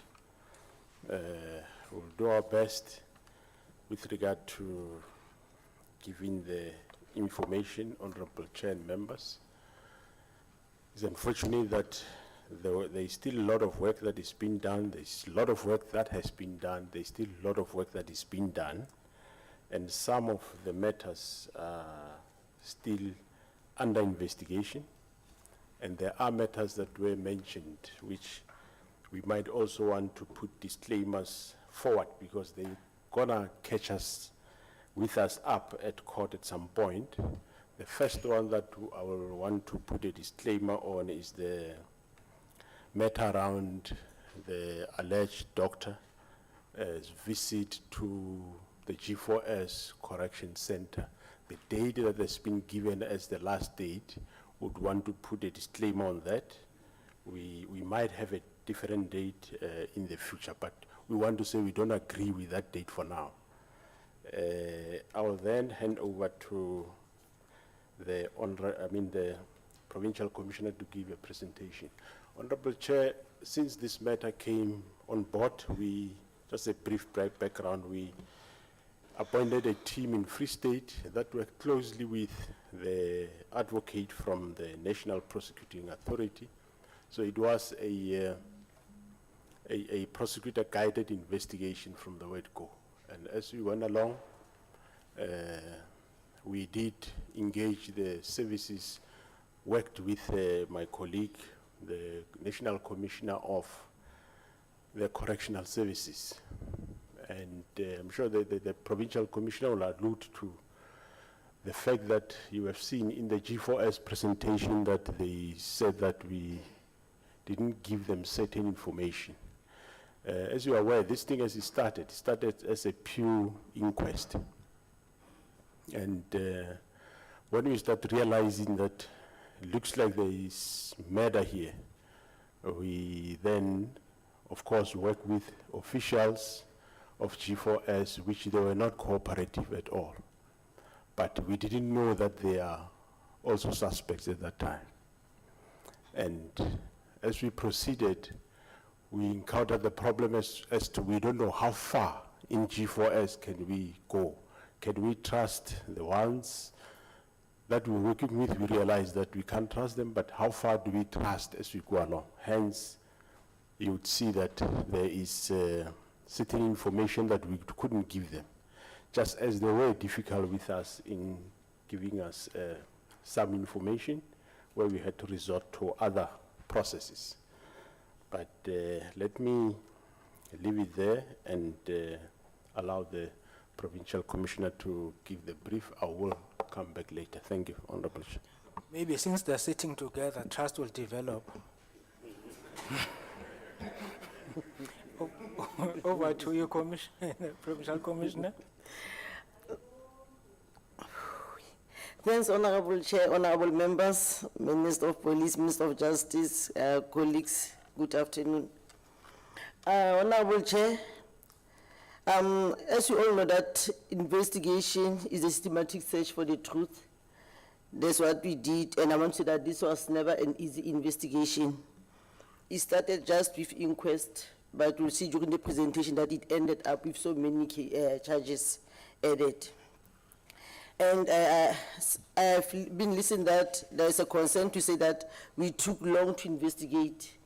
But I like to say that we investigate to arrest, not arrest to investigate.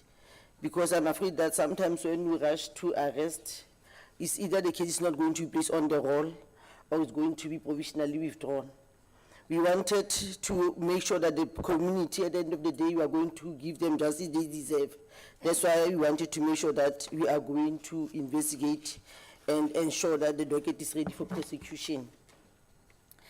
The presentation, Honorable Chair, will be talking to the purpose, background, investigation, preliminary autopsy report, preliminary DNA investigation, status on arrest effected, and conclusion. Honorable Chair, the purpose of this presentation is to brief the Portfolio Committee on Justice and Correctional Services on matters relating to the investigation into Thabo's Bester escape from Maximum Correctional Center in Bloemfontein.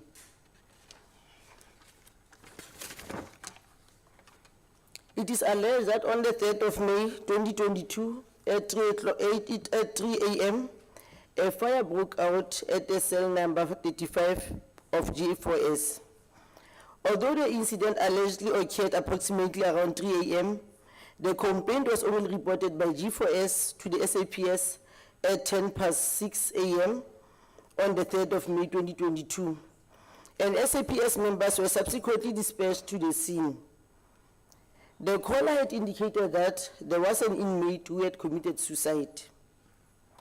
On arrival of SAPS members at the scene, members of G4S pointed at the charred body that was in cell 35 as being that of Thabo Bester.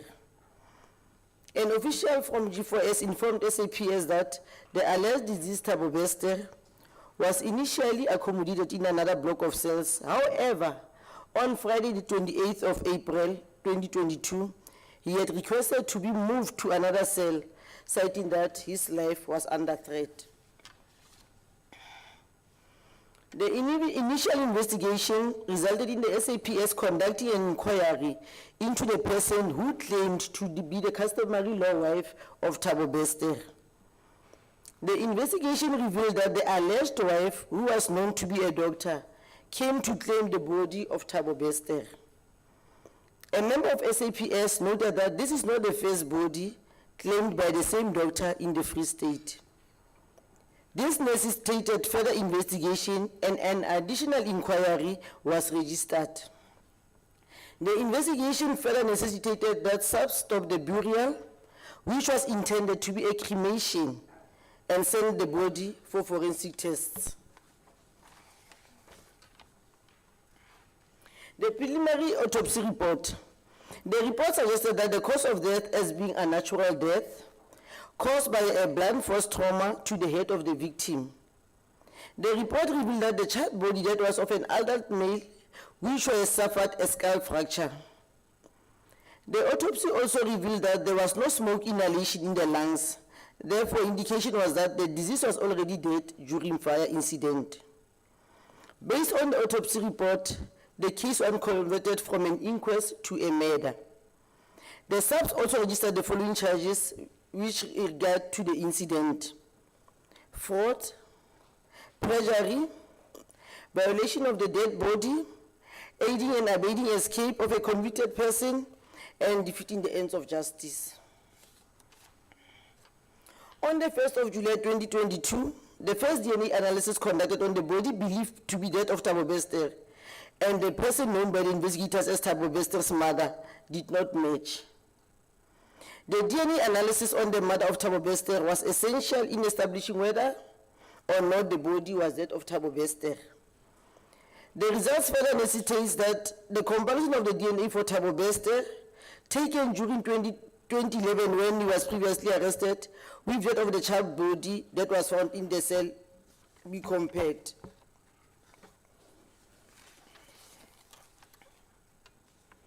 Thabo Bester, the alleged female doctor, and the Mozambican national were arrested in the early hours of Saturday morning, the 8th of April 2023 in Tanzania.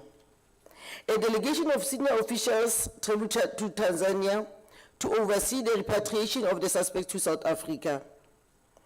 Former G4S official and alleged father were arrested on Saturday, the 8th of April 2023, and they are charged with murder, arson, defeating the ends of justice, and aiding escape from lawful custody. Both appeared before court on Tuesday, the 11th of April 2023, and the case was remanded until Monday, the 17th of April, and they are still in custody. On the 11th of April 2023, the employee of Integritron Integrated Solutions was arrested and appeared before court today, which is the 13th of April 2023, for aiding escape from lawful custody and defeating the ends of justice. In conclusion, the DNA of the child body was taken for further investigation to establish the identity. A task team has been established to investigate the matter further, and the investigation is ongoing and is currently at an advanced stage. That's our submission, Chairperson. Thank you. Thank you very much, Commissioner. Any hands?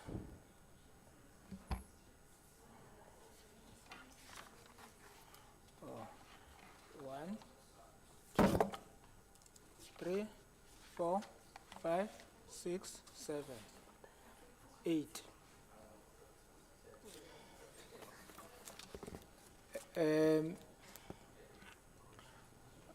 Last time I was advised that it would be 15 minutes. Do you want to So do you agree on 10 minutes?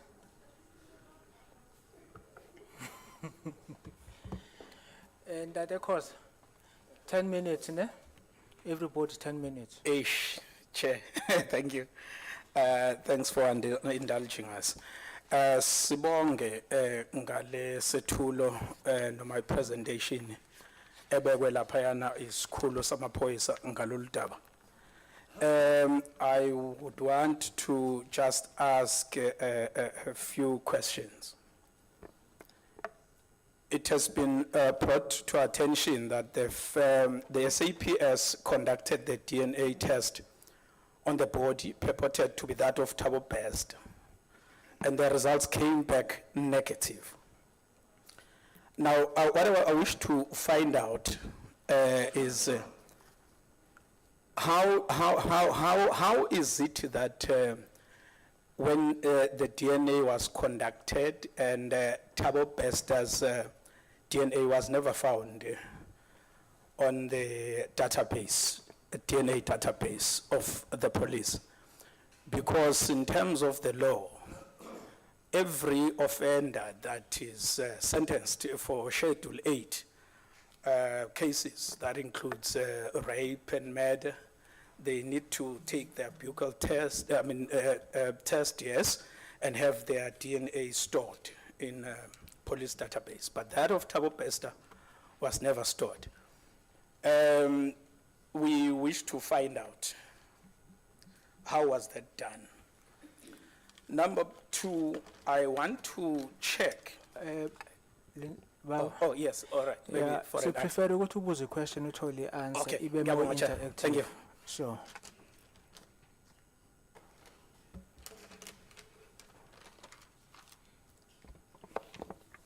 Thanks, Honorable Chairperson.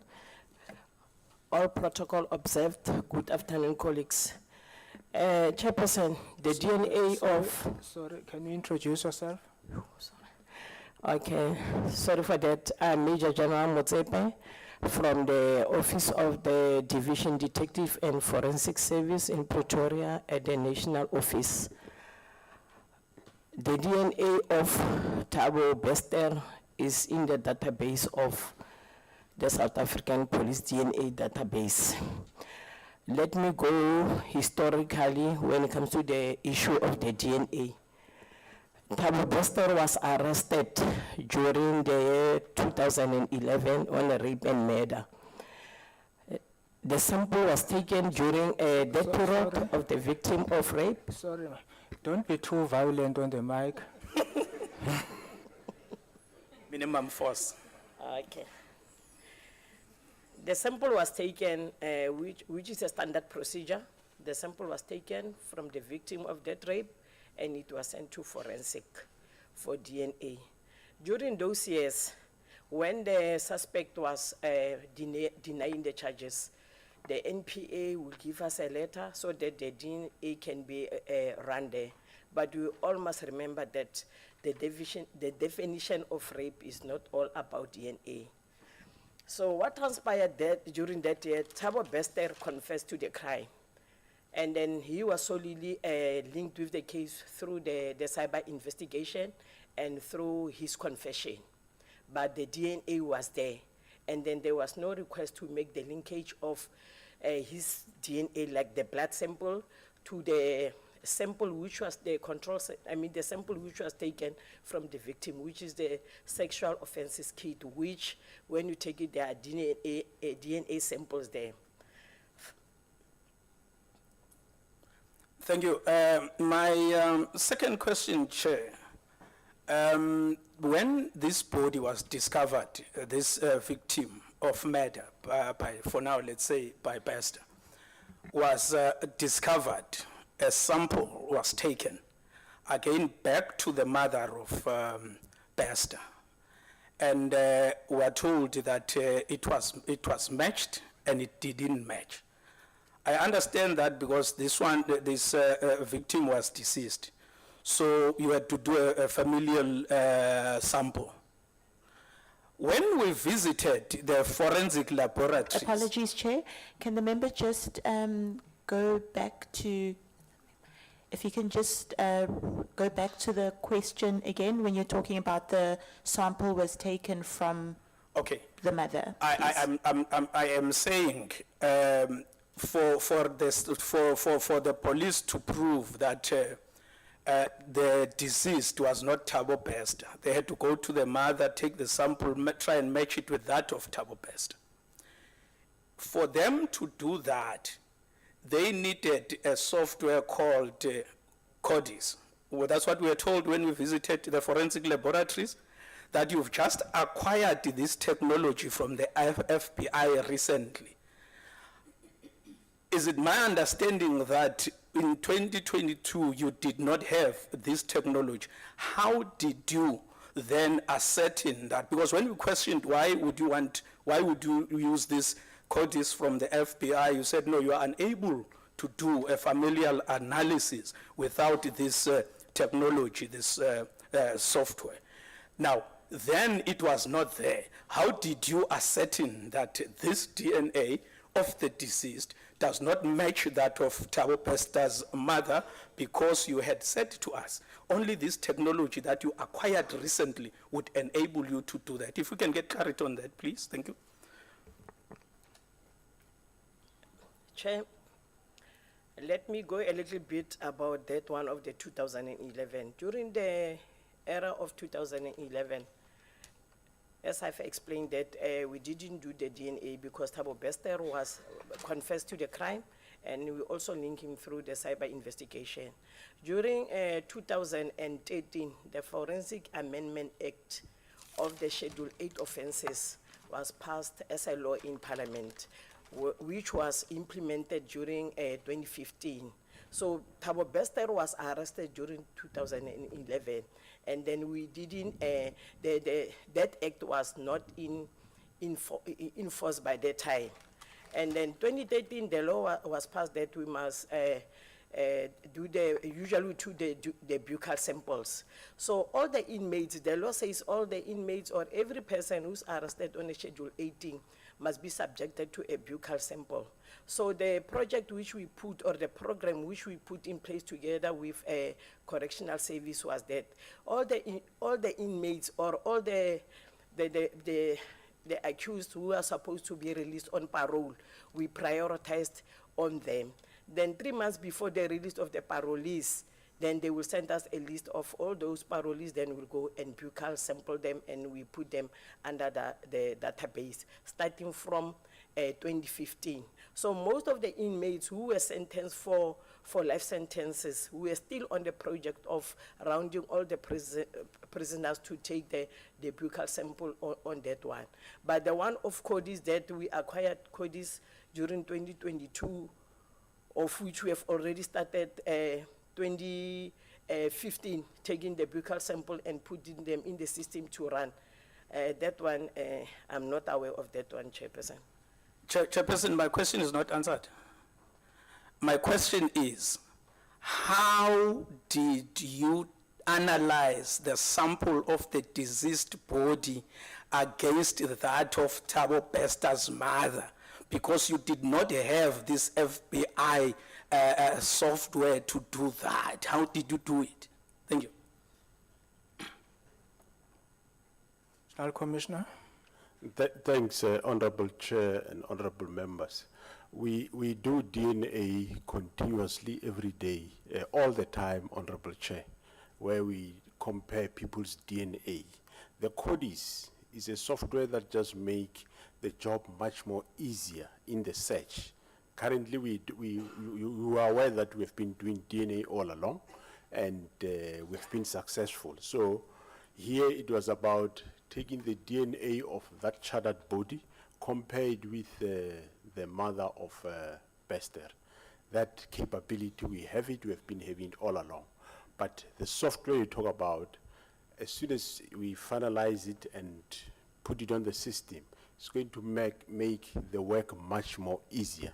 So I won't say we're doing it manually now, we do it automatically, but that software is going to make the work of our officials much more easier in searching the whole system. Thank you very much. So, Babu Khoza, you yes, left with 3 minutes. Yeah, no, it's fine, I'll make it. against all odds. Can you, in your presentation, you say that this is not the first body that this dishonorable doctor, Dr. Mandisa, has claimed. When he claimed the first body, what happened to the first body?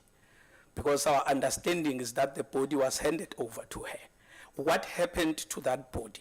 What investigations have the police done to the first body before she came back to claim the second body that was blocked? Thanks, Honorable Chair. Maybe I'll allow the Provincial Commissioner to answer that. But before that, let me just a little bit dwell on a question that might have come earlier, but not really now.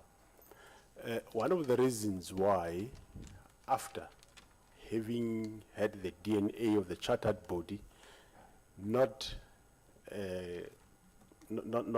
been the same with the mother of Bester, and of course also on the other side the preliminary post-mortem indicating that this person did not die out of fire, but he died out of other causes.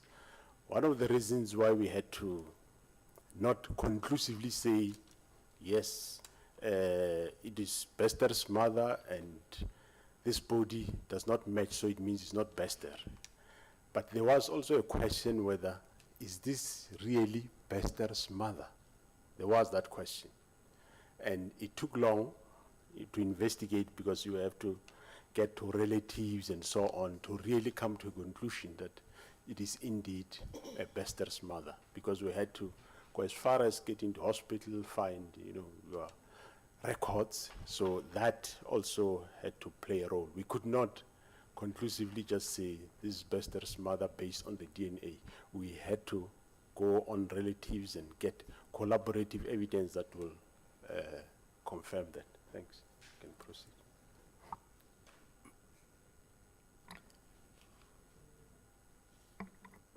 To answer the question that was asked, what happened to the body?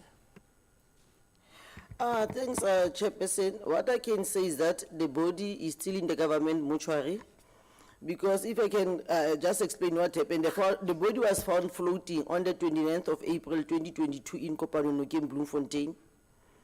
It was taken to the government mortuary. In the government mortuary, then they identified the body as the one they already worked on, of which it was claimed by the doctor on the 23rd of April. And it was taken to a certain undertaker in Bloemfontein. And according to the undertaker, that body was buried on the 28th of April. So on the 8th of April, but it was found floating on the 29th of April. Thanks, Chairperson. Chair, please indulge me. A body is found, is claimed by a doctor, it is taken away. Babushes, Yes. I hope this is your last. This is my last, no, it's a follow-up question, Chair. I've never been answered. A body is claimed by Dr. Mandisa, Nandipa. It is found floating in a river. You go, you retrieve it, take it to some mortuary, and there is no case that is being followed. My question is, the body was handed to her, the first body. Then it is found floating in the river. It was retrieved, and then what happened to a police case? A case should have been opened, a follow-up investigation. There must be an investigating officer and all those, so that the law is followed. You only block her when she claims the second body, but you can't tell us what you have done as the police in terms of the very first body. I want an answer. The committee is entitled to an answer to say, what did you do as the police with the first body? Chairperson, the inquiry was opened and investigated. The answer? I was saying that the inquiry was opened and investigated. That's why you even added an extra charge of violation of the dead body. Thanks, Chairperson. So this one is the violation of the first body, not the second body. The charge you are adding. You are talking about. Thank you, Chair. My 10 minutes is done, I think. Yeah. Next one. Thank you, Chair. Thank you, Chair. Mam Jele, ulead wa yim ngoku. Ndizawushiyela minutes for wena. Chair, I did not get, let me welcome the report from SAPS. The report that was flagged there or given to us is not the same as the one that were given, Chair. I think we must note that, because I tried to follow some segments of the reports were not here. Possibly would have been edited and reworked, bearing in mind that it must also include the arrest in Tanzania. Let's welcome that as well, and let's also congratulate all the teams that have been working in this operation to make sure that indeed Thabo Bester is arrested or traced and found in Tanzania. And we hope he would be taken to our maximum C correctional centers. No more triple PPEs on this matter, Commissioner, including the Minister of SAPS.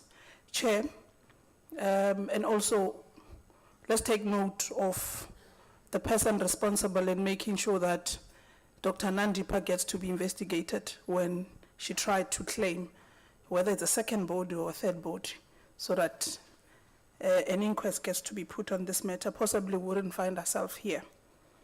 But Chair, I want to understand from what Honorable Koza would have raised, how many bodies did Dr. Nandipa try to claim?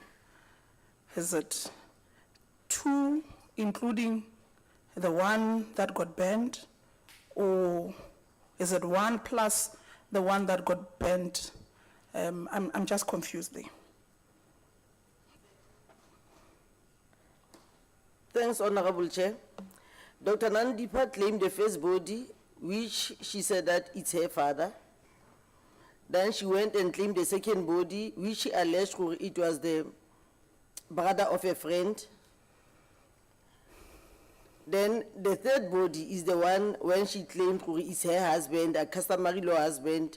She wants to go and cremate the body. The one of the incident in the MCC. That's correct, Chairperson. Okay.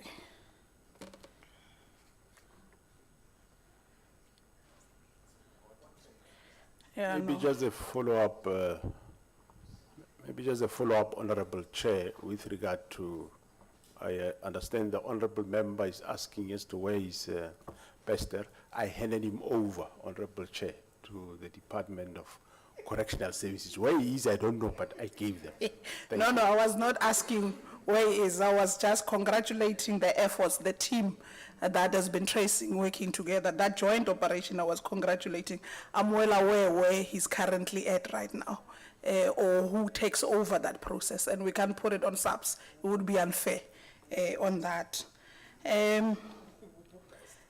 Chair, I just want to get clarity as well. Your document makes an indication that on the 1st of July, you would have conducted the DNA. And I don't want to get to the complicities that Honorable Koza speaks to.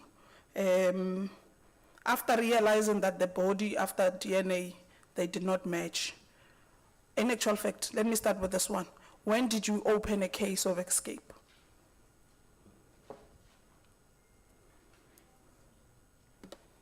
Chairperson, case of escape was opened by Correctional Services on the 16th of January 2023. It gets to be opened by DCS. It's not, Chairperson. it's not a prerogative of SAPS. No, it's DCS, Chairperson. It's DCS. Yes, thanks, Chairperson. When realizing that on the 1st of July, the bodies that have taken through a DNA are not speaking to each other, and you realize that we must zoom into this matter, what is it that has been done since then up until, not necessarily up until the tracing was done of Bester? I'm trying to link this in terms of the work that would have taken place between DCS, G4S, and SAPS. I understand those process of G4S not cooperating to an extent that information was withheld and so forth. But what was actually the role of SAPS entirely in this process to make sure that whatever that was not done correctly gets to be brought to book? You're left with 5 minutes. Hayi bo, kanjalo nje.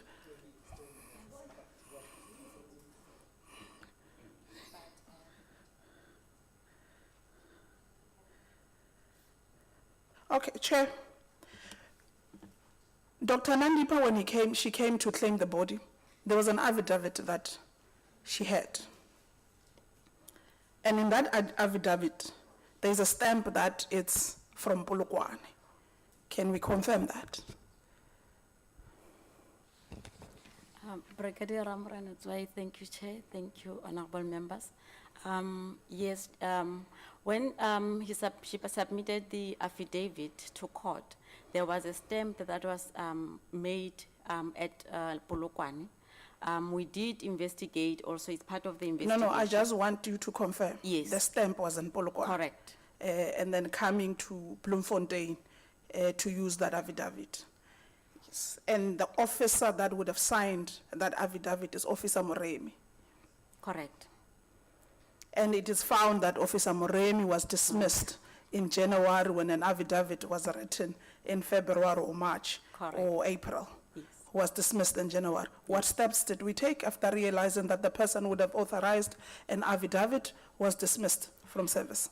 I think as the provincial commissioner has indicated, because this investigation, the more we dig in, the more we found more evidence that needed to be collaborated.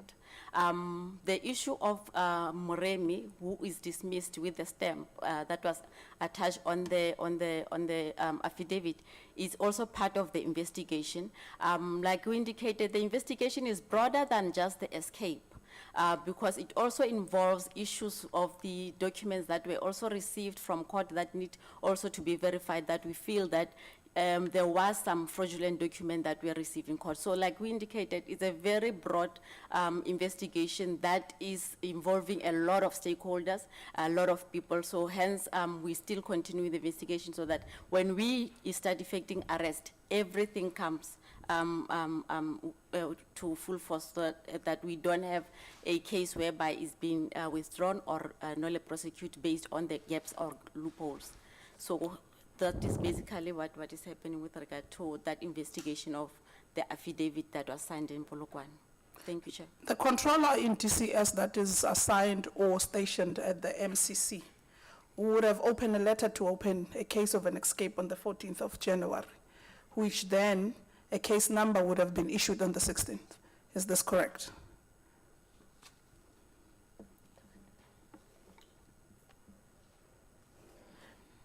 The A1 statement, Chairperson, I'm having a copy of it, was signed on the 16th of January when the colonel from who's the lead in this investigation was called to Correctional Services and opened the case and made sure that the same day it was registered on our systems. Can we get verification of that a letter from TCS controller did not do that on the 14th and an actual case was done on the 16th? Why did we take so long to bring those who would have been listed or fired by G4X, especially pending your investigation, when you realize that here something does not add up to questioning? Might not be opening a case against them, but just to bring them for questioning.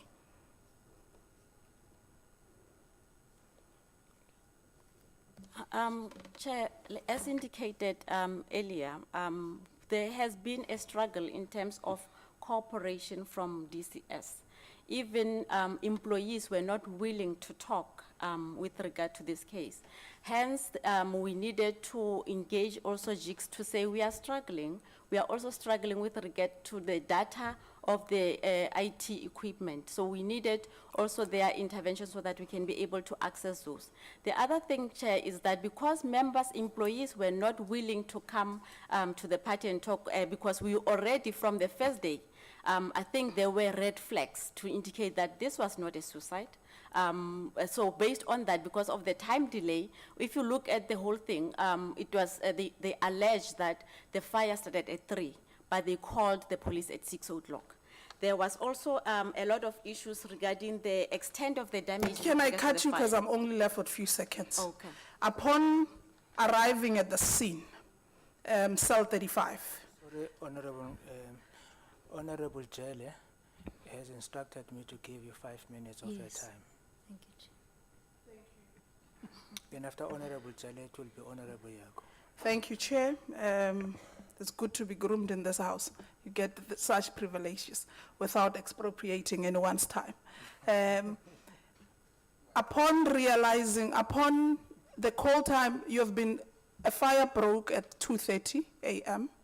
It would have been registered to say it's 3 a.m. It's another matter, but you get to be called at 6:10 in the morning. You get to the scene, which is the cell 35 in Broadway. Upon arriving, based on inmates and with the confirmation of jigs when investigating the inmates or an inmate that was assigned to clean, was the cell tampered with in terms of evidence, or evidence, the scene was tampered with when SAPS arrived at the scene, or whoever was dealing with the investigation or authorized to go to the scene? Chairperson, according to the members who went to the crime scene, they said that there was no tampering of the crime scene. Thank you. There's no tampering of the crime scene. We have an inmate that alludes that he was told to come and clean the scene of an incident using hot water to an extent that he seeks refuge for his life. And then there's no tampering. Who was the officer authorized to go to the scene on the actual incident day? Chairperson, it was Colonel Storm, who was the detective officer of the station of Bloomsbury. Is he still part of the investigation? A retired chairperson. When did he retire? I think last year, November, December, around there, but it's not long time ago, chairperson. He retired whilst the investigation was still ongoing. Correct, chairperson. He is 60, if I can remember. What is the age? I know DCS officials retire at 60 years. What is the age of retirement in SAPS? Is it the same thing? 60 years, chairperson. Is this the same thing? Did we, whilst we are continuing with investigation, do we have an idea of bringing him on board to further these investigations, as he was an officer who first was on the scene, bearing in mind what an inmate would have said? And this is an inmate that says, I'm willing to provide evidence of this matter. I did it, not I assumed or I seen. I did the cleaning up.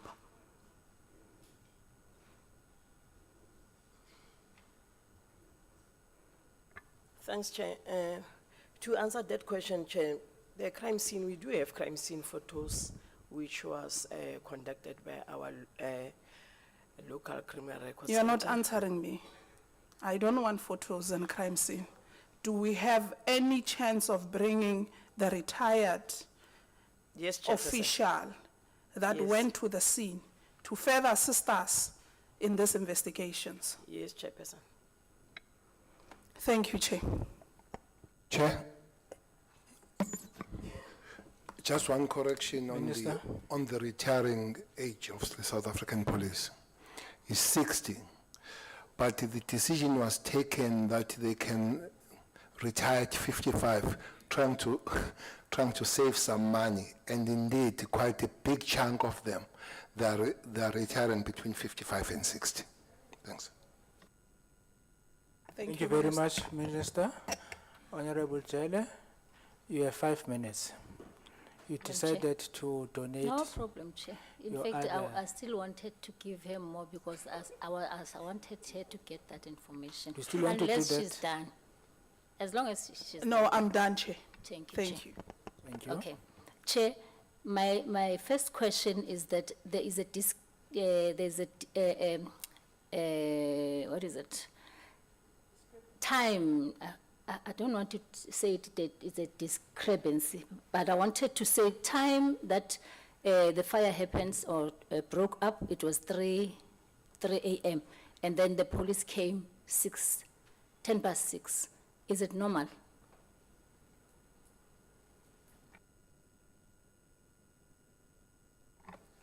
Chairperson, is not normal, but the call was received at the police station at 10 past 6. The members then attended Thank to the... you. Thank you, my time is just limited. Thank you. So it means the official was, the inmate was still cleaning by then. And then the second question, Chair, is that are we sure that we have Bester now?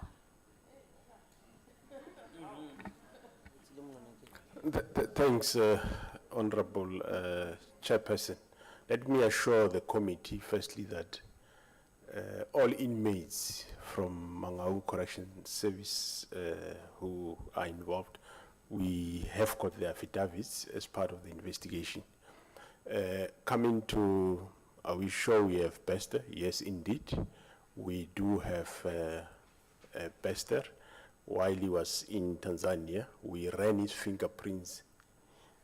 His fingerprints taken by Tanzanian police there was sent here. We ran it, and it came out positive with his criminal record, the previous criminal record. As I explained a little bit earlier about the issue of DNA's mother and himself, we have to take note that it has been discovered that this person do not have an identity document. So the criminal record was the only one that were able to assist us that it is indeed Bester. Thank you. Thank you, Commissioner.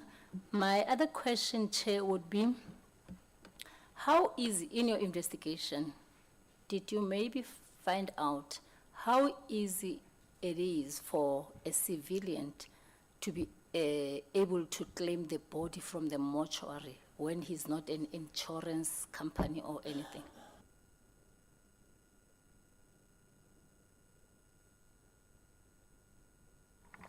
Thanks, Special, because initially after we picked up of the doctor claiming bodies, we first started checking whether was she not claiming for the sake of insurance. That one was not, it was not confirmed. Then we thought that maybe because she was a doctor, body parts, it was not. Then that's where we went to this other route, which now started to link us more to G4S. Thanks, Chairperson. In your investigation, have you maybe find out who is ditching bodies in this government mortuary?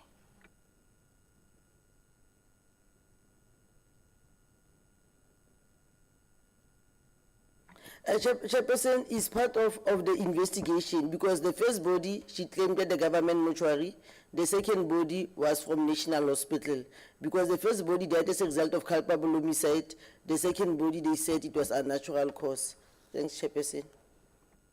In your investigation, did you find out why this body and not this body?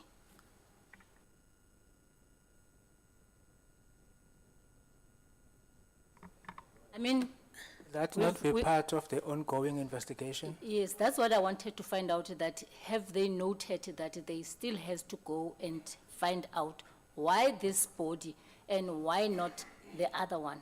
Because where I'm getting to is that we, in these government mortuary, we might be having bodies that are not claimed. That has been there for a long time. That maybe this business of selling bodies has been going on, maybe for Muti or anything. Thank you, Chair. It has been noted, Chairperson, and we'll follow that route also. Thanks. 5 minutes, Chair. Thank you.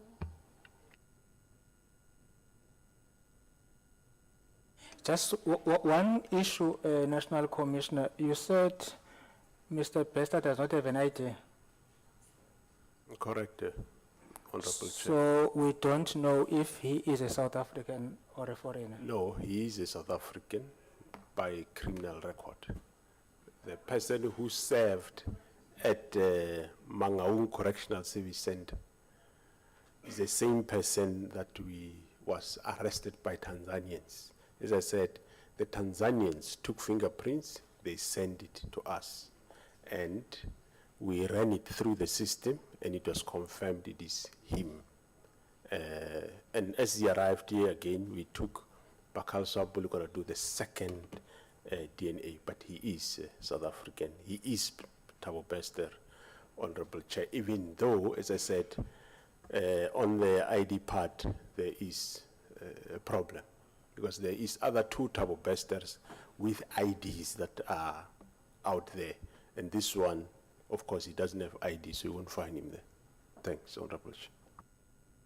So the person who was at Mangaung Correctional Center, who has been arrested in Tanzania, what did you do to verify that he is a South African if he does not have an ID?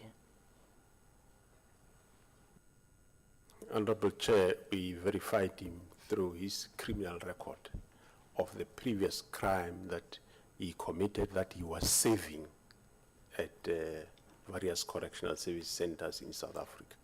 You would recall that the Criminal Records Center of the South African Police Service, we have databases of people that have previously committed crime, not those that haven't committed crime. So, because he served, he have committed crime, we took his fingerprints then, we took his DNA. Now, we were able to identify it is him, Honorable Chair.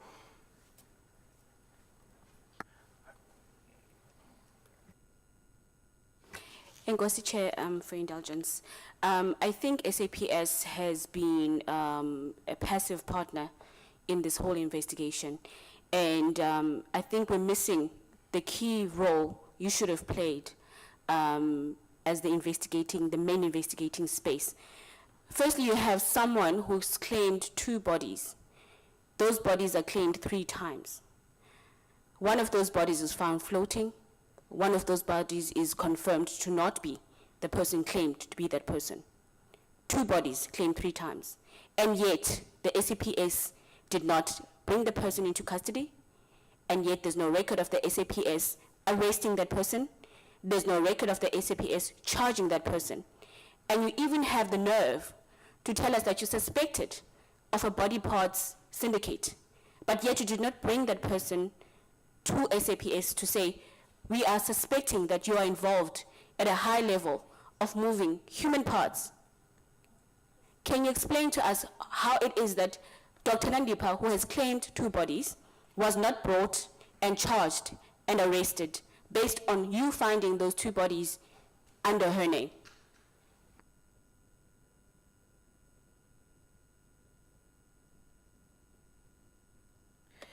If, as I've indicated, that there was an inquiry registered and that this was a prosecutorial guided investigation, there's a prosecutor dedicated to this team dealing with these cases of what happened in G4S. She's been guiding the police throughout, and that's why Dr. Nandipa, that's why the investigation where we are now is at an advanced stage and anything will happen at any time. Thanks.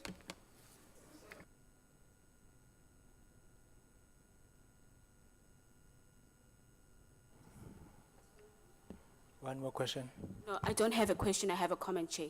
There seems to be no will from the police. It seems as if you gave this away to someone else. Your role was to investigate, make recommendations, arrest. You had information, you had forensic reports, you had answers, you had a body, you had another body, and yet you did nothing, and you're telling us about an inquiry? I don't think we can accept that, and we've not been looking at you because we're busy with G4S who's taking us for a ride, whereas we've got a state entity which is supposed to protect us, not doing what it's supposed to do. So what did you expect us to do?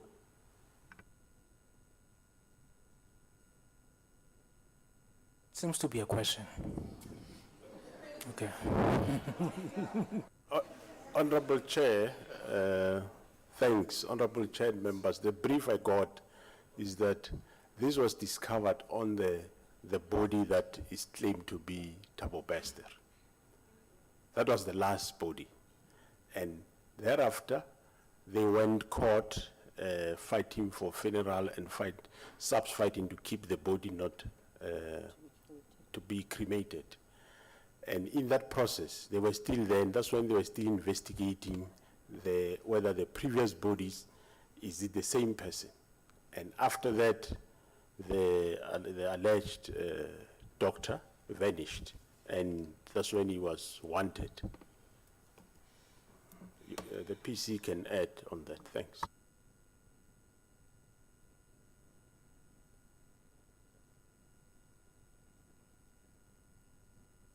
I venture to say that the SAPS came here unprepared. The SAPS came here to this committee. Firstly, they were oscillating around who's going to present to us with themselves, and they came here unprepared, and I don't think we can take that, because G4S is got a partnership with DCS, so they're on the side. However, you, as our protector and security in this country, you are supposed to come to us and say, we did our best to apprehend these criminals. We did our best to make sure we don't waste state resources. We've got a flight from Tanzania bringing these two people down here, right now. On whose paycheck is that coming from? Because you failed to apprehend her when she was here, when you had evidence from last year. You did not do that. And I don't think we can accept it, Chair. As a committee, we can't. I allowed you to proceed because you were still within your 5 minutes. But if you were not within your 5 minutes, I wouldn't have allowed you to proceed. So are you expecting an answer on the paycheck? Over to you, Commissioner.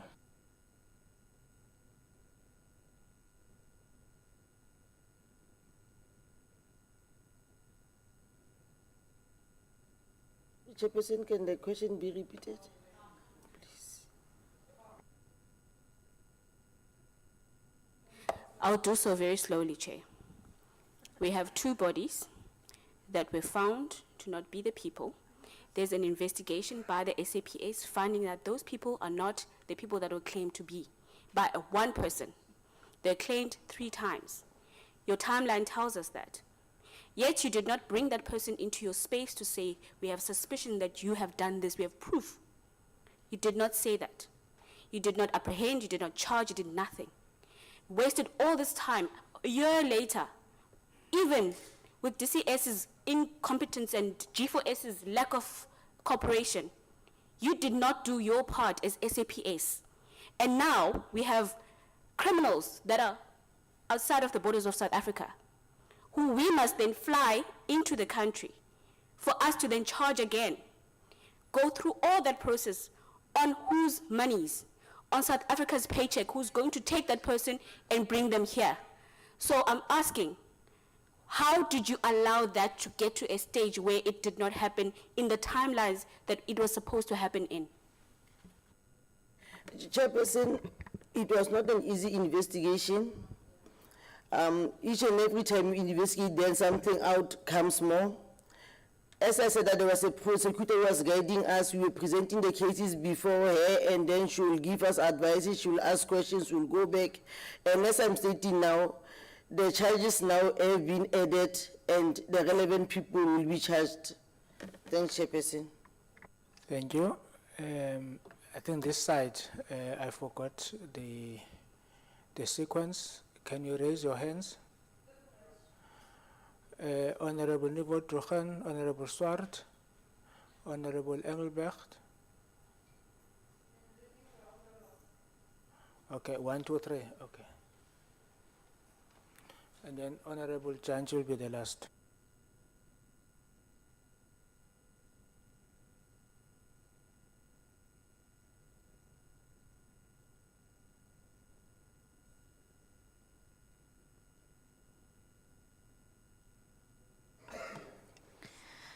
Thank you, Chair.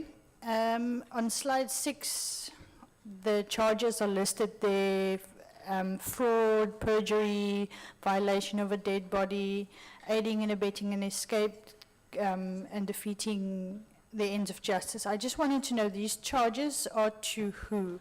Is it Dr. Nandipa or Bester? Just clarity.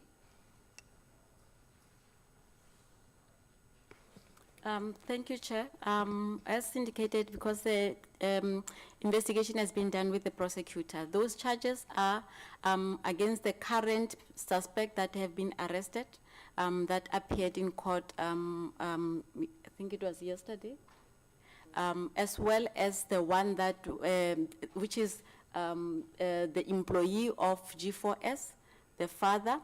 Also, the charges here include the doctor, as well as for escape, it will include also the main suspect, which is Thabo Bester. Then some of the charges, Chair, we are still going to add more people because of their contribution. Like indicated earlier, we need to collaborate some of the information that we are having. It will be premature to go and effect arrest when we've not necessarily done our investigation properly, so that we don't end up having to have matters that are withdrawn in court. So it's important that we get information, like we already have some of the inmates that we requested through JICS that they be allocated to other prisons so that we can get their statement, because they were not willing to cooperate with SAPS. So hence we need more information and we need to collaborate. Thank you. Earlier you said that DCS made a submission for the charge of the escape, right? DCS. Okay, right. So that is that being investigated as well? Correct, Chairperson. Okay. So then, secondly, the cause of the fire, is SAPS investigating that as well? Correct, Chairperson. Okay, fine. Clear. So I'm hoping that we as the committee can get the final report of all the investigations once it is completed. And then secondly, I wanted to say, I'm a little bit worried. From the time that you knew that this was not Bester, up until today, you know, nothing came before any committee. I'm assuming both this committee and the police, that we have a major escape. So nothing came before us. So I just wanted to know why no information was forthcoming.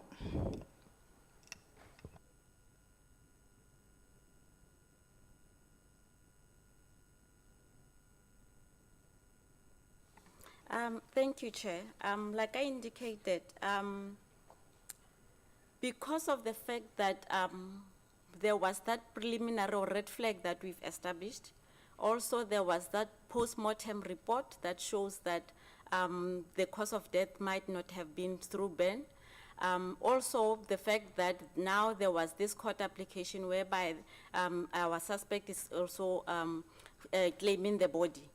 We did not want, because when we received the first DNA comparing the mother of Thabo Bester as well as the child body, we needed to do further investigation. So based on that, it was not possible for us to open an escape case, because G4S was still adamant as the custodian that we don't have an escape.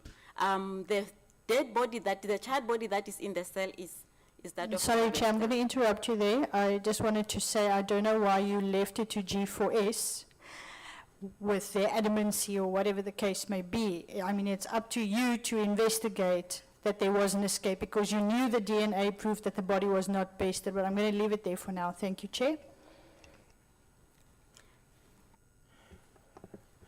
Do you want to comment, or you are fine?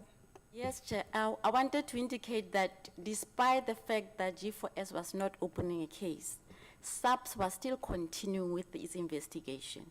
Hence, it managed to get the bodies that was found and trying to establish what is the relation of our doctor to these bodies that were found, and how is this body that were found related to the child body that was found in the cell. So that investigation, it still needs to be, because we still don't know who is the deceased child body in the cell. So it's important for us to have all that information. We can even link whoever that is able, because she was not working alone. There are other people that are working with her that are necessary for us to get the statement and also to collaborate to put them to the scene so that we can know that they were part of the syndicate. Thank you, Chair. Thank you. Honorable Swart. Thank you, Chair. Very, very briefly, I think our concern and the public's concern is the lack of advising the public to the fact that a dangerous serial rapist and murderer was out and had escaped and was in the public domain. Now, I appreciate there's a process of investigation. I fully appreciate that, and there is a certain confidentiality required in that. But in the investigating officer, Captain Flyman, already on the 25th of May, that's the same month as this event took place, indicates, according to the timeline of JICS, suspicion about events at the cell. And then the investigation comes on.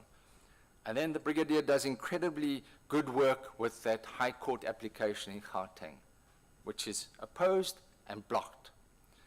Now, at that stage already, there should have been an investigation for perjury against the doctor, following your successful opposition of that High Court action.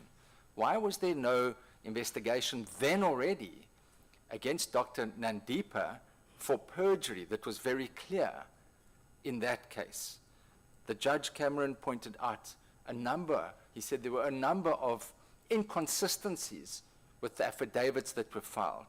So yes, it's a double-edged sword. You did well with the application, but the question then is, at that stage already, in June of last year, there was information that firstly indicated that Thabo Bester was not the person that died, and yes, it's ongoing. But my concern is at what stage and what is the process of the police? Commissioner, maybe you can help us. At what stage do you warn the public that there's a dangerous person out there, that you're looking for him? I've seen those adverts. We're looking for this person. He's a person of interest. And at what stage do you warn the victims, the rape victims, that this person who is convicted is possibly out? Can you help us with this? Because that's a question that everyone is asking.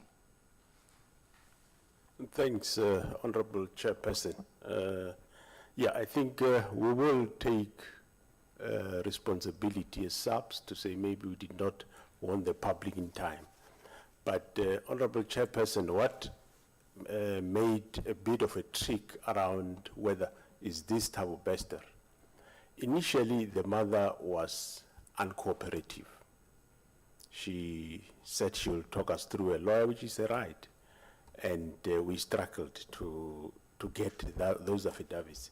And until some of the relatives, we were able to obtain their statements, and then to an extent that then we can, it was early this year, we can be able to come to a conclusion that it was indeed Thabo Bester. Because as I said, the fact that that DNA ruled out the mother and Thabo Bester, the question was, as the mother was quite uncooperative for some time, the question is it the real mother? And that brings further the question whether, is that Thabo Bester? So we had that problem. We had to get collaborative evidence from relatives around that confirm, yes, this is the son to this one, this is the son to this one. So that investigation did take a little bit of time, yes, but yes, maybe we acknowledge we might have not done it early enough to warn the public until my colleague, the commissioner, went out to the public. Thanks. General, just generally, what is the policy in warning victims of crime, or is there a policy when a person has escaped and you know here was a person, a witness or someone that is at risk? Is there a policy in place? There is a policy around identification parades, Honorable Chair, and in the process of investigation, we, yes, in some cases we do, But in some cases, there is an intricacy that if you take out a photo of somebody, throw it out there as wanted, it will depend on analysis by the IO. It always, at some point, it have this problem that you can't go and do identification parade once you arrest the person, because when you go for ID parade, the defense will say, but this person was all over, so you can't say this one knows this one because he saw him everywhere. Yes. So in this case, yes, there are those intricacies. But I'm speaking specifically about on your police dockets, you would have the victims, the sexual offences victims, the rape victims. Those are the ones that I'm asking about a policy. Here you've got a convicted criminal of rape, Facebook rapist. Now you know your dockets, there are rape victims here. What is your policy in advising those rape victims that this person might be out? Is there a policy to warn those people? Yeah, we are not maybe one, but we have a policy around the victims of crime. I'm aware of the victims of crime, but in a particular case where the people might be a danger, and maybe that's something we need to look into, because obviously here you had suspicions of a person had escaped, and you've got surviving victims of crime, and of course women in general would be concerned, but I'm talking about specifically, and that's something we can look at in future. Time's limited. Can I just ask you, on the 18th of October, the JICS reports that you met with SAPS and JICS, and you indicated SAPS have reason to believe that a dead person might have been smuggled into the cell, and the cell set on fire to fabricate a suicide. SAPS requests JICS assistance to bring in the Hawks. Now, why would you do that? The directorate, did you want to escalate the level of the offence being investigated? Honorable Chairperson, I'll ask the Provincial Commissioner to comment on that. The Hawks are part of SAPS, and I don't have to ask anybody external to assist myself talking to the Hawks or the Provincial Commissioner, but maybe she can comment better on that. Thanks. Thanks, Chair. Sorry, before Minister.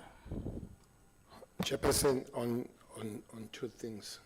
The question of informing the community is correct, but there is a catch-22 situation here on Bester per se. That you are investigating, you might be warning him and his accomplices when you begin to warn that he must run. So, as I'm saying, it's a catch-22 when you need to be sympathetic with the victims and all that, but at the same time, remember, for some time, there was this contradiction even within the agencies to say, G4 said, that person was in there when it has been established that is not him. So I will live with the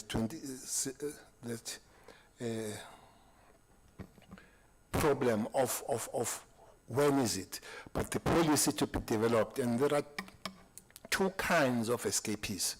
There are escapees that escape from the custody of the South African Police Service, and there are those that escape from the Correctional Service. And then they will move, Correctional Service will be responsible for hunting those supported by the South African police. But those that escape from the South African police will be by the South African police, which means they've got a broader leeway on them. But indeed, it would be good to find the policy. When do you get the community to know without jeopardizing your own investigations to find that? Thank you, Minister. Just my particular emphasis was on the victims of crime there, the surviving victims, but I appreciate your response. There's something to develop. Can I just quickly, I know my time is limited, the two issues I raised earlier with JICS, that is that the investigative journalists on their version emailed the brigadier asking if there was a police official to whom they could refer sources about Bester's whereabouts. This is in March this year, and the response was the response was that Crime Stop could be contacted or it could be reported using My SAPS app. Now, surely that is unacceptable given the role that they had played as in giving information, that they'd been sharing information as they were uncovered it and getting leaks. And I understand there are a lot of fabricated issues as well, but this is a reputable organization that is giving a lot of attention. And then secondly, Generals, particularly here, your comment on the 26th of March about the leaking of sensitive and confidential information to media houses. And I appreciate it can prejudice. I'm a lawyer. I understand it can prejudice a criminal investigation from the police's side. But the fact is that it can also assist you greatly. And so by saying that, it's been looked into by authorities. Does it, unfortunately, what it creates is the impression is the whistleblowers and investigative journalists are being pursued as opposed to the actual criminals, the wardens, everyone involved in this. Would you comment on that? Thank you so much. Before Chairperson, I was going to answer the first question of the Hawks. I don't know why Hawks will ask from the judge, or the investigating team in Free State will ask the judge to bring in the Hawks. Hawks have the mandate, got two mandates. They've got the mandate of being invited to the case or themselves taking over the case. They look at the weight of the case, how much it threatened the state. They deal with those cases that will threaten the state. So if they felt, the investigating team in Free State, that there was an issue, they themselves, through their leadership, through the provincial commission, national commission, they would have roped in without really going through the judge. But Chair, may I raise the issue on the last one, the app and all the answer. I wish, while it's good to go to meet and all that, I wish the same information from JICS would have been raised with the police. So to us, that would really help. Maybe if they are seen not to be coming on board on the matter, then it goes nothing going to the media. But the difference, others are investigating, others are making news.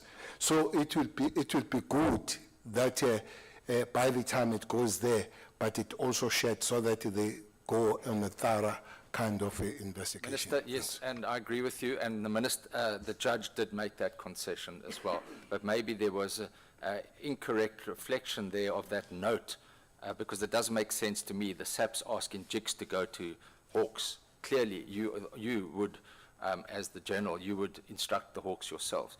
But maybe, General, if you could just respond to that last issue, because it is a matter of concern to us, and I think to investigative journalists as well, that you are, what is purported here seems to indicate that it's a chilling effect on whistleblowers, on investigative journalists, when in fact maybe you should be spending your time investigating the case, which you are doing. Thank you. And thanks, Honorable Chair and members. Yes, I think, well, the Brigadier, what he did wasn't correct. Actually, also early May, I did, firstly, early this year, we capacitated further the task team. The team in Gauteng consisted of two officers. We increased it to 18 in Gauteng, over 18, and we increased it also in the Free State. And during that meeting, I said there should be 2 investigators in both the provinces, and their numbers must be given out for evidence. And the numbers, their names were given out in the Free State, Brigadier Mkaulezi and Flyman. In Gauteng, it was Shibiri, and I said the numbers, the spokesperson must give that to the public so that they can only talk to those 2 people. To refer them to 08600, well, it was wrong because I directed the spokesperson to give those details. And with regard to investigative journalism, well, that statement was issued on the basis that there were journalists that were assisting us in terms of giving information, but there were those, unfortunately, maybe we didn't clarify it, there were those that were trying to mislead us. So we don't know who were behind them, but we could see that they are really misleading us. So it was a warning to those. Maybe we're not clear in terms of distinguishing between the two. Thanks, Honorable Chair. Chair, just also to commend after all the issues that we've had, the arrest that did take place eventually. So I think we do need a commendation in that regard. Thank you, Chair. Thank you very much, Honorable Engelbrecht. Thank you, Mr. Chair. Yes, most of my questions have already been posed, so I will be rather short, I think. Thabo Bester being rearrested is obviously a very important individual because he would be able to shed light on all this bizarre things that led to his escape. However, it's very clear that there's a lot of interests and a lot of money involved here. So I am very concerned about whether Mr. Bester will be alive long enough to be questioned by the police. So I would want to know, when will the South African Police Service conduct an interview with Mr. Bester, where he is incarcerated at the present moment?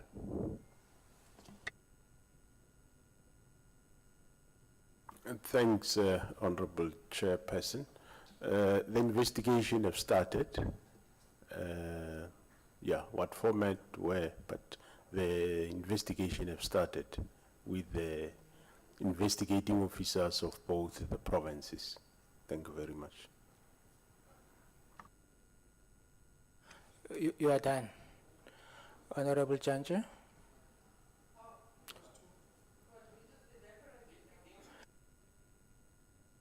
Oh, I thought you said you don't want to ask questions. Okay, Honorable Breitenbach.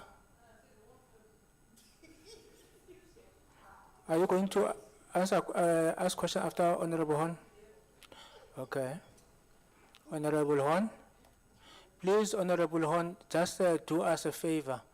Expropriate all her time. Now, I want to expropriate Jantjie's time. Thank you, Chair.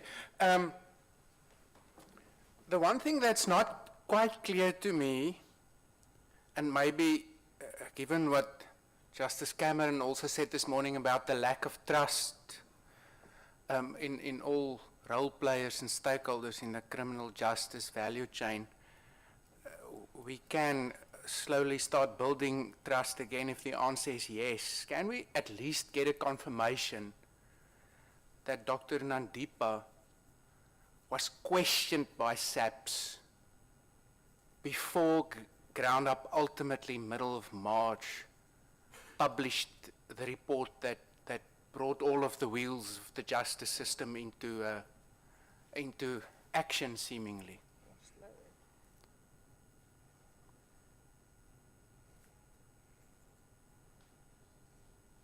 Oh, it's time to pick a straw again. Chairperson, according to my information, she was not yet questioned.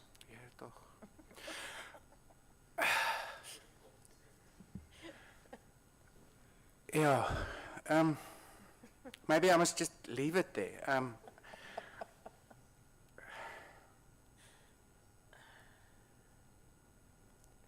So you now say your investigation is in an advanced stage.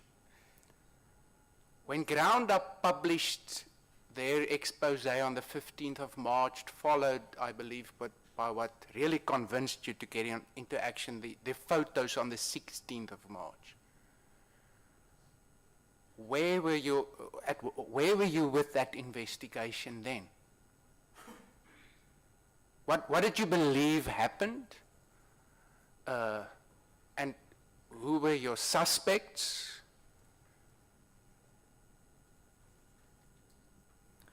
Chairperson, she was still one of the suspects, but by then she was already on the run.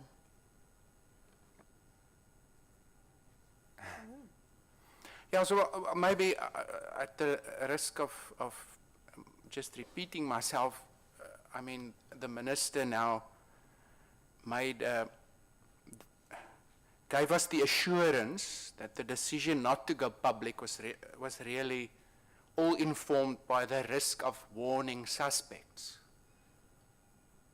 So if she was a suspect, even though you chose not to question her at any stage, and if you didn't want to take the public into confidence and warn the public, importantly, because you felt it's more important to keep everything under wraps, was her movements and her home watched? And if so, how was she able to flee? Did she maybe phone the Guptas in the United Arab Emirates and get their advice? Or was she watched? I mean, that's basically the question. Given the minister's assurance that this was all informed by the need to tread carefully and not alert the suspects.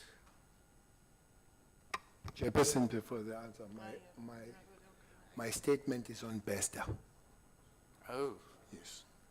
So does that mean that by then you've not linked Bester to the good doctor?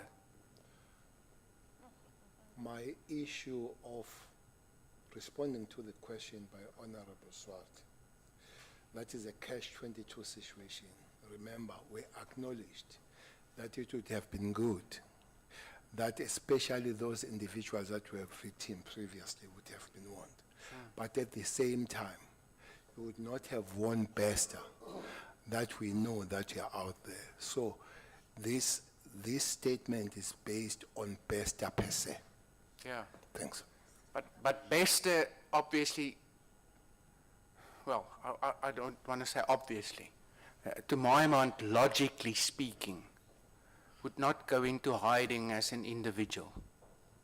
So does your answer then mean, Minister, that up to that stage, despite the fact that there was these bizarre circumstances around claiming unclaimed bodies and finding familial relationships which SAPS, it rightly so, well, seemingly, raised alarm bells at SAPS, but not alarm bells which necessitated action. But despite those bizarre circumstances, does that then yet still mean that at that stage SAPS has not put one and one together and realized that the answer is two? The likelihood that this doctor is involved is very high. Maybe the answer is 3. Well, even 4. I think that Chair, even 4, even 5, even 6. Yeah. Because what is very clear here, that this is not even a tango of 2. It's not for Bester and doctor. Yeah. It goes vertical and perpendicular. We just believe that maybe that's one point that has not been made, to say while we have to really respect this board and all this, but investigation is less than making news, or is more than making news. There are quite cases that they'll take you a year, 2, 3, 4. For instance, I think the Honorable Judge and Mr. Swart, they raised the issue of perjury for Dr. Nandipa with the body. An investigator will realize that this is less. I need more here. And the investigator will be led by the investigation, as the judge, Honorable Judge, that he would have expected that there he will be arrested. You might go for the immediate one and you lose the bigger picture. And with Nandipa, it was very clear that there's a bigger picture. I heard Honorable Pierre too raising the matter. I would say that there will be time where even at the ministry level you get impatient, very impatient, with this thing that seems to be obvious, and you'll be told that cool off. You are jeopardizing our case. We are going for this case at this level. We are dealing with sardines. We are going for sharks here. Give us that opportunity, and that's an area and the pressures that we face with the communities. Unfortunately, at the ministerial level is where you need to answer on this matter when they delay, but it's where you need to answer when they fall apart. For instance, I'm answering on the question of Honorable Kati's daughter, because the case seems to have been falling apart. But also you answer if you delay. So there is that situation, catch-22 situation that happens here. You'll be wondering that the questions you answer here are the questions that sometimes, and most of them, you answer when you are briefed by the team. And the team will remind you that you are not the investigator. The investigator is informed by the investigation, who to follow, when to act. So there is that situation. Thanks. Thanks, Chair. Yeah, thanks, Chair. I'll conclude by just saying that that's all well and fine to remind us that there's bigger picture, and sometimes there's a method to the madness, so to speak, and a broader strategy. But even if that is then the case in respect of the good doctor, the question then, which is written largely across this room, is why was the doctor's movements then not at least monitored, even if it is to be accepted that SAPS had a reasonable reason not to bring her in for questioning at any stage. So that doesn't explain that failure. It also doesn't explain, and the minister says sometimes in the police 1 and 1 is 3 or 4 or 5, and he talks about horizontal and vertical movements. I think that's what we as ordinary citizens would call joining the dots. And it would seem SAPS either didn't want to join the dots or didn't have the ability to do so. Thanks, Chair. Guess the minister would say he has already answered Honorable Breitenbach. Thank you, Chair. I'd like to make it clear at the outset that my comments that may follow do not include the Brigadier sitting over there. She's expressly excluded, as is the young man who assisted her in doing his job. So, 2 of them, this doesn't apply to you. You say that you were struggling. I'm sorry, I can't see your rank from here. No. Provincial Commissioner. You, yes. I don't know your name and I can't see your rank. Lieutenant General Mutsunyani, Chairperson. Thank you. You say that you struggled to get cooperation from DCS. Is that correct? I think G4S. G4S, DCS, whomsoever. Who did you struggle with? G4S, Chairperson. You're a Lieutenant General, did you say? Yes, Chairperson. That's quite a rank. Tell me, how does a Lieutenant General in the South African Police Force struggle to get anything from anyone in this country? Please explain that. Chairperson, with the challenges we have, that's why we did get Section 205, because there are processes to follow. We did get Section 205 against G4S on the documentation we want. And further on that, then we started communicating through GIGS and DCS itself. Thanks, Chairperson.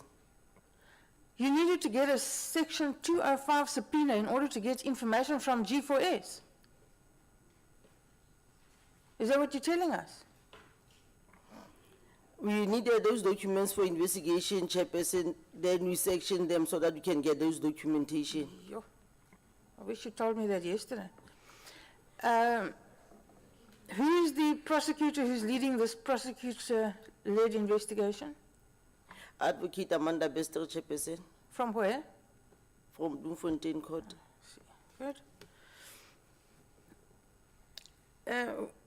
Can somebody tell me, perhaps it's an answer that DCS will give, so I won't ask you. Can somebody tell me why it was necessary to charter a private jet in order to bring Bester and this woman back to South Africa? The police have a jet. The state has another jet. Why was it necessary to charter a private jet?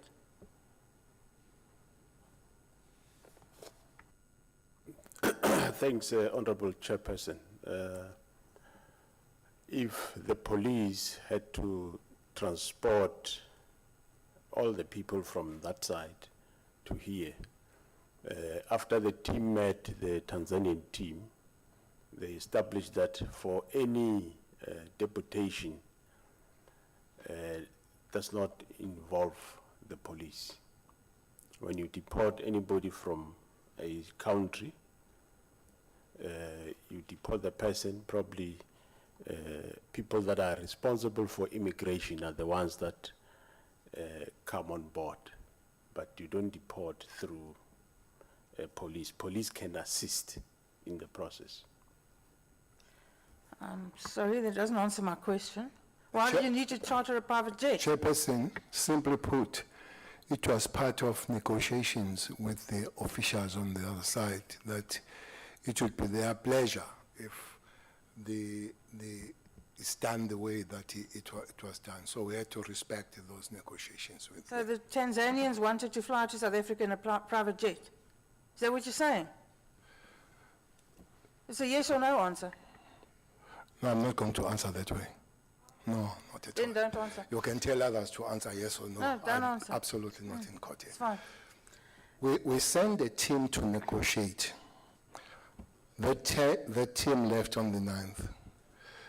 So it would be initially the extradition or if not extradition, is a deportation. So we were advised which is a better one, which is an easy one. So we had to negotiate with that. So that was raised by the team as we were in contact with the team to say they would be more comfortable if something private rather than the police comes. So we had to respect that. Thanks.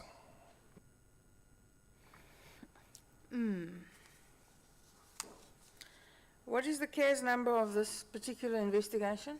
This escape, murder, violation of dead bodies, whatever?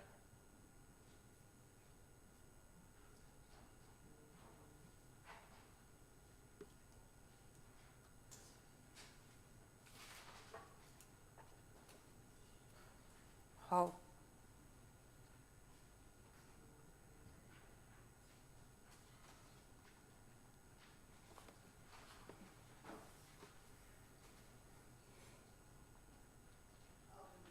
Chairperson, for the escape is Bloomsbury case 316 of 1/2023. Fraud and violation of the body is Park Road case 1572 3/2023. The murder is Bloomsbury case 289 5/2022. Batu case 4010/2021 is for culpable homicide, where the body of the father was claimed. Thanks, Chairperson. So the escape was registered in January 2023, Correct, Chairperson. despite the fact that you knew about it many months earlier. Why did it take so long to register on the criminal asset system? From the SAPSOF side, we did register an inquiry. Together with DCS, they indicated they are still busy with their investigation. That's why when they were ready with their investigation, DCS, Mr. Mangaung, approached us to say on instruction of their national office, they are to register SK based on the report they received. General, I'm sorry, but I'm having trouble with this. DCS does not have an investigative capacity as far as I'm aware. They investigate escapes within the prison environment, but they don't investigate criminal matters. They have no capacity to investigate criminal matters. That's entirely your purview, am I correct? There are, but Chairperson, there were things they need to verify because firstly, who's Thabo Bester? Was Thabo Bester supposed to be in DC, in group 4? Is Thabo Bester not in one of the cells in group 4? Those are the information they were supposed to verify for, to us as the police. And that took 6 months. That's when they said December they are ready, Chairperson. It took 6 months. Is that what you're telling us?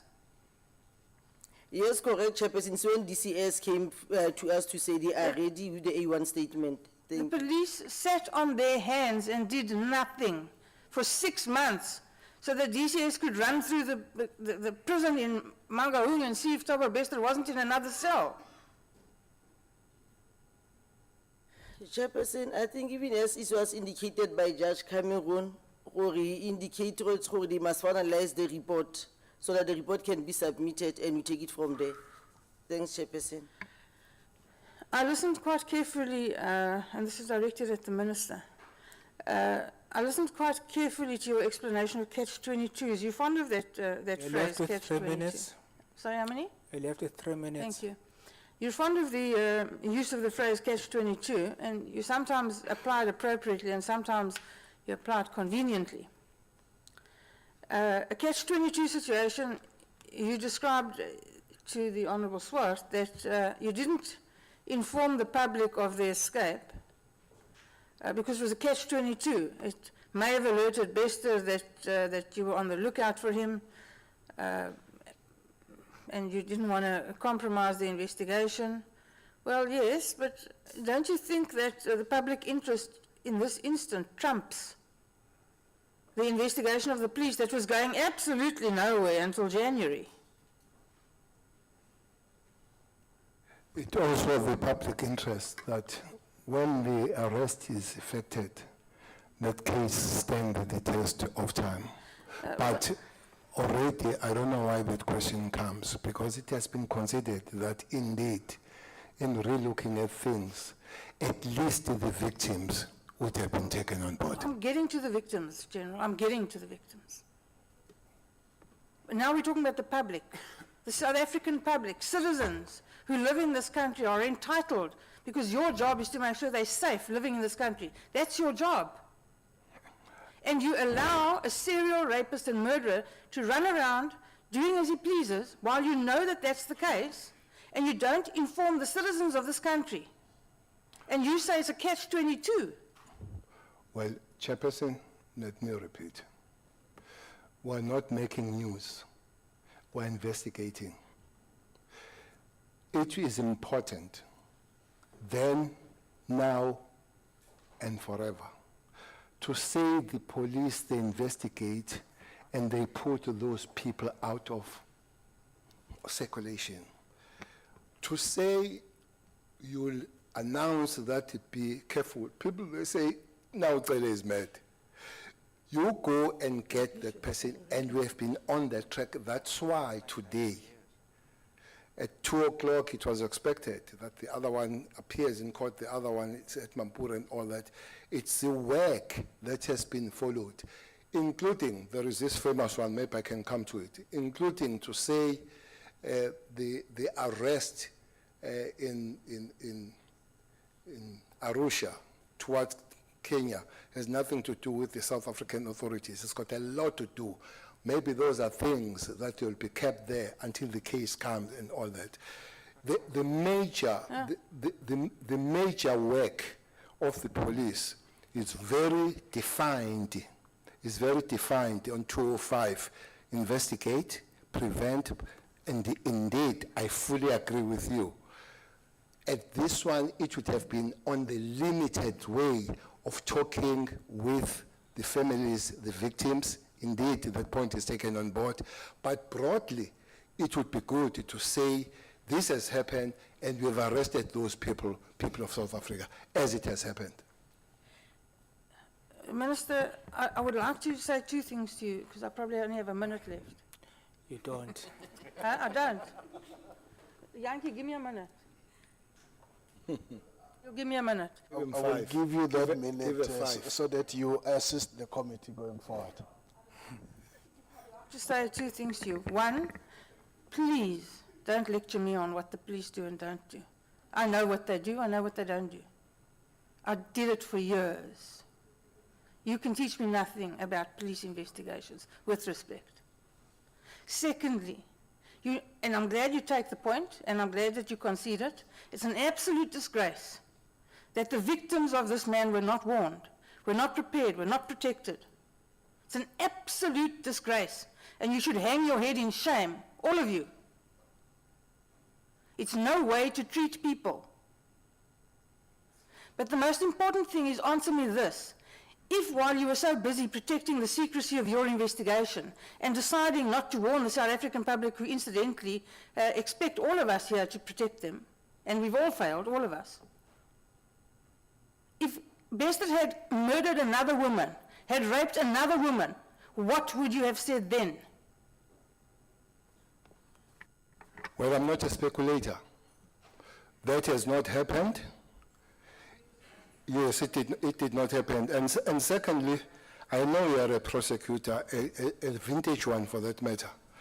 But don't tell me about investigating in the police. You only deal with that after they've investigated. Yes, prosecution, indeed, but investigation, absolutely no, not for you. Thank you very much. Honorable Chanje. Thank you. So you have 9 minutes. You donated a minute to... No, don't worry. No, I'm an accountant. I'm an accountant here. I must make sure that I balance the books. No, in the interest of the process, I might even leave those 9 minutes so that we proceed to the next session. But just a few issues to raise, Chair, very, very briefly. I think firstly it's important to add to Honorable Swart in the same way I would have done with Jigs, to thank the delegation of SAPS led by the Minister on the thankless job you're doing.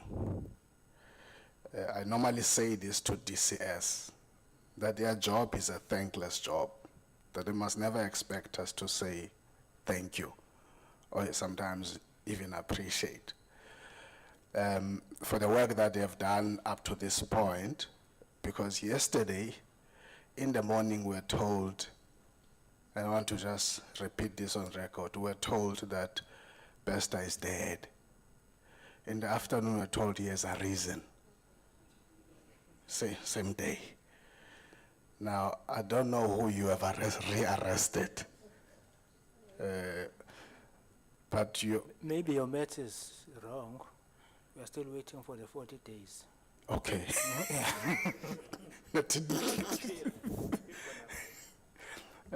So I think it's a relief. Whatever the imperfections that are into that process, as we are going to be forced to deal with the root causes of all of this, and I maintain the point, that's where ours must be. There's a relief that we can do so in an environment where this inmate, who's been there for being a rapist and a murderer, is back. And I'm told now that's Jose Mampuru. So he's got a new space. But the second point I wanted to make, just for SAPS to confirm, has the notorious doctor appeared in court today? Chairperson, she appeared and she's been remanded in prison. Thank you. On what charges? Violation of the body, fraud, perjury, aiding and abetting escape, defeating the ends of justice. Those are the charges proffered to Dr. Nandipa Magoduman. Yes, Chairperson, but maybe we can still add some more. Okay. I thank you, Chairperson. That's all I wanted to raise. Chairperson, sorry, can I make a comment? Okay, over to you, Minister.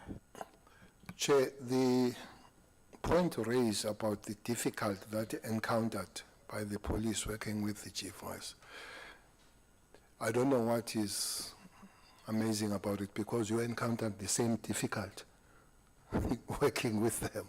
You had to really work on extra thing. As you issued summons, we had to issue 205. So that shows the difficult on that. But maybe without really being arrogant and showing some kind of a finger, it must be, this body must be reminded that we have a portfolio committee called Police Portfolio Committee. So I just want to remind this body that one. Thank you very much.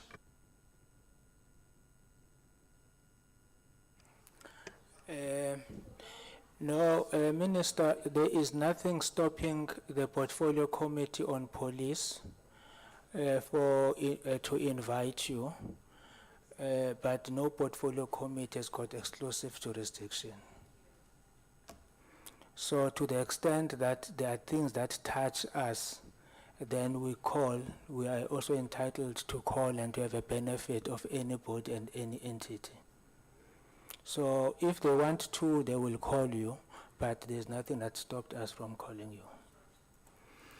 Thank you very much. Let me take this opportunity to also thank you for making the effort to appear before us and congratulate you for ensuring that Mr. Bester, working with the Tanzanians, I think also let's thank them for assisting us to ensure that Mr. Bester is arrested.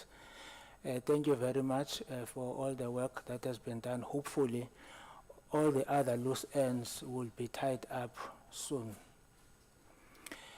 Thank you very much. Now we will come to DCS. But before we do that, let's have a comfort break for 10 minutes.